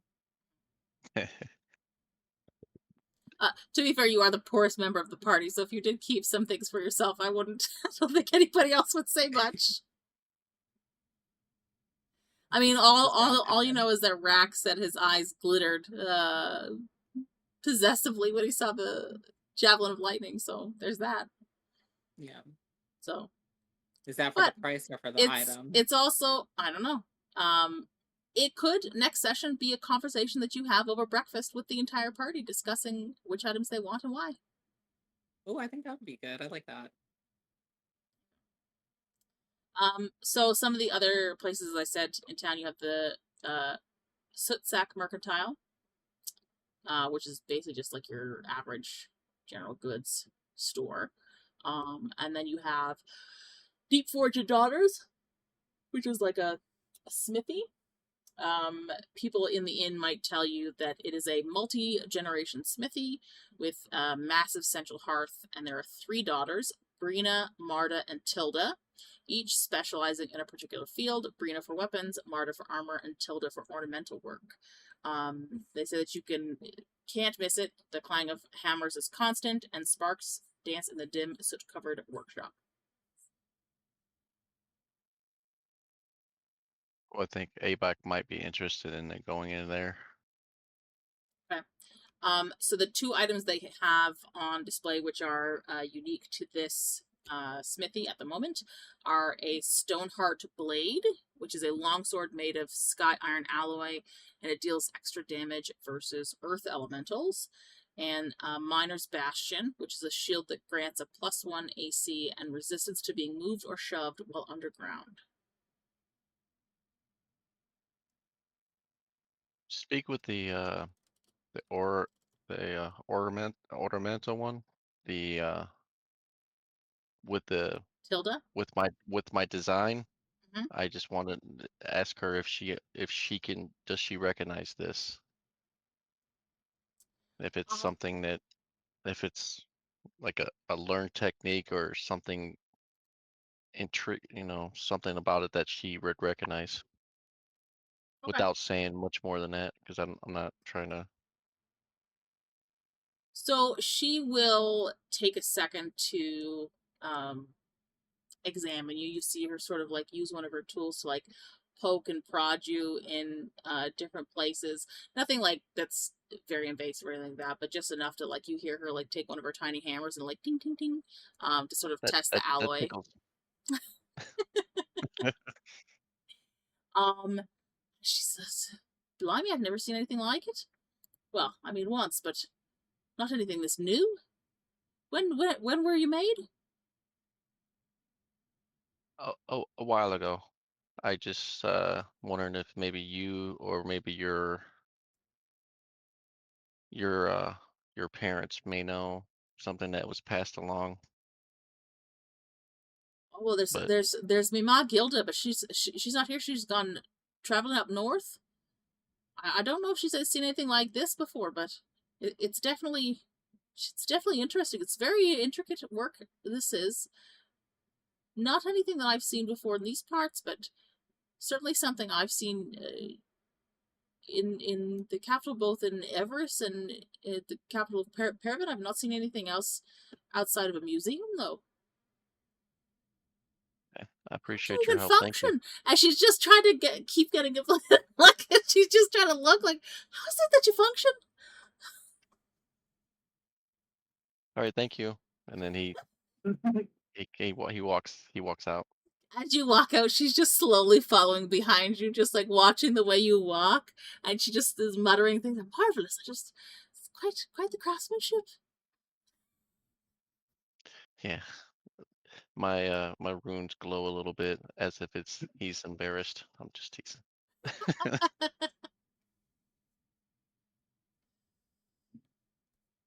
All right. I head back with the party. I was just very curious about that.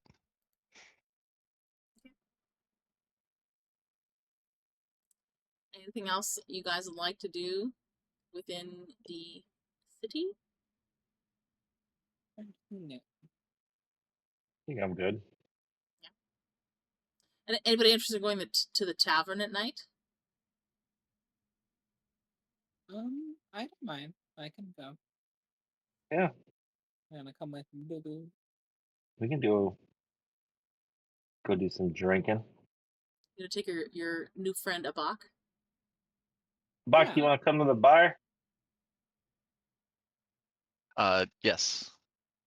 Yes, I will. I will join you. Rahk, you want to come? I like that cat. Let's go. Ki-Rel? Oh wait, he's sleeping. Okay, so the tavern in Stonehaven is called the Cracked Anvil. The tavern keeper's name is Ralgar Two-Fists. He is an ex-boxer and a local legend. The ambiance of the tavern is quite loud, low ceiling. So A.B.A.C, as you enter, you kind of have to stoop a little bit because this place was definitely built for dwarves. Not really for humans, although they are they are able to sort of, walk around here a little bit easier than you are. Not all of them being 7 foot tall. And it is quite packed. You'll find inside there are mining crews that every so often get into like a would-be brawl, start fighting before one of the other dwarves that seem to work for the bar head over to break up the fight. There are a few bards that take turns singing dwarven war songs, and a few card games being played with what looks like gemstone chips instead of coin.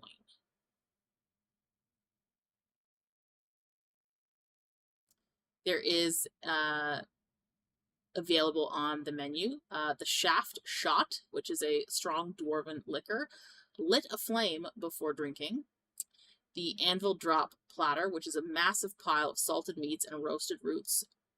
Said to you should share it among 4 people, but you could definitely see some dwarves are trying to eat it all by themselves.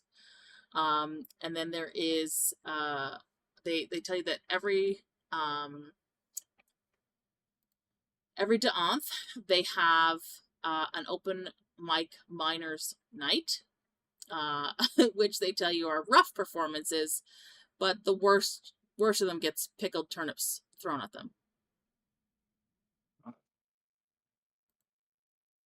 will say at present, it is the 21st, so that was last night.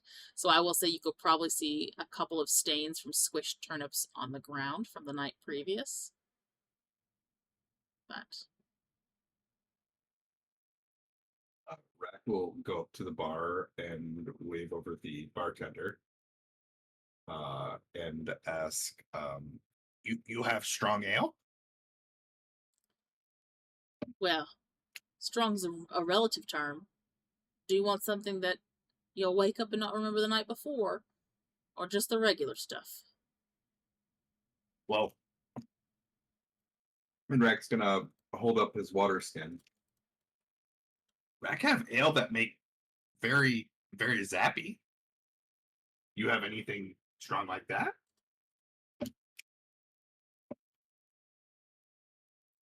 Zappy how?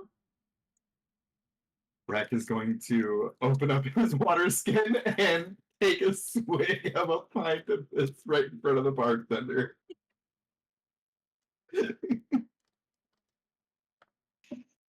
You take 2 points of lightning damage. Okay. And as you And say, Rahk is going to wave his fingers up in the air so he can see the lightning just kind of jumping it between his fingertips. oh, I see. Well, I might. Depends. How strong's your stomach? Rahk's stomach very strong. Well, I could give you some. I don't know if I should. See, we have our shaft shot. It's grown in house, but we have the undistilled version, which is quite a lot stronger. Bit dangerous on consumption and all, but well, the last lad that drank it, he burped fire, which could be good, could be bad. You seem quite feathered, friend. You might catch on it. Rahk won't try.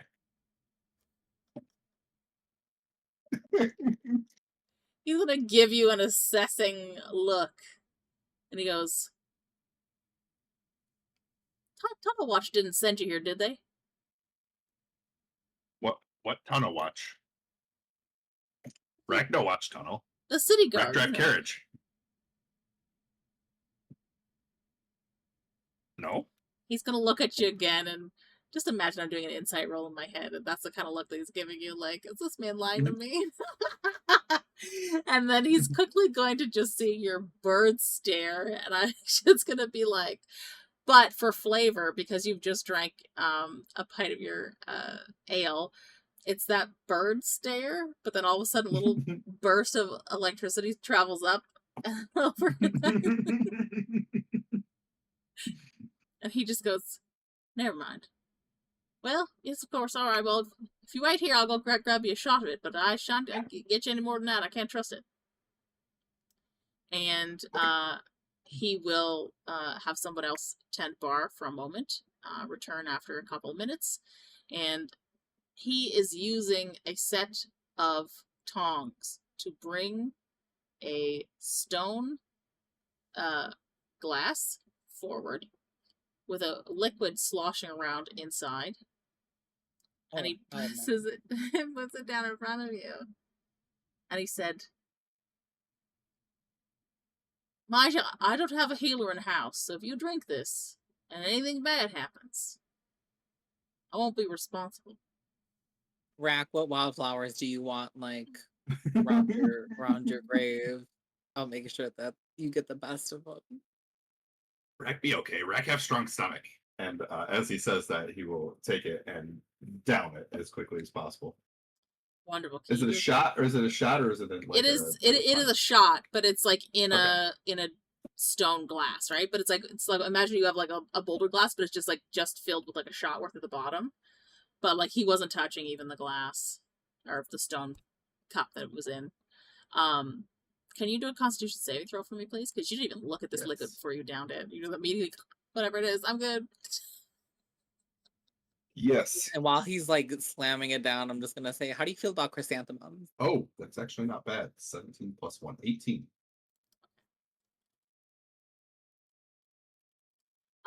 So as you drink this shot, this is it. You in the last town, you had that warm shot of alcohol that was like, put a fire in your belly kind of thing. This is almost painful to consume, borderline. Where it, I'd say it almost feels like, you scald your tongue. Mm-hmm. It's like that, but all the way down your throat. Like it is, like it's ow, but not like I'm gonna die. Yeah. Until it hits your stomach, combines with the acids and bile in your stomach, and it is like an immediate reaction that you cannot stop, thankfully, because you passed your Constitution save. You take 5 fire damage with resistance. I know, with resistance. It's 2. Okay. 2 damage. Got it. This is for everybody else to hear, though, too, right? It's not just... So, yeah. 5 fire damage reduced because you have resistance, because you're clothing. As this shot comes bubbling back up, and you feel it almost as if like you're regurgitating your own food, but it just feels like a bubble billowing out, and when you open your mouth, fire shoots out in a 5-foot line in front of you for about 15 feet. Enough so that the barkeep has already ducked down below the bar even before you finish taking the shot. Rahk is dragon now.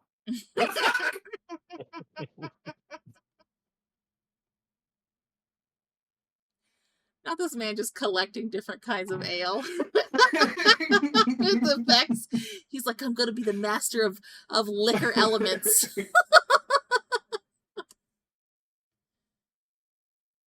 Rahk is going to look at this man and say, how much for small cask?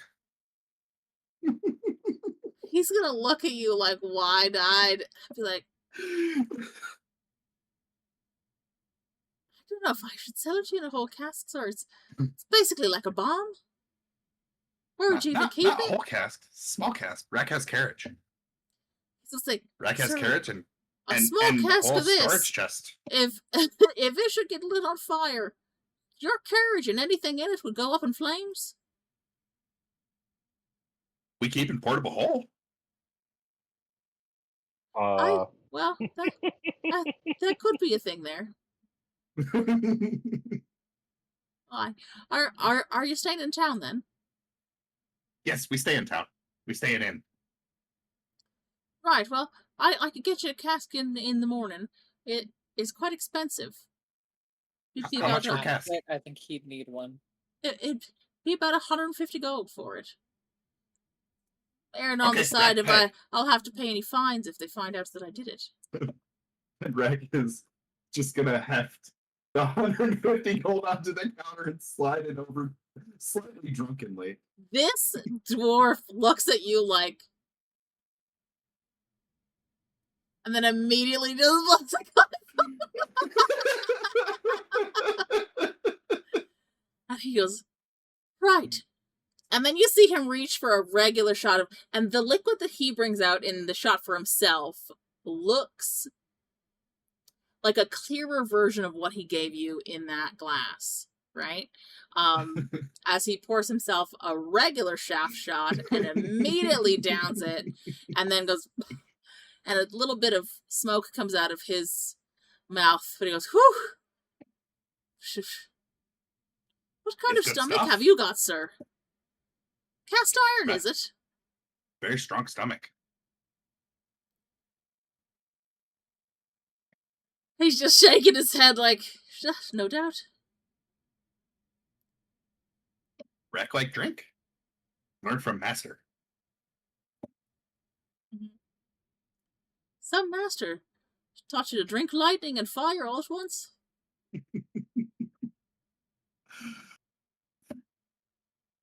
We haven't anything to eat then. Wreck by meat platter for group.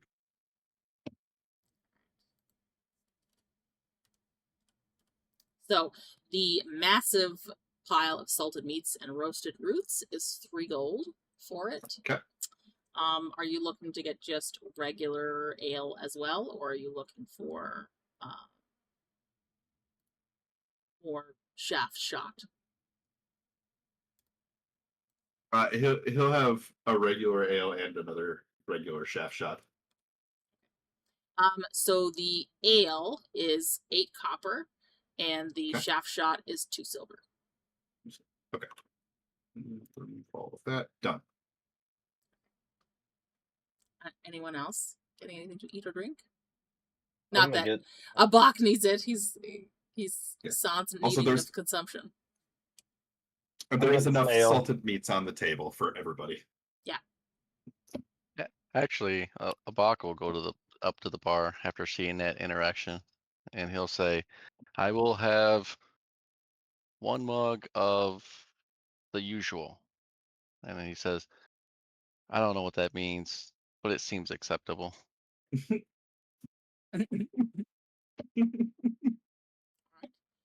And he will tell you that the usual is regular pint of ale that you can get for, I think I said rack of 8 copper for it. So Okay. He pays for it, and then he accepts the drink, and he sits back at we have a table, right? That well, you're at the bar, I think, like at Okay. the counter. All right, so yeah, he gets it, he accepts it, and then he kind of just sits there with it, and kind of like as if he's trying to fit in, and he just kind of stares at the bubbles and just stirs it with his pinky, and then he says, "I can't metabolize this, but I enjoy the clinking sound." And he just You ordered a drink to stare at it? He's just playing with it. He's playing with the foam and the bubbles and the sound of his own finger clinking against the, Yeah. That's the great. glass. It's self therapy through audio. It's okay. I'm here for it. It's just self-soothing. I imagine finding out that the people that made him is quite anxiety riddled for him, and he doesn't know what to do. Mhm. Budrick, you have meat and roots, roasted roots, on the platter from Rahk. Are you getting anything to drink? You don't have to. You can just drink from your own water skin and stuff like that.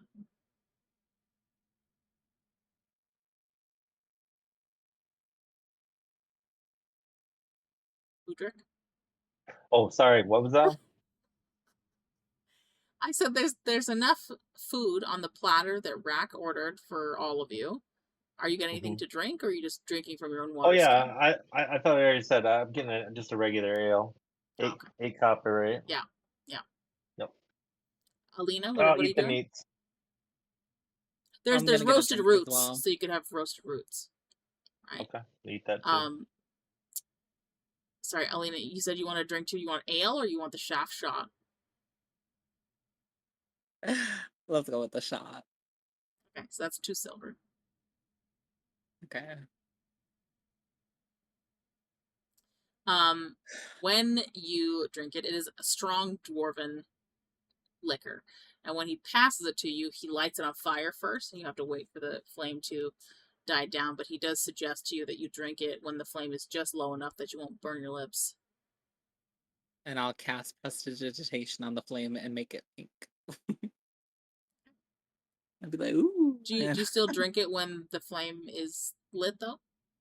Yes, just slight, like low. Just low. Yeah, yeah. Yeah, like when it's like literally just above the line about to go out kind of Yes. thing. Okay, cool.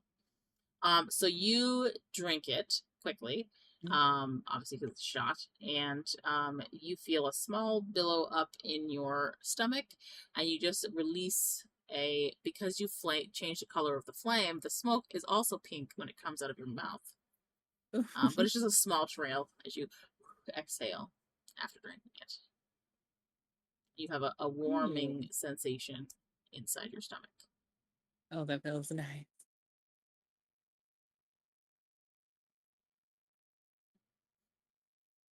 Yum. Alright.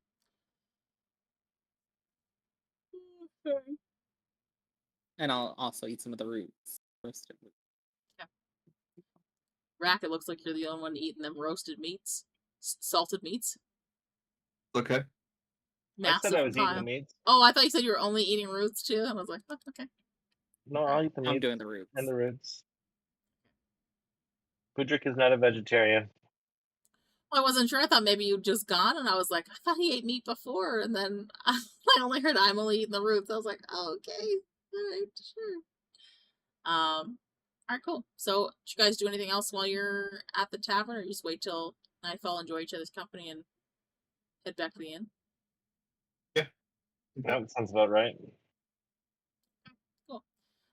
So we will end session there for today. Appreciate you all. Our next session is, where's my phone?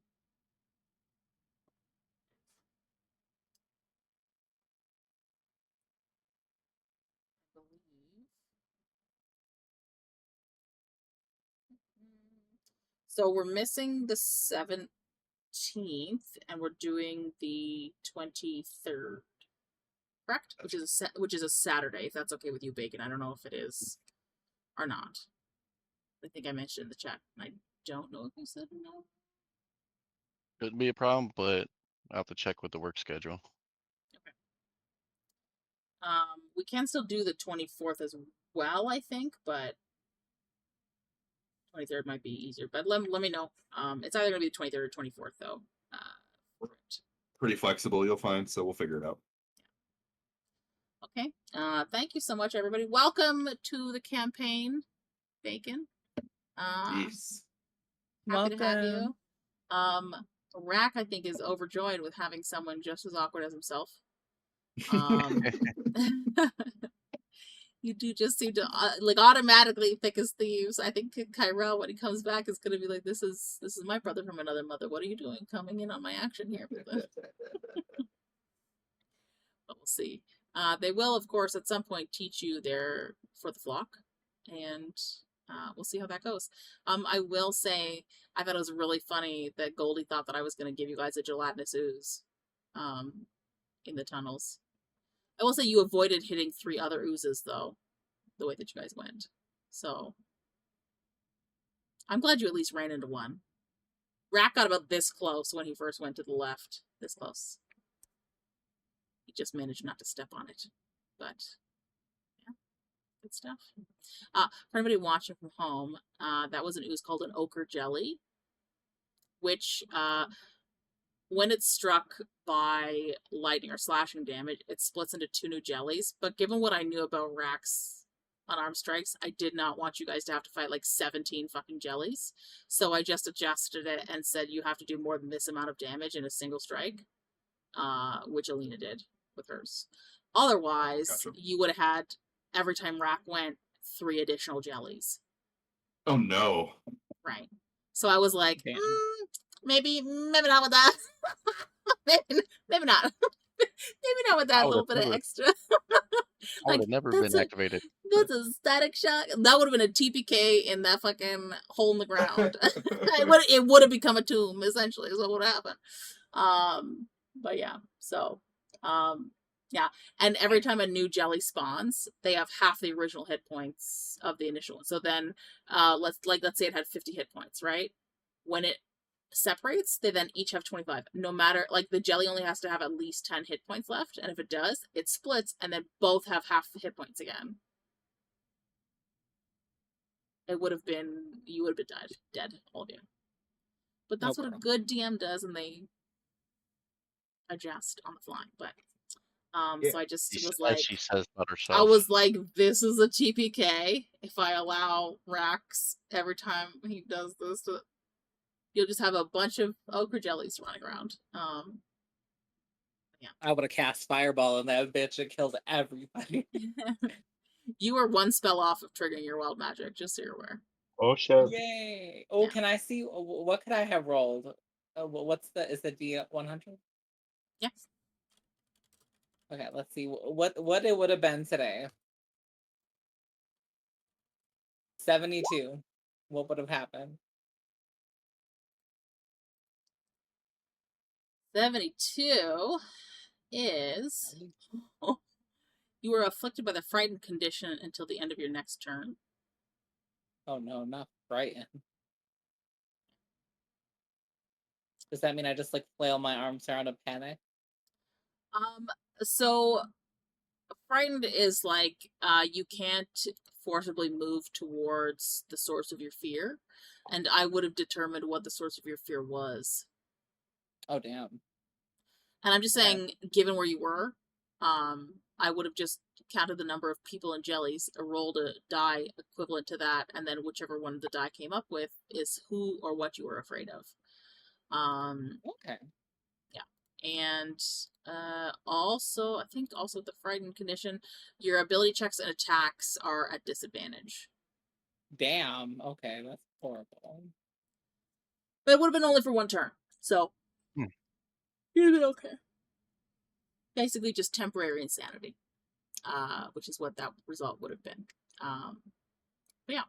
The next campaign that I'm doing is on Saturday this week, on the 9th, where we have our next villains session. So, there's going to be like a weird wonkiness in the middle of this month with regards to sessions, just because I have stuff that I have to do on the weekend of the 16th and 17th. So that's why that's happening with everybody. But, like the villains session that's supposed to be on the 23rd, I think, is getting pushed because two of the members are going to be there. So their next session after the 9th is not until the 31st of this month. But everybody's very accommodating, and I appreciate you all. As always, thank you for coming in. Appreciate everybody for showing up, giving the chat a what for, and having those juicy reactions that we all love. And remember to make good choices, roll well. If you roll a dice onto the floor, it is the floor dice, and you